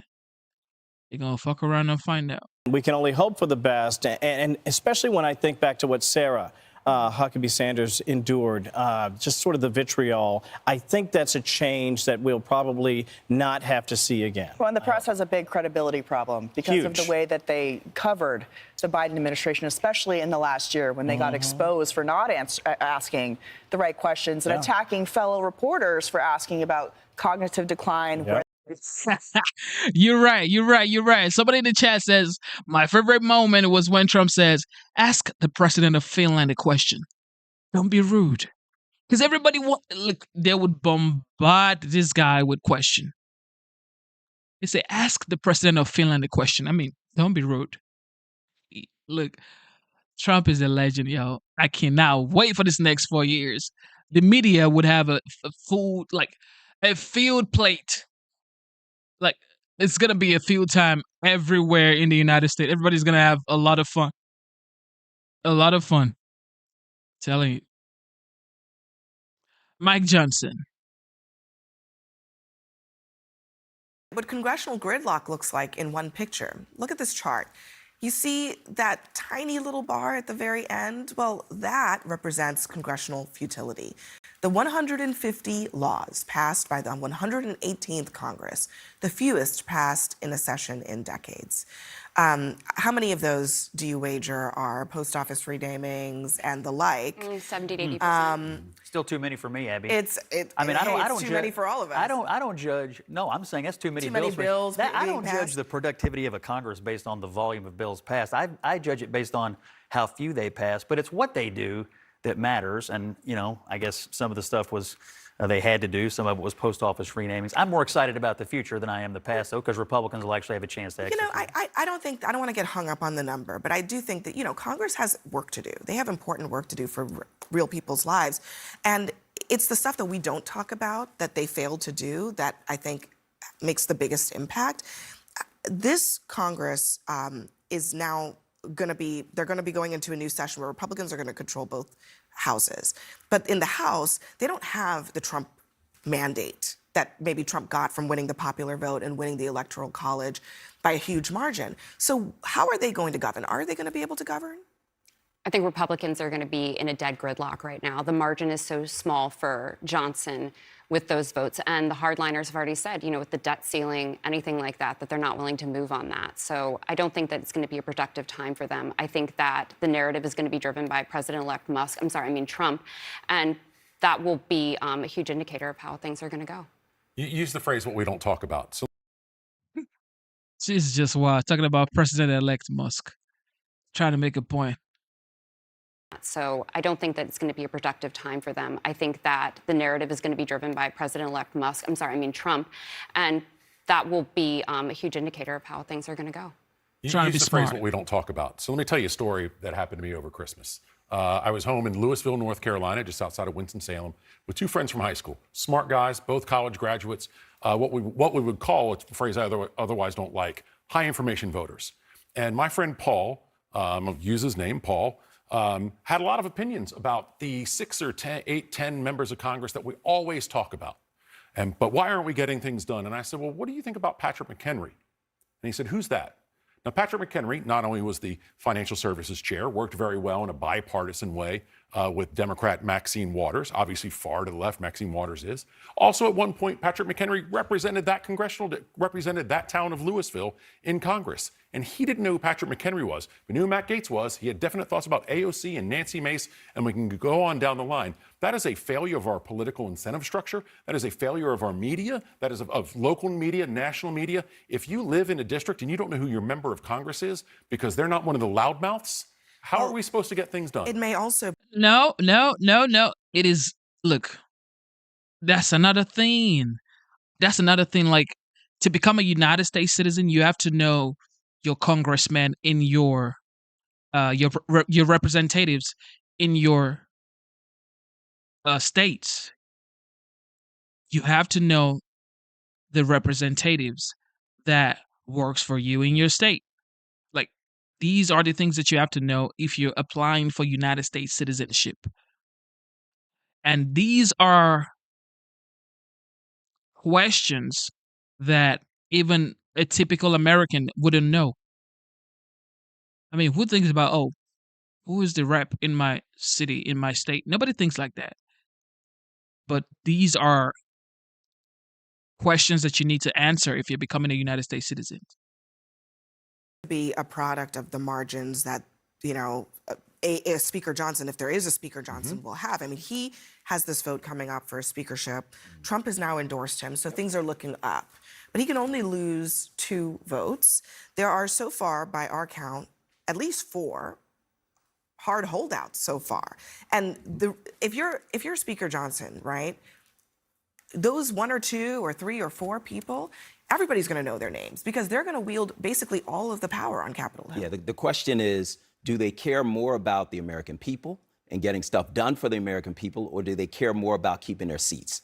Now, if they care more about keeping their seats, they'll get in line when Trump says, I need you to do this, and they'll do it. If they care about the American people, though, they will look to work across the aisle. They'll look to actually get stuff done. They'll look to do more than investigate and argue and search for porn on the floor, whatever it is that other folks were doing there. But I think Johnson. Not Speaker Johnson. Because he has that app on well, his maybe phone. Matt Gaetz. But I mean, the bottom line is, do you care more about the people or do you care more about the seat? That's what it's going to come down to. Speaker Johnson was on Fox tonight. He was thanking Trump for his endorsement, but he had this message to his conference. He recognizes that what we need right now, I think my colleagues recognize this as well, is a proven fighter and a true MAGA conservative, but also someone who can work with every single member of our very diverse House GOP so that we can get President Trump's priorities over the line. Do you think they have it in them, Scott Jennings? I mean, you've been here for a lot of these fights. Yeah. We've talked about them. Some of these members, men and women, they don't want to support anything at all. Yeah, the message for Johnson that's going to work best is teamwork. And it's the message that's coming out of Donald Trump. He supports Johnson because he trusts Johnson and thinks Johnson's going to support his agenda. But more than anything, a path to nowhere here is to just fight amongst yourselves. And when you have a divided conference like this and you have a closely divided chamber, there is only one way to get things done for the American people, and that's for all the Republicans to stick together. And we saw some division on this at the end of the year, and the Democrats were able to stick together for the most part. Republicans have to learn to stop fighting with each other and listen to their coach in this case, and their coach is... Exactly. This is what I've always said. The Republican Party needs to stop fighting against each other, align, get on one accord, like the Democrat Party, okay? The Democrat Party, in my opinion, they have total BS policies. However, they know how to align together. The Republican Party has some really great policies, but they don't know how to align together. So they need to learn. Is Donald Trump, and he obviously wants to hit the ground running. I know Johnson wants to pass legislation between January 3rd, January 20th, so Trump can begin to sign things into law. None of this happens if you have a protracted leadership fight. So the best reason to elect Johnson, he's smart, he's done a good job under difficult circumstances, and more than anything, teamwork here helps Trump, and that's what Republican voters asked for in Scott's November. exactly right, but I go back to 2011. You're exactly right. Early 2011, we just had the Tea Party wave come into Congress, and at a House Republican conference meeting, Raul Labrador, then a freshman from Idaho, stands up and says, "I didn't come here to be a part of any team." Well, good luck getting anything done then. And there are enough members in the House conference who don't want to be a part of any team. They've shown that, or they'll be their little clique of misbehaviors, and that's how they get their influence. That's how they raise money. That's how they get media attention. And that's how they become famous. And that's how they become, in exactly. Louisville. Look, what's the over-under on how many Kevin McCarthys that Speaker Johnson's going to have to go through in January in the Speaker vote? I don't know, but I think it's going to be really interesting if you look at the Senate and what happened with the Secretary of Defense, Department of Defense nomination process, and how Senator Ernst was expressing her concerns about that nominee and how she was quickly welded into submission. I'm curious to see if that'll happen over on the House side. On the House side, I mean, there's much less cooperation than on the Senate side. Yeah. And I think that when you're talking about a 2-vote margin, it almost feels inevitable that this is not going to be a one ballot and done kind of situation. There's going to be a Joe Manchin that's going to jump out on the Republican side and is going to get all the attention. A moderate meaning, or no, somebody who's going to be against whatever the president is trying to do in order to get attention for himself.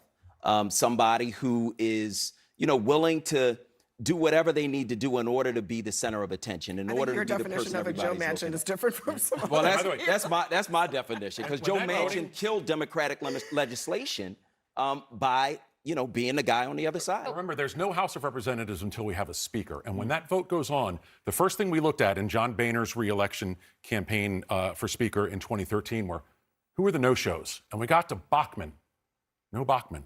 We got to Blackburn, no Blackburn. So you're going to have members who are going to be back in their offices watching and waiting to see, and then they'll very courageously make their decisions. So here are the words of Congressman Jason Crow, a Democrat. We're not going to take an all-or-nothing mentality, because we know that when people take an all-or-nothing mentality, Americans end up with nothing. That's just not acceptable to us. He's probably right about that, right? And it will not be acceptable to Republicans broadly if the Republican Party that they sent to Washington spends all of its time fighting with each other and not worrying Exactly. about how to enact the Trump agenda. I think a lot of these members sort of get it in their mind that their voters are looking for them to put their interest, meaning the members' interest, above Trump. They voted for Trump. They want what Trump is selling. If they don't get to what Trump is selling, there will be anger about that, and Trump knows that. And his putting his shoulder behind Johnson tonight, to me, is the first step in making this go more quickly than not. Where things go haywire is when some of these members think they know Trump better than Trump. And they start to say to him, well, you're being influenced by all the wrong people. That's when we start to see trouble with the Republican conference. And So there's your debt limit conversation. Yeah, exactly. Well, he exactly. voted for We literally just saw that happen. Bunch of caps. Mike Johnson would be confirmed. It's almost going to be true. It's almost going to be true.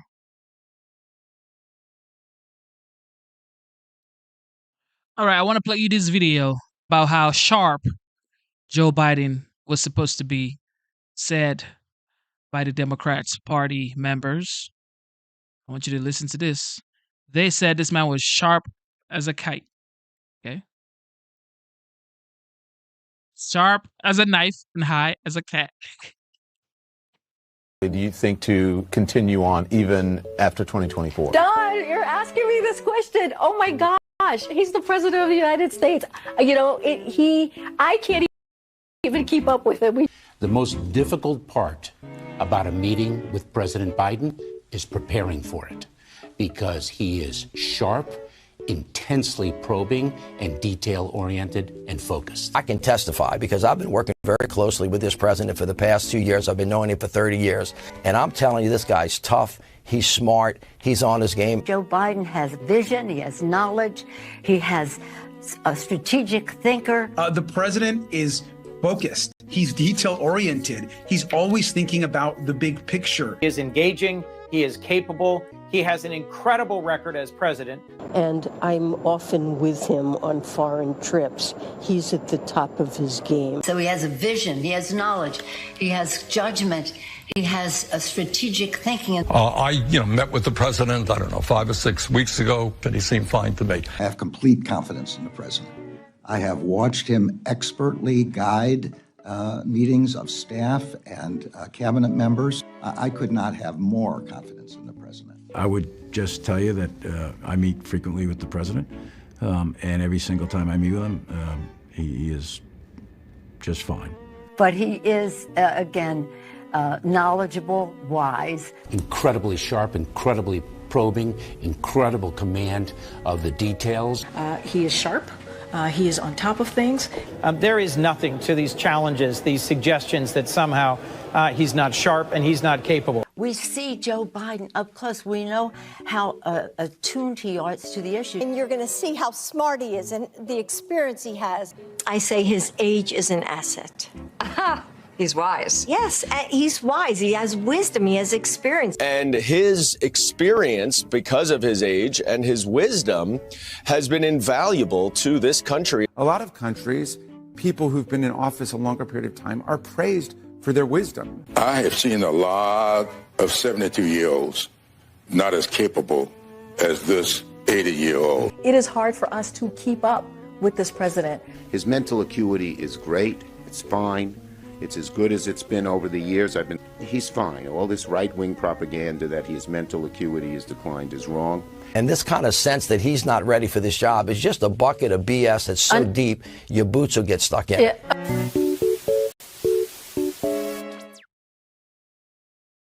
There you have it, guys. Sharp. Mental acuity is 100%. But here we go. Listen to this. See that man ain't pulling up the door. There's no way. I thought it was like some sort of graphic work, because it's like, take a look at this right here. You can never make this up, y'all. It is used to make the brew beer in this. My memory is for the beer brewed here. It is used to make the brew beer in this. My memory is fine. The president of Mexico, Sisi, did not want to open up the gate. A solid meeting with And Mitterrand from from France looked at me and said, I said, I'm going to be a president for everybody, whether you live in a red state or a green state.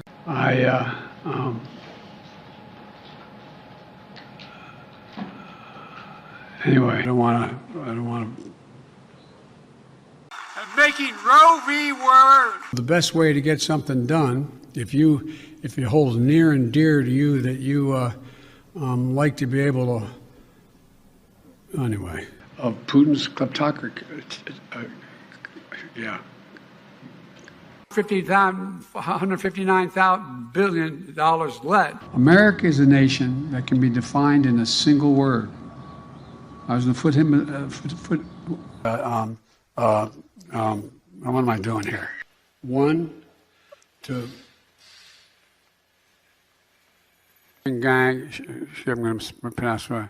Shanga,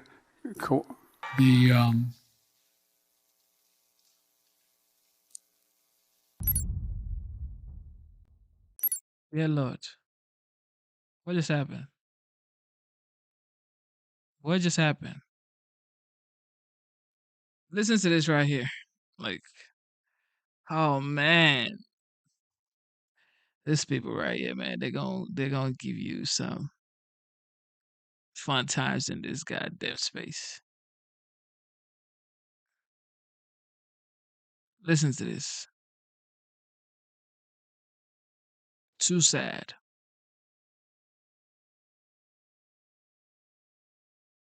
This is an actual high school teacher. Okay? Listen to this.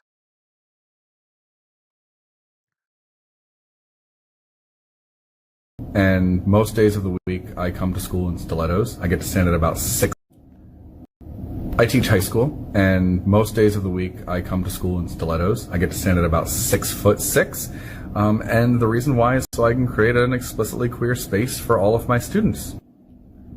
That way they know that this place is a place for them, by them, and because I never had one of those growing up. So, yeah. Bit of a beast. I teach high school, and most days of the week I come to school in stilettos. I get to stand at about 6'6". And the reason why is so I can create an explicitly queer space for all of my students. That way they know that this place is a place for them, by them, and because I never had one of those growing up. So, yeah. Dear Lord Jesus. Dear Lord. Save us. Because God help me. See this in my daughter's school? I'ma just... Right now, New York She's homeschooled right now. And Congresswoman, you voted for the ban. Right now, she's homeschooled right now because this ain't it. This right here ain't it. This right here ain't it. God damn. But has your stance changed now that we've got this request from President-elect Trump?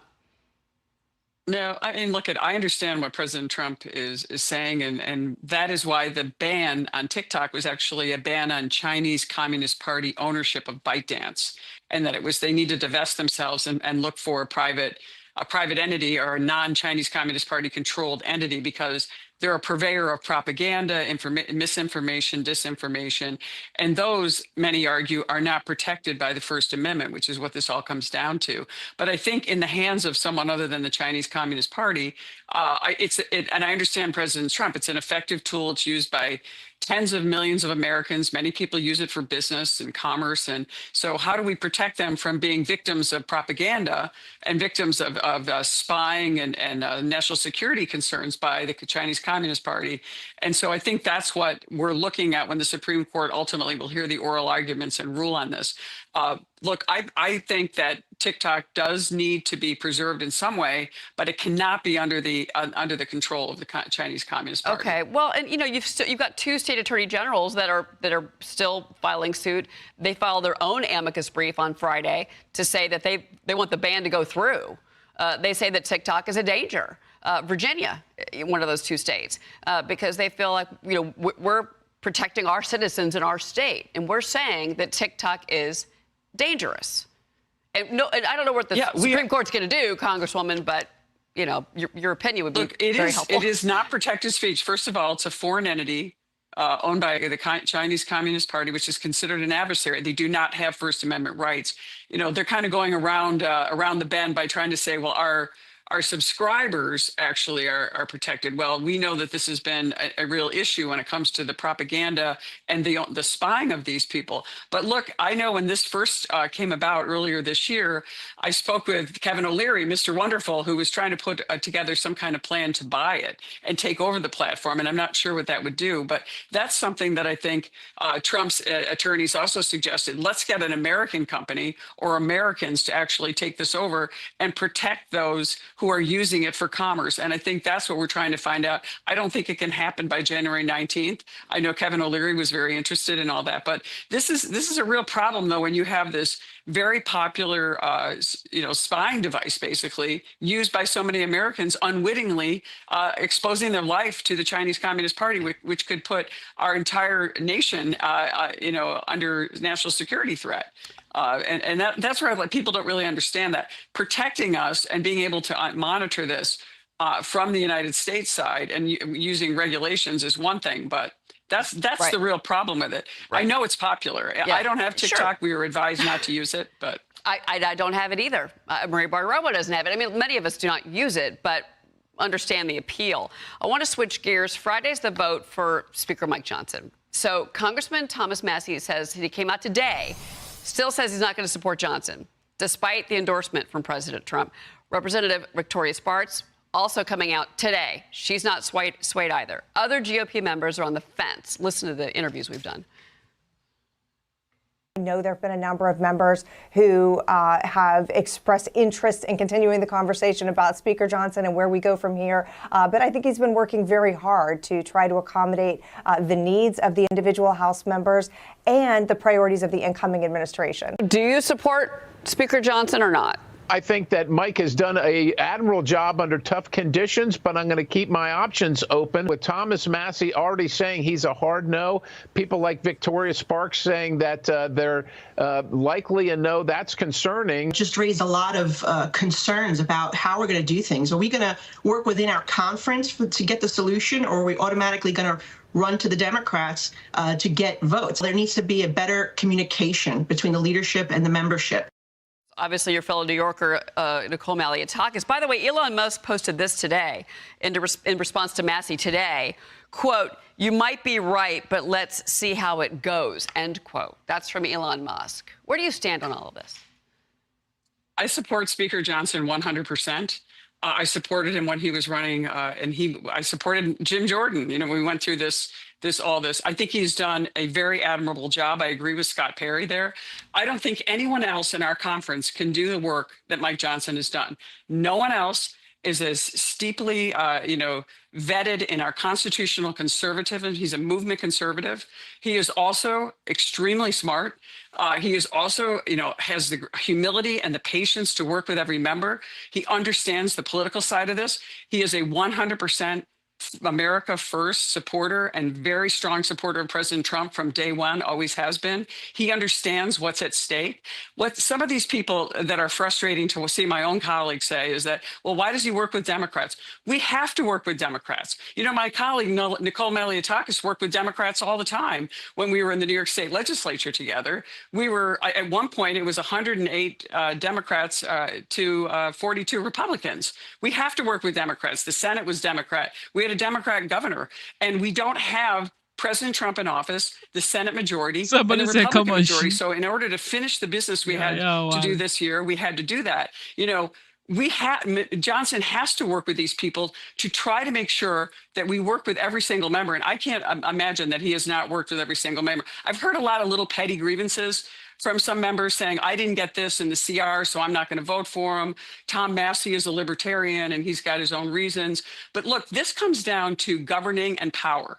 The Democrats always know what it means to be in power. Nancy Pelosi always got unanimous votes out of her conference, because when she had to face either President Trump or a Republican Senate, She knew that her only leverage was unanimity. We don't have that and this is a dream for the Democrats to hear Republicans so splintered on this. Mike Johnson's job is to. And that's another thing that I used to worry about. I used to think to myself that how is Nancy Pelosi getting unanimous decisions? How is she getting unanimous vote? Every single time she's going to come out and say, we got a unanimous vote.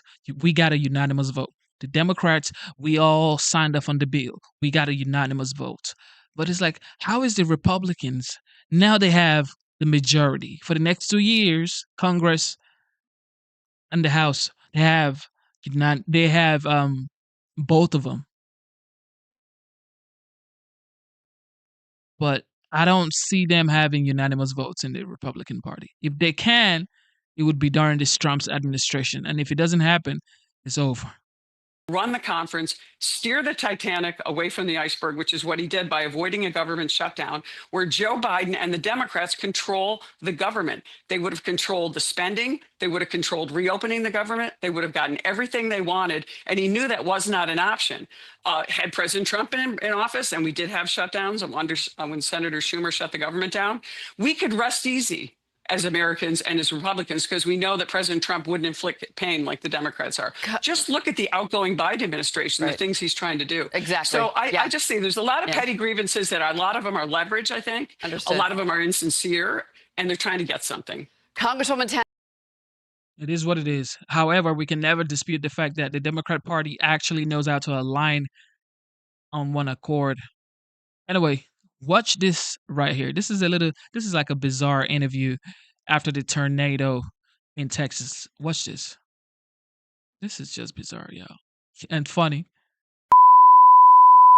All right, perfect. Frame, I ain't messing up no frame. Good. Like, you see what you got go. Oh man, I ain't shaved, dog. You caught me Good, off. you No, good? I ain't ready, dog. No. Stay right there. No. Got you. Say it right there. All right, look at me. Look at you. I got this. Say your first and last name, please. Trevor Pipkin. You don't have to I gotta move. lean Okay. into it. Okay, could you spell those for me? Trevor Pipkin, TREVORPIPKIN. All right, sir. Tell me, what happened out here? Man, I actually left my house 15 minutes before it happened, and I got a text from somebody about some weather stuff. I'm like, man, you girl, you ain't my mom. Leave me alone. Swiped up. 10 minutes later, my neighbor across the street. Yo, you got to get home. You tore. Oh, God. Oh, man. This man, what is he on? What is this man on right here, bro? He's gone. There ain't no way they ain't gonna tell me this man ain't gone. Actually left my house 15 minutes before it happened, and I got a text from somebody about some weather stuff. I'm like, man, you girl, you ain't my mom. Leave me alone. Swiped up. 10 minutes later, my neighbor across the street. Yo, you got to get home. You tornado, your house on the ground, destroyed. Our roof ripped off. Homeboy across the street's trucks in his house, his RVs in the back of his house. It's going wild, you know what I'm saying? So you should see the back down there.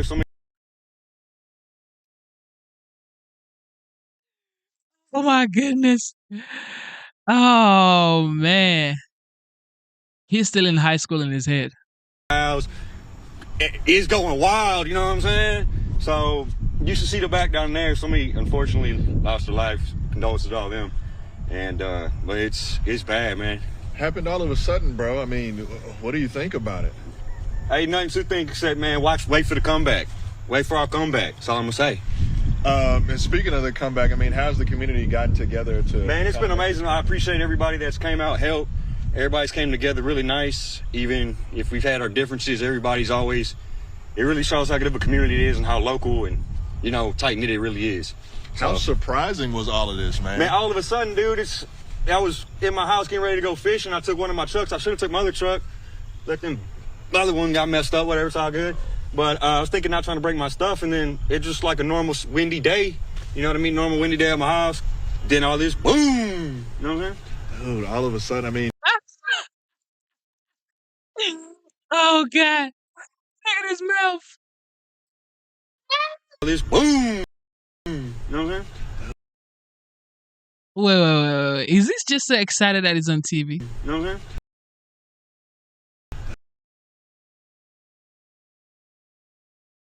God. Dude, all of a sudden, I mean, 15 minutes before, do you feel like you were in fear for your life if you hadn't have left 15 minutes before? I wouldn't have been standing here to talk to you, boss man, if you wouldn't seen it in there. I'm gonna be honest with you, but it's all good. I'm here standing here with you now. What all happened to your house? It's basically donezo. The whole roof, you walk over, the roof ripped off my whole shed. It is donezo, yo. He says it's basically donezo. What all happened to your house? It's basically donezo. The whole roof, you walk over, the roof ripped off my whole shed. Everything in my shed's gone. Blew my whole trucks, busted windows out. Whole inside, you just... Oh God, I need the full interview for that. Like, I need to go search for the full interview. What? All right, as usual, New York, more tragedy. Following breaking news of 6 people injured in a shooting in the Bronx, in the Williamsbridge area, the Williamsbridge neighborhood. We do see this, a press conference expected to begin at any moment. A live picture there as they're stepping to the mics. Perfect timing. Let's listen in. Ready? Good evening. Tonight in the Gun Hill section of the Bronx, we had a brazen and heartless attack by 2 shooters that opened fire in the middle of the street and into a crowded convenience store, striking 6 people, including a 40-year-old mother and her 12-year-old daughter. Jesus. That were used as shields. Oh, God. The mother used as a shield by the intended targets of the shooting. At approximately 10 to 5 this evening, uniformed police from the 4-7 precinct received numerous calls for shots fired and people being shot at 3544 White Plains Road. What we know by video so far is we have 2 shooters running across White Plains Road shooting at a group of people in front of the convenience store. Some members of this group ran into the store and ran to the counter and were being fired upon, which one of the intended targets, which was not hit, grabbed the mother, 40 years old, as a shield, and she was shot 1 time in the stomach. We also have a daughter, 12 years old, shot in the leg. We have an additional 4 males shot in their arms and legs. Their ages from 18 to 21. Who are we looking for right now? We have a male black in a black Nike sweatsuit and a male black in a gray hoodie who fled the scene. At this time, we do not have a motive for the shooting. If anyone on White Plains Road, shopping, walking around, saw anything, please call us at 1-800-577-TIPS. 1-800-577-TIPS. And like I said, a brazen and heartless attack on innocent New Yorkers and cowardly intended victims who used a mother as a shield. With that being said, I'll take any questions you might have. Hi, I'm going to have questions. I'm going to start with 1010 Wins, Maryland, Buckley. Do you believe this was a random attack or was this organized crime? No, this looks like a targeted attack of someone in the group in front of that store. And the Detective Bureau will find out who that was. We're going to move to WCBS, Naveen Dhaliwal. And that was my next question, was the intended target who? Any idea as to how many? Right now, Bronx detectives will figure out who the intended targets were. But like I said, the 2 shooters came across the street, firing in the street at the group, and then went into the store and fired into that store. As you can see, that store is not that big. Crowded store. Bronx community members shopping in that store getting shot by these shooters.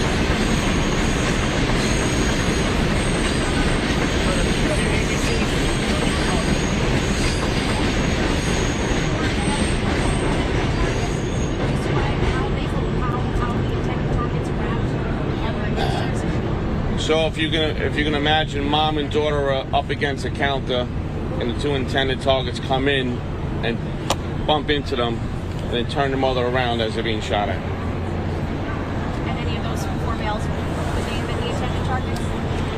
The Bronx detectives, they have a lot of work to do tonight. This is kind of early tonight, okay? And we're going to go to Pix 11, Eli. Sorry, can you please just explain again? I couldn't hear you. So the mom was using a shield by one of the shooters? When the mother and daughter are at the counter, the intended victims run into the store and they bump into them, and one of them turns the mother around and she gets shot in the stomach. All right, thank you, folks. Thank you for your time.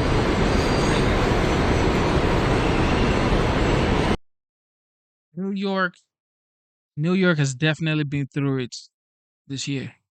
This year is a year that New York would never forget. Jesus, they've been through a lot. Anyway, from New York, we're going to move to California. Of course, the two hottest cities in the United States. Check this out. Police car chase. This was wild. Welcome back into Live Now from Fox, where we are heading over to California and dipping into some of the live coverage that we're getting from our partners at Fox 11 in Los Angeles, currently right now covering a vehicle pursuit, a stolen vehicle. Again, let's dip into this, and as always, viewer discretion. Driving erratically. You know what? The entire time we've had eyes on this vehicle, it has been driving this type of erratic. Made a big loop right there. Now we're back on the southbound 5. We went through the Glendale area, came back to that 5, and now we're back on that southbound 5. Not sure if maybe he took the... Whoa! Oh, my goodness.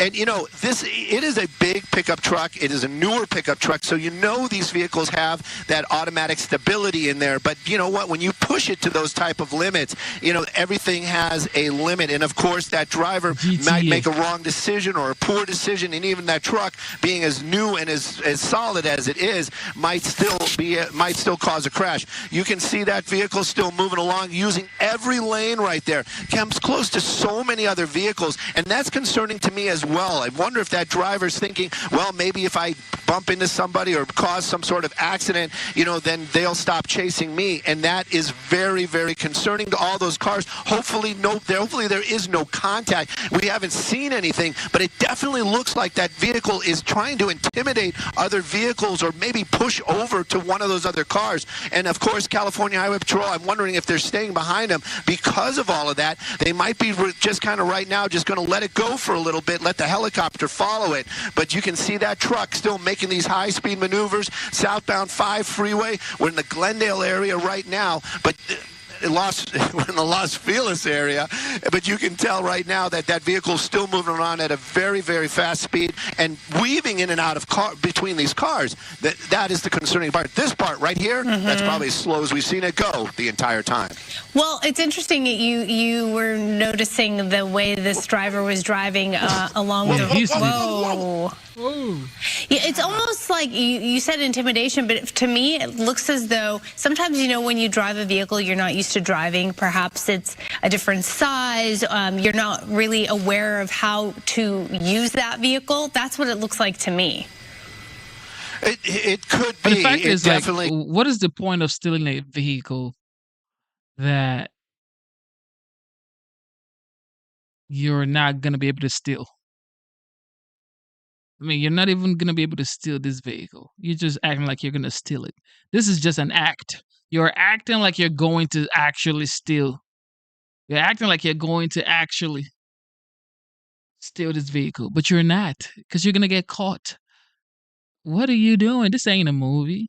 Could be that truck responding to whatever that driver's doing there behind the wheel, and it is swerving around. It is a pickup truck as well. The newer trucks, they try to make that weight distribution a little bit better for the common driver. Look at that, kind of caught in that groove right there.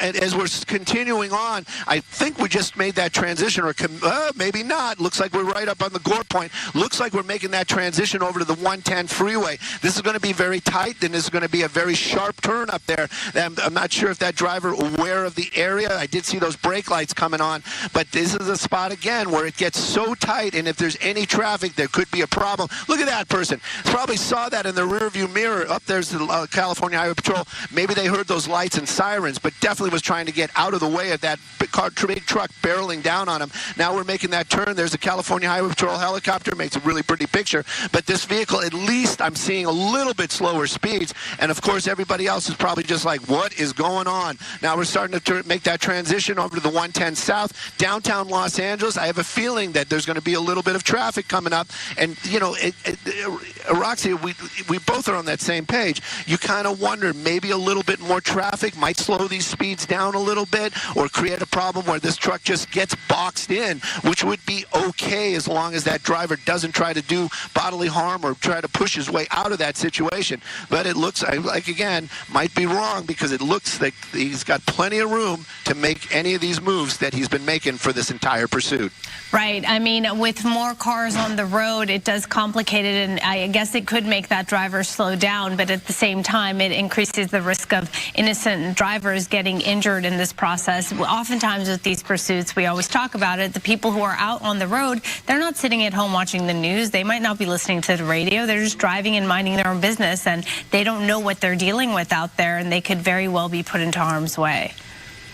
That is the biggest concern whenever we watch these pursuits. I really, truly mean that. I'm always worried about all those folks that this person is just zipping and whizzing by and getting so close to. That could be one of your loved ones out there just making their drive home or going to work or doing their errands, and then you've got this guy just ripping through there. And, you know, again, California Highway Patrol, they're doing what they can. Lights and sirens, warning the public, telling people, hey, basically you need to kind of move over. Look at this. Look at this. Yeah, you know, it's the first time I've seen somebody on that far right driving slow, and I'm appreciating it. Well, that truck did definitely slow down a little bit, making our way over to that transition where it does get backed up, and there's a little bit of usually a little bit of confusion. Take a look. I know that it's going to start getting to that stop and go traffic. We make our way through the downtown, whoa, through the Gore Point, making his way over to that off. So now he has that choice. He can get off and basically try to maybe drive through the city area, and or there's an opportunity to get back onto the 110. I have a feeling this driver does know where they're going or does know this area.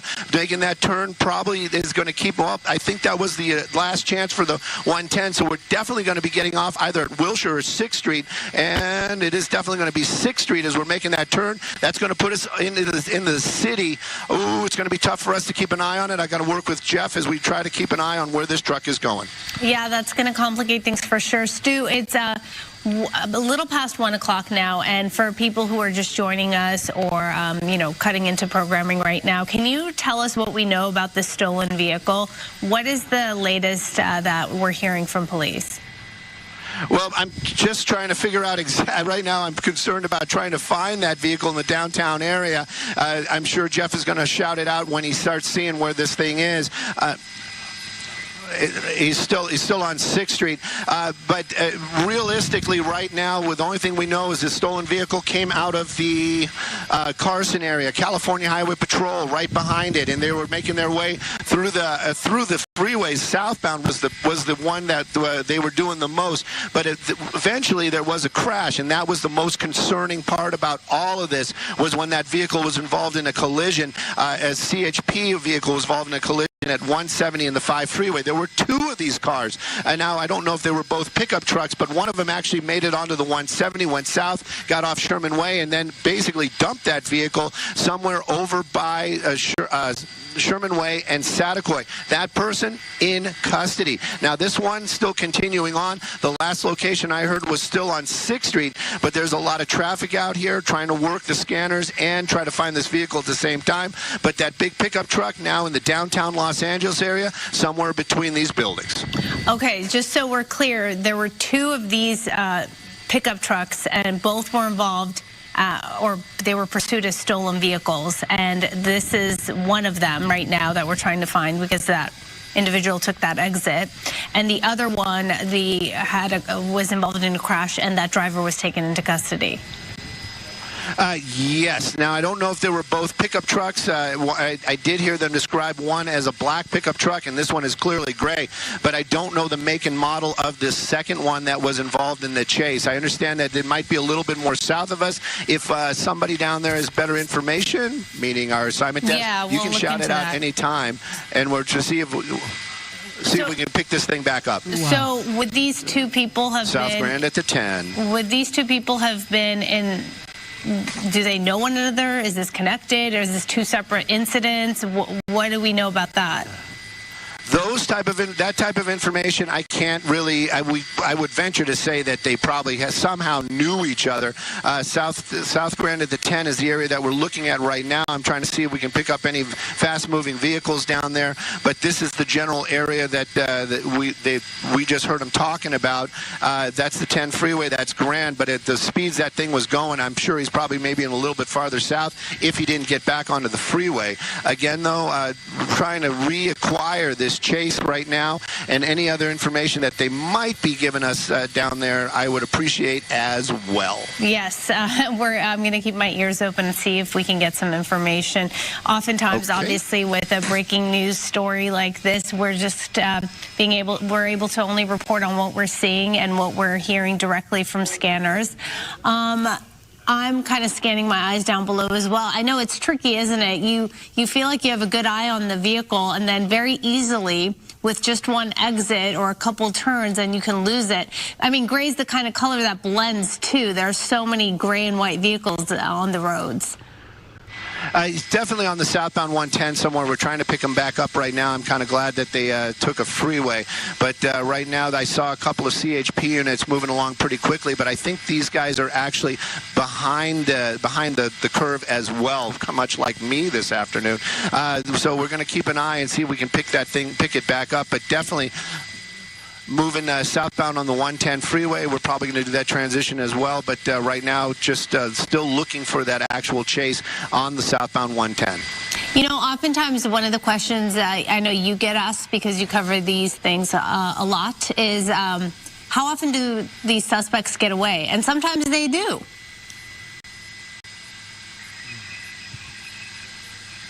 Copy. I'm sorry about that, guys. I think we actually even lost the IFB to southbound 10 at Expo. So he's got to be somewhere right here, because this is the general area where we are, and still trying to pick it back up. Okay, Stu, let me know if you can hear me, and if you don't. Got off by the Coliseum. You're watching us cover this stolen pursuit of a truck, and it gets tricky sometimes because you can lose the vehicle in the process of the pursuit, and then you're working with people trying to acquire as much information as possible. So obviously, as you're watching this, you see that we're trying to get our eyes back on this stolen pickup truck, and we're trying to establish connection with Skyfox. Sometimes it can get a little dicey. So we're just working with what we have right now. The stolen pickup, I guess it originated, as Stu was saying, out of Carson. There was another vehicle, also a stolen vehicle, a black pickup truck is what Stu was reporting, which was also involved in some kind of a crash with a CHP vehicle, a CHP unit, and that individual driving the other pickup truck was taken into custody. So we are trying to get our eyes back on this gray pickup truck. Okay, Stu, is that the vehicle right there?